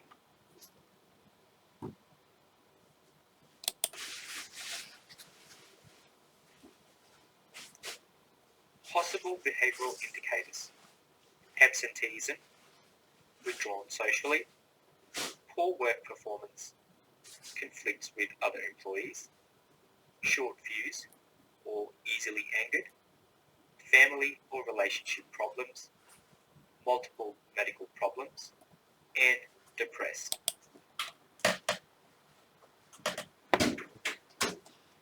Actions to take. If you notice some of these signs, notify your manager. Familiarise the employee with the Star Aviation Management Procedure of drug and alcohol. The first reaction of many people with alcohol and other drug issues is often denial. Let them know you're always available to talk to them. Offer support and continue to monitor. Watch for signs that they may be under the influence while at work.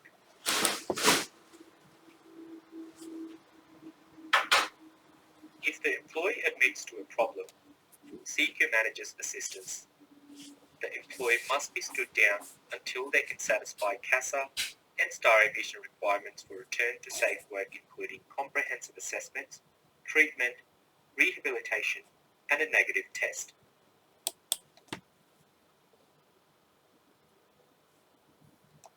Acute and overt signs of alcohol and other drug problems.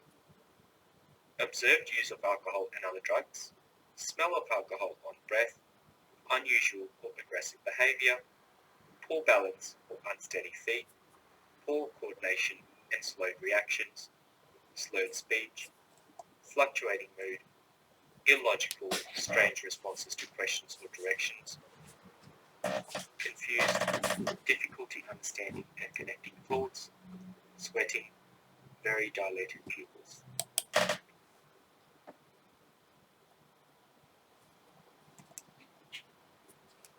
Actions to take.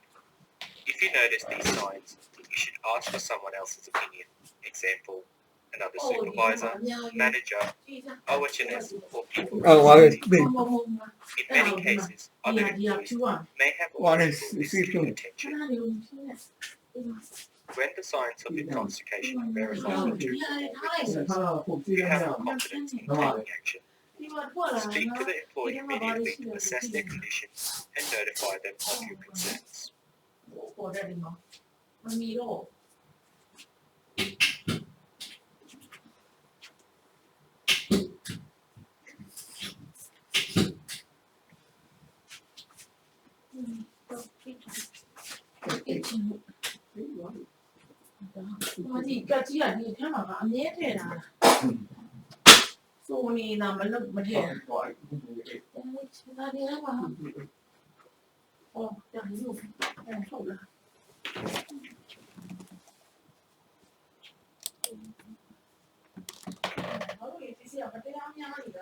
Managing employees under the influence. Contact the Star Aviation Medical Review Officer and seek authorization to conduct show cause testing. When authorization to conduct show cause testing is given, notify the employee and stand them down, ensuring they are safe, They do not leave the workplace. They are observed whilst waiting for the approved testers to arrive. Contact the Star Aviation approved testing agency, the manager to facilitate travel and supervision of the employee to the testing agency.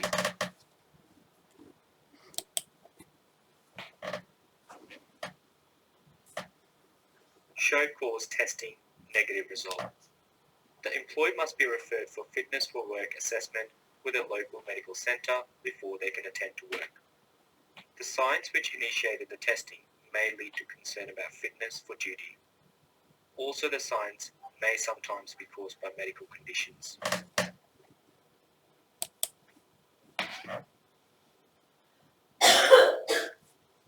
Show cause testing positive result. If the breath alcohol test is positive or the on-site drug test is inconclusive, the employee must remain stood down. Referral for medical assessment may need to be considered if there are concerns about employee's health. Arrange safe transport either home or to the medical facility. HR will be contacted by Star Aviation's medical review officer in 2 to 3 days' time with the results of the lab analysis. If positive, HR will meet with the employee to outline the next steps of the alcohol and other drugs program.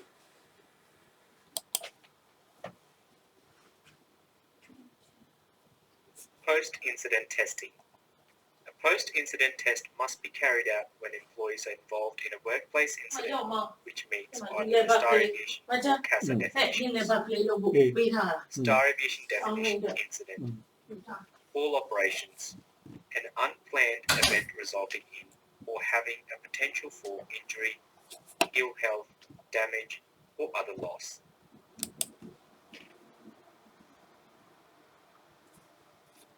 CASA definition accident. An occurrence that arises out of a person performing or being available to perform an applicable safety-sensitive aviation activity if either or both of the following apply. The occurrence results in death or serious harm to a person. The occurrence results in serious damage to an aircraft or property. CASA definition serious incident.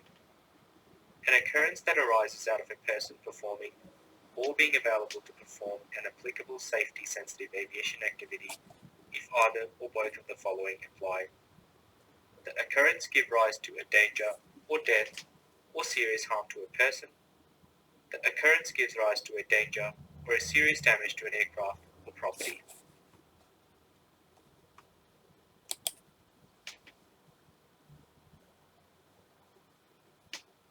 Post-incident testing. You or your manager contact the approved agency directly. Medical review officer authorization is not required. Post-incident testing is performed by Star Aviation approved testers. It must comprise both breath alcohol and urine drug test. Negative result, the employee may return to duties unless there are other reasons to stand them down. Positive alcohol or an inconclusive drug on-site test result, the employee must be stood down and safe transport arranged. HR will be contacted by the Star Aviation Medical Review Officer in 2 to 3 days' time with the lab results and will meet the employee to go through the next steps in the alcohol and other drugs program.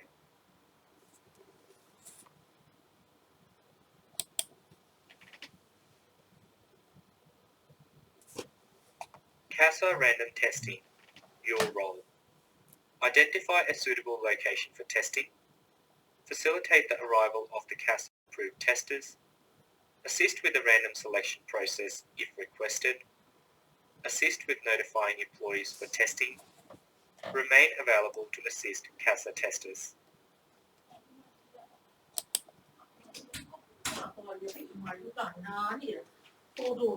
CASA random tests.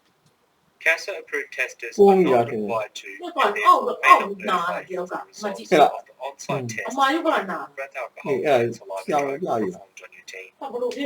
They will give the employee both verbal and written notification of the result. You must ensure each employee tested provides you with a copy of their CASA test results. Star Aviation policy also requires the employees to notify you of the results.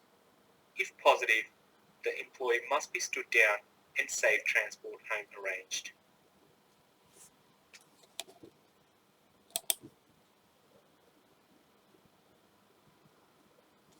Additional points, CASA random tests.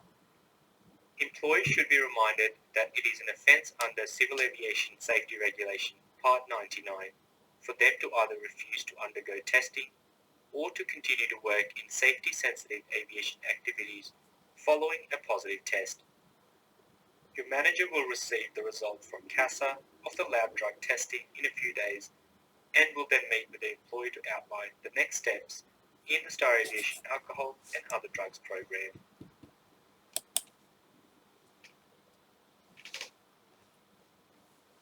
Return to work and follow-up testing. The employee has completed a comprehensive assessment of alcohol and other drug use, fleet presentation and ramp operations only. Where the comprehensive assessment recommended that the employee commence an AOD intervention program and the employee has agreed to and commence the program. The employee has been considered fit to return to performing or being available to perform duties by MRO. Where an employee was suspended due to a drug-related event and at the time of being considered fit to perform or being available to perform duties, the employee provides a further test result that is not positive and the MRO is satisfied the test indicates the absence of testable drug use.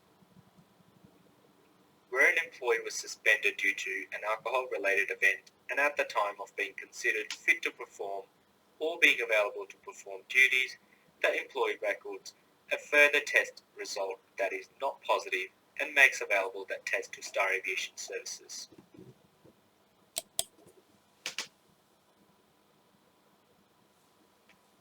Prescription and counter medications. Supervisors are often made aware of medications employees may be taking. Remind employees that many medications can affect their ability to work and operate machinery, including drive to and from work safely. Employees should be asked to check with their doctors or pharmacist about working whilst taking these medications. If you have any concerns, speak to your manager or contact Star Aviation MRO.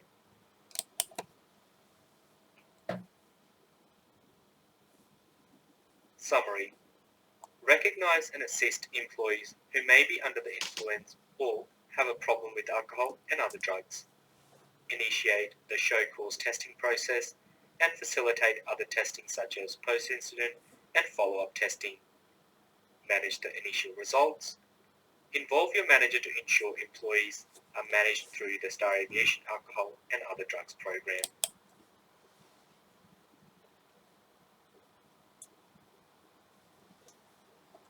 Additional information. You can always seek advice from your manager, your HR representative, or the Star Aviation Medical Review Officer. Consult resources, the management procedure of drug and alcohol, and the CASA website.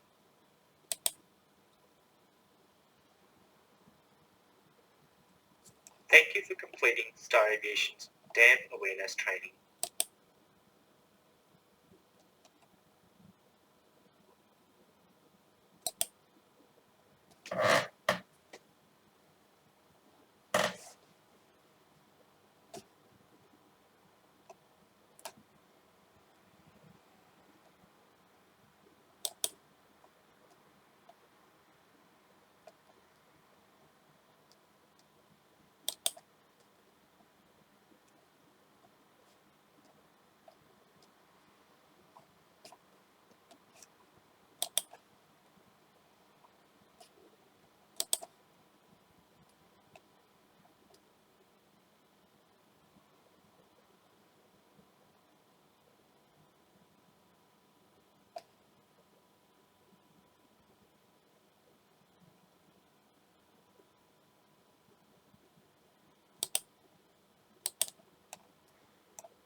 Welcome to Star Aviation's internal training video for GSC checks.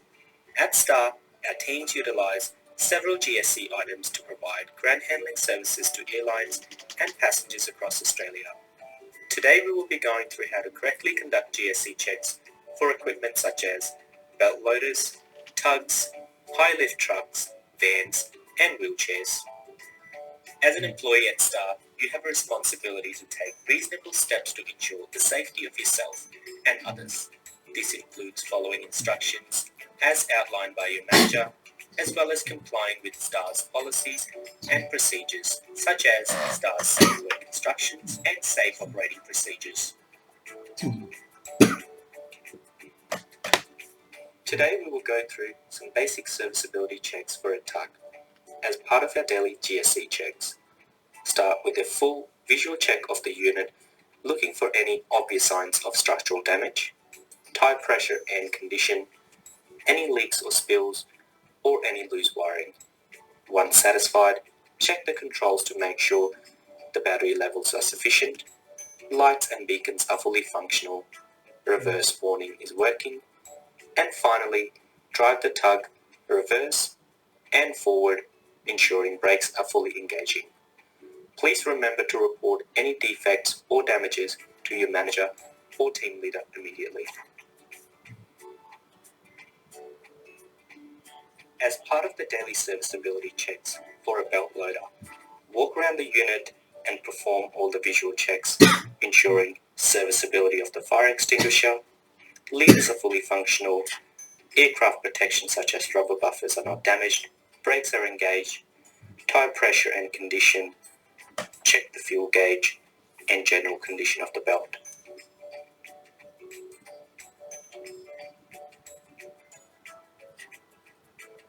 Once satisfied, walk back and start the engine.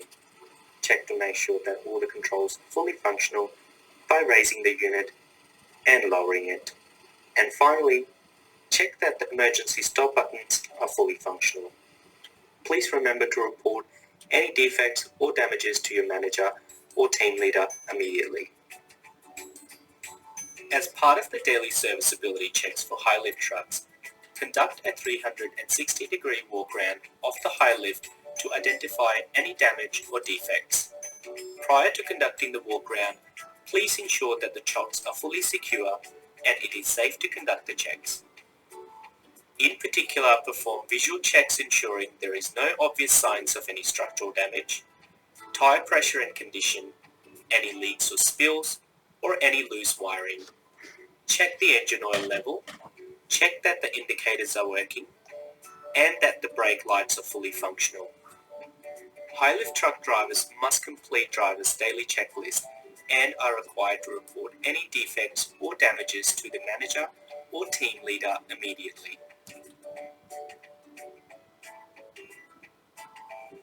Prior to loading the van with employees or passengers, please ensure you conduct some basic GSC checks. Start by walking around the van and perform all the visual checks ensuring the van is free from any damage, indicators are working, brake lights are working, headlights are functional, and that the dashboard is operating with no warning signs displayed. Please remember to report any defects or damages to your manager or team leader immediately.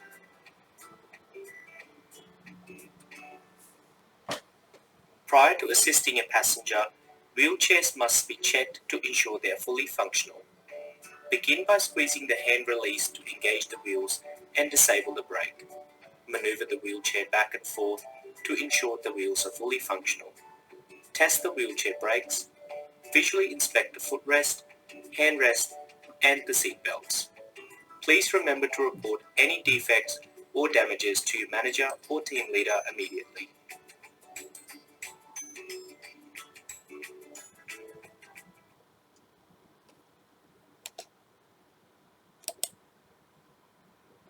Using the information provided in the videos, please complete the following multiple choice questions. If you identify a defect or damage to the GSC, who are you required to report it to? No one. This is not your responsibility.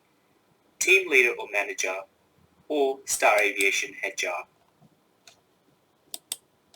Select the correct statement. GSE checks are important to ensure the GSE is fully functional and free from defects or damages. GSE check is only required if you spot an issue, or GSE checks are not conducted by Star Aviation. Are you responsible for completing a GSE check prior to operating the GSE? Yes or no?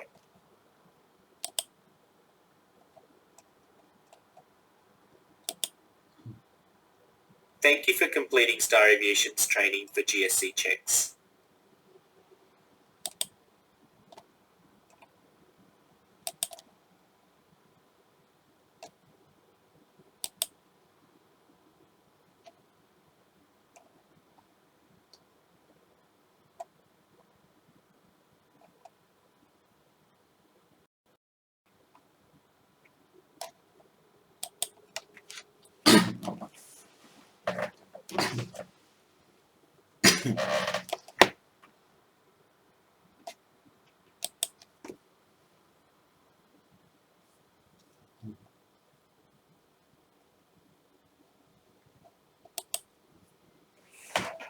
Welcome to Star Aviation's internal training video about COVID-19.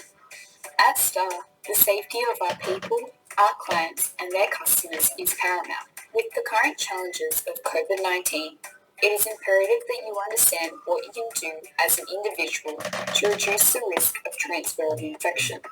COVID-19, otherwise known as coronavirus, is a virus that affects the human respiratory system.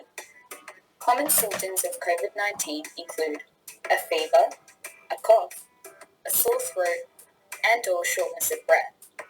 In more severe cases, infection can cause pneumonia with severe acute respiratory distress. COVID-19 symptoms are very similar to the common flu. It is important if you are feeling unwell or if you're experiencing flu-like symptoms to consult with your COVID-19 clinic or your local GP and self-isolate immediately. Please ensure you notify the clinic via a phone call and advise of your symptoms before attending in person. This is to ensure you abide by strict instructions as outlined by the clinic. In Australia, the people most at risk of getting COVID-19 are those individuals returning from overseas, or anyone who's been in close contact with someone who's been diagnosed with COVID-19. People with compromised immune systems or chronic medical conditions are also at a higher risk, including those of elderly. However, it is important to note that anyone can contract COVID-19. Like the common flu, COVID-19 is spread by human interaction. This can be in the form of coughing, sneezing, coming into contact with contaminated hands, as well as touching contaminated surfaces. COVID-19 is currently tested by taking samples in the form of swabs from the back of the nose, throat, or fluid from lungs. This can be conducted by a GP, private pathologies, public hospitals, or COVID-19 clinics. You can assist in reducing the spread of COVID-19 by implementing the following.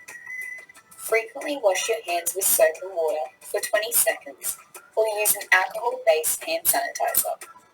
Please ensure you cover your nose and mouth with a tissue when coughing or sneezing. If you're unable to use a tissue, please use your elbow. Avoid close contact with people who are feeling unwell or experiencing flu or cold-like symptoms. If you yourself are feeling unwell or have cold-like symptoms, please stay home. Avoid touching your face, particularly in public areas. Please also avoid shaking hands with others and try to maintain a distance of 1.5 meters from others. Please visit sites such as the World Health Organization or the Australian Department of Health for recent COVID-19 updates. STAR has invested in a range of materials and personal protective equipment to assist in reducing the spread of COVID-19. Airports nationally are provided with gloves, face masks, eyewear, overalls, and hand sanitizer. STAR's Board of Directors have further developed a comprehensive COVID-19 business plan to address worksite restrictions. This includes office-based personnel working from home where possible, enforcing the 1.5 metre distance between employees where possible, organising meetings via teleconference where possible, displaying posters nationally outlining safe practices and COVID-19 updates, increasing cleaning and disinfecting of common areas, limiting the amount of employees allowed in one vehicle at a time, as well as introducing clear walking paths to reduce the flow of traffic. Further to this, cabin cleaning teams are provided with new cleaning products specifically designed and concentrated chemicals used for cabin cleaning services and overall cleaning of the airport environment. Our customer service officers are further provided with sneeze guards to reduce the transfer of infections and limit human interaction as much as possible. Thank you for watching Star Aviation's COVID-19 internal training video. We hope the information provided has been informative and assisted in your understanding of the matter. By adhering to government guidelines and corporate policies and procedures, we can assist in reducing the spread of COVID-19. Using the information provided in the video, please answer the following multiple choice questions. How can you assist in reducing the spread of COVID-19? Washing your hands, covering your mouth, avoiding large crowds, staying home if unwell, or all of the above. True or false? You must call a clinic advising your flu-like or COVID-19 symptoms prior to attending or organising your appointment. How was COVID-19 spread? Through food, through human contact, or by travelling?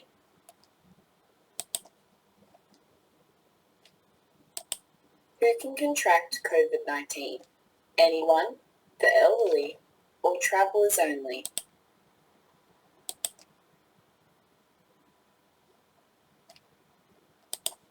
True or false? As a response to COVID-19, Star Aviation is providing ports nationally with additional personal protective equipment such as gloves, face masks, overalls, and hand sanitizer.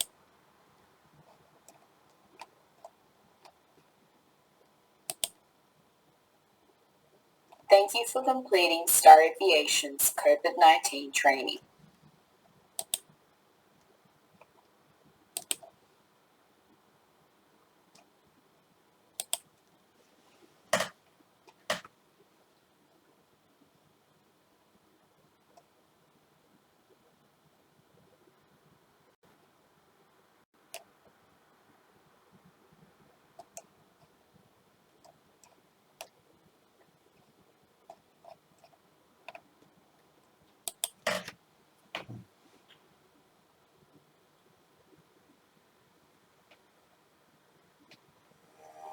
Do you enjoy going to work?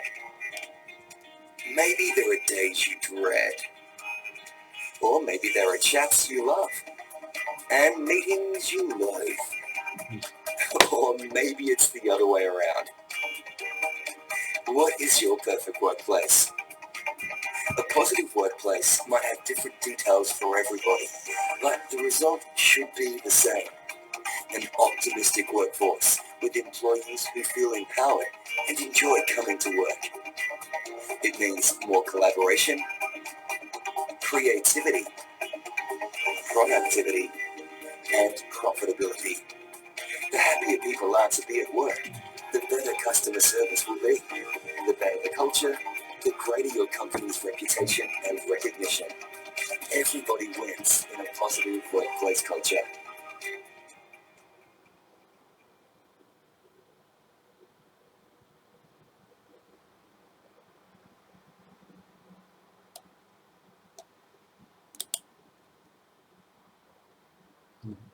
In this section, we'll look at what a positive workplace culture is, as well as why creating and maintaining one is vital. Think about your ideal workplace. What does it look like to you? Using the rating scale, indicate which of the following are important to you when at work. You'll be able to save and print your answers at the end of the course.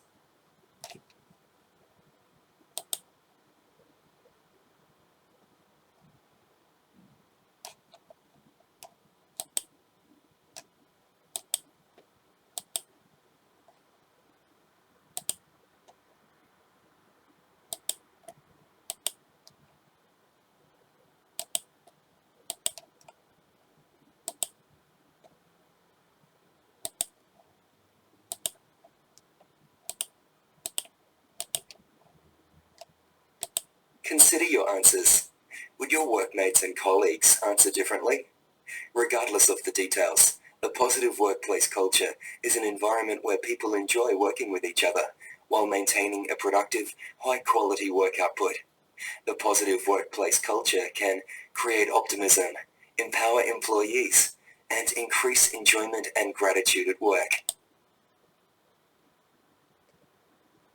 Legal requirements concerning bullying, harassment, discrimination, and safety regulate and impact on workplace culture. Information regarding these requirements can be found in your further resources. While there is no specific legislation regarding workplace culture, a negative workplace culture is often referred to as a toxic culture in legal claims.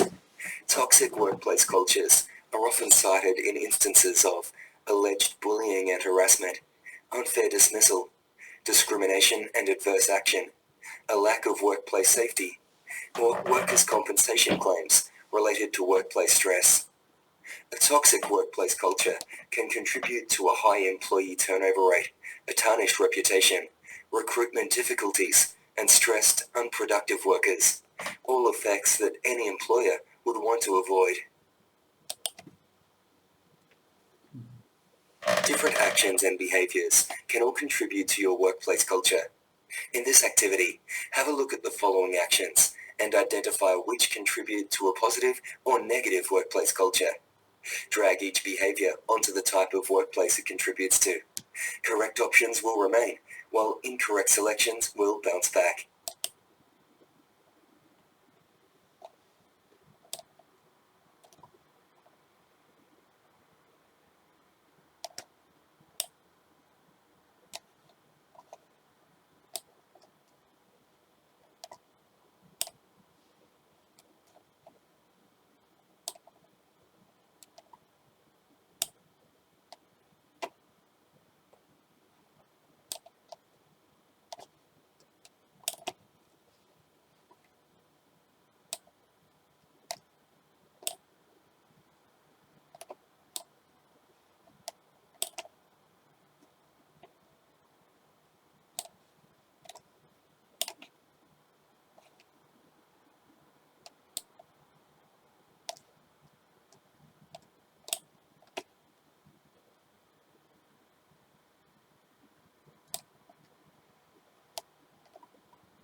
Well done. You have identified some of the potential behaviors that contribute to a positive or negative workplace culture.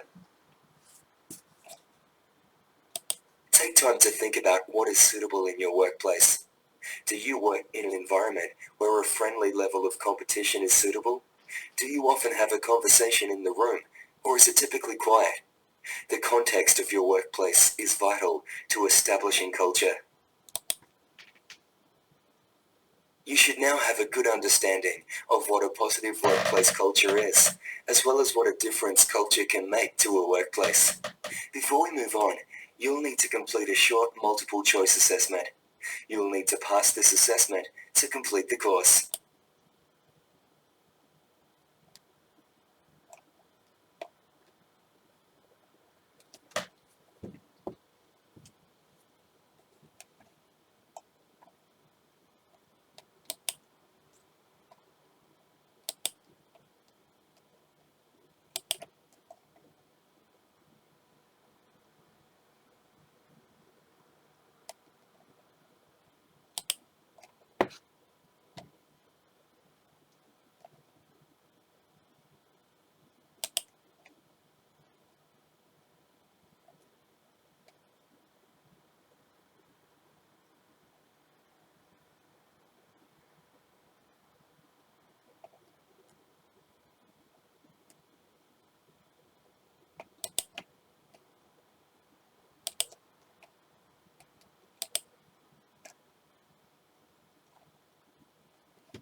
Creating a positive workplace culture is often thought to be an expensive, time-consuming investment. with no real measurable level of success, an unnecessary drain on company resources. However, this attitude overlooks the benefits of a positive workplace culture and underestimates the costs of a toxic culture. A toxic workplace can cause needless mistakes and errors, high employee turnover, stress and anxiety, poor productivity and absenteeism, low profitability, reputational damage, and legal claims. On the other hand, a positive workplace culture can increase productivity, profitability, employee and customer satisfaction, as well as the company's reputation.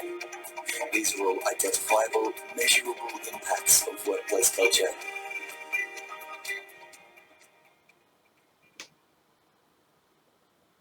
The impacts of a negative workplace culture may expose the employer to potential breaches of the law, including the Fair Work Act 2009, Commonwealth, the Work Health and Safety Act 2011, Commonwealth, the Safety, Rehabilitation and Compensation Act 1988, Commonwealth, and various state and Commonwealth anti-discrimination legislation. These breaches are often very costly in monetary terms.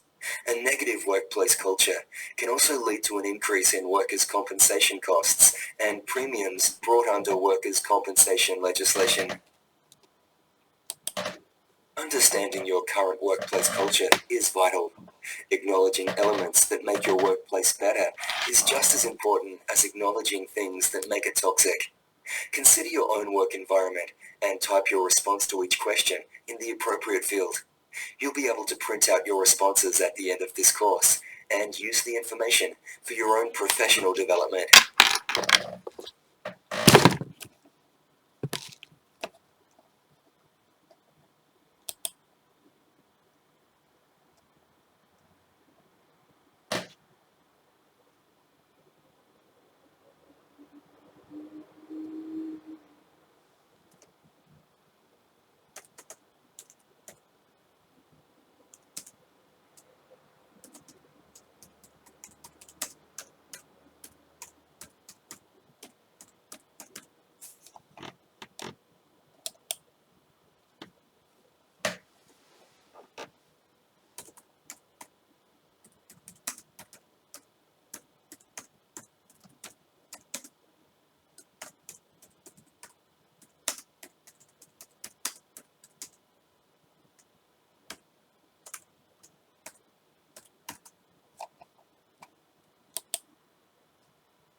Some of the key measurable indicators of a positive workplace culture that you might have identified include employee retention rates, productivity and quality, employee engagement, formal warnings and lodged complaints, and legal claims.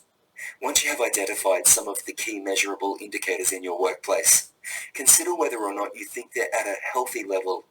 Maybe they reflect a better or worse outcome than you expected. Monitoring these indicators is one of the best ways to get a clear picture of your workplace's culture and to identify if action needs to be taken. If you have identified things that contribute to a negative workplace culture, consider the benefits of addressing them. Try to measure the impact before and after they are addressed. You should now have a good understanding of how culture can impact on the workplace. Before we move on, you'll need to complete a short multiple choice assessment. You'll need to pass this assessment to complete the course.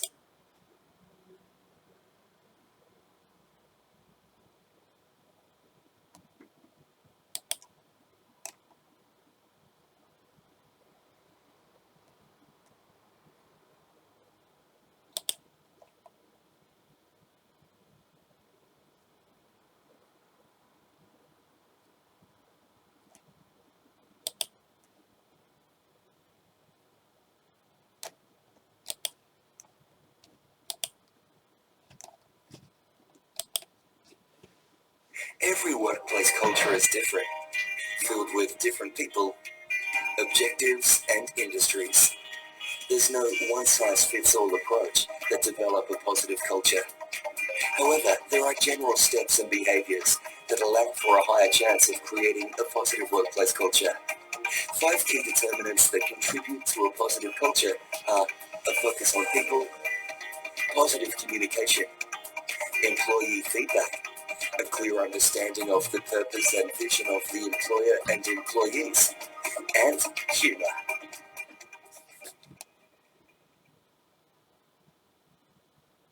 Click on each button to learn more about some of the key determinants for building a positive workplace culture. Showing care and appreciation for people and their work is one of the most effortless ways to create a positive workplace culture. Good work can be acknowledged casually, in passing conversation or during tasks, or formally, like in performance reviews or company recognition programs. If someone is underperforming or struggling, take the time to find out why. There may be factors you don't know about, or they may be reacting to another cultural element. Listen and pay attention to the people around you. Positive messaging can change organizational culture quickly and without additional cost, especially if employees trust their leaders. Positive communication doesn't mean a message that is always easy to hear. It means making sure communication is open, clear, and friendly, maintaining an open door and allowing time for clarification and questions, monitoring and acting on any potential bullying, harassment, discrimination, or low morale, and providing constructive performance guidance, including positive feedback.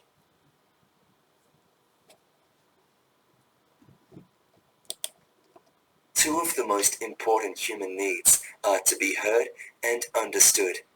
Employee feedback systems meet both of these needs relatively quickly and effectively. Maintaining a regular employee feedback system is vital to changing organizational culture, as well as getting information on how your workplace is going. Managers should ensure that the feedback is heard, acknowledged, and responded to. In a positive workplace, employees know why they are coming to work and what their role is in the shared vision. Leaders should understand, engage in, and effectively communicate the shared vision of the workplace and organization. Having clear work policies, without confusing sentences, jargon, or buzzwords, will help provide clarity regarding worker responsibilities and rights. Policies set the ground rules for acceptable conduct in the workplace and are an essential first step to facilitate the work of managers. Don't undervalue laughing in the workplace. Workplaces that involve and encourage humour are often more productive, with an increase of creativity and innovation. Relationships are facilitated to grow and develop. People are more likely to share knowledge and informal training. Remember that humour must be appropriate. Inappropriate humour, and humour that offends another person, may be a breach of a person's workplace rights. Managers and team leaders have a crucial responsibility to lead as role models and display care for workers' actions and appreciation for their work. Practically, this may mean preparing or using awards and rewards, team events or social events, health and well-being benefits, flexible work arrangements, training and education, clear monetary bonuses or incentives, or ongoing regular communication. Maintaining a positive workplace culture is just as important as creating one. Maintenance is often a communication of the steps taken to create the culture, with adjustments as circumstances change. Use feedback from employees, engagement surveys, and reports to help monitor the workplace. Have decisions you've made regarding culture helped? Why or why not? You should now have a good understanding of some of the steps you can take to create and maintain your workplace culture. Before we move on, you'll need to complete a short multiple choice assessment. You'll need to pass this assessment to complete the course.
you've reached the final section of the course.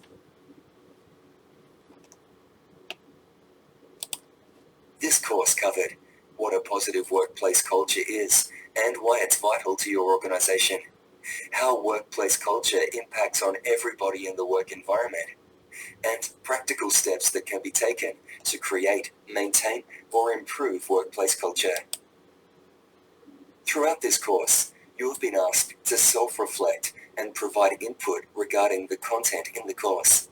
Think about how you can implement your ideas into your work practices, or use them as a conversation starter with your manager and colleagues. Click the link below to view and print the answers you have provided.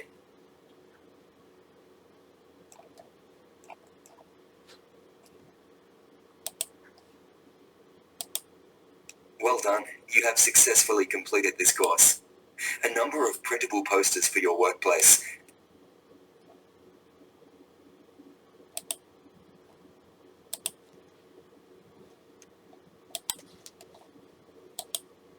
Throughout this course covered what a positive workplace culture is and why it's vital to your...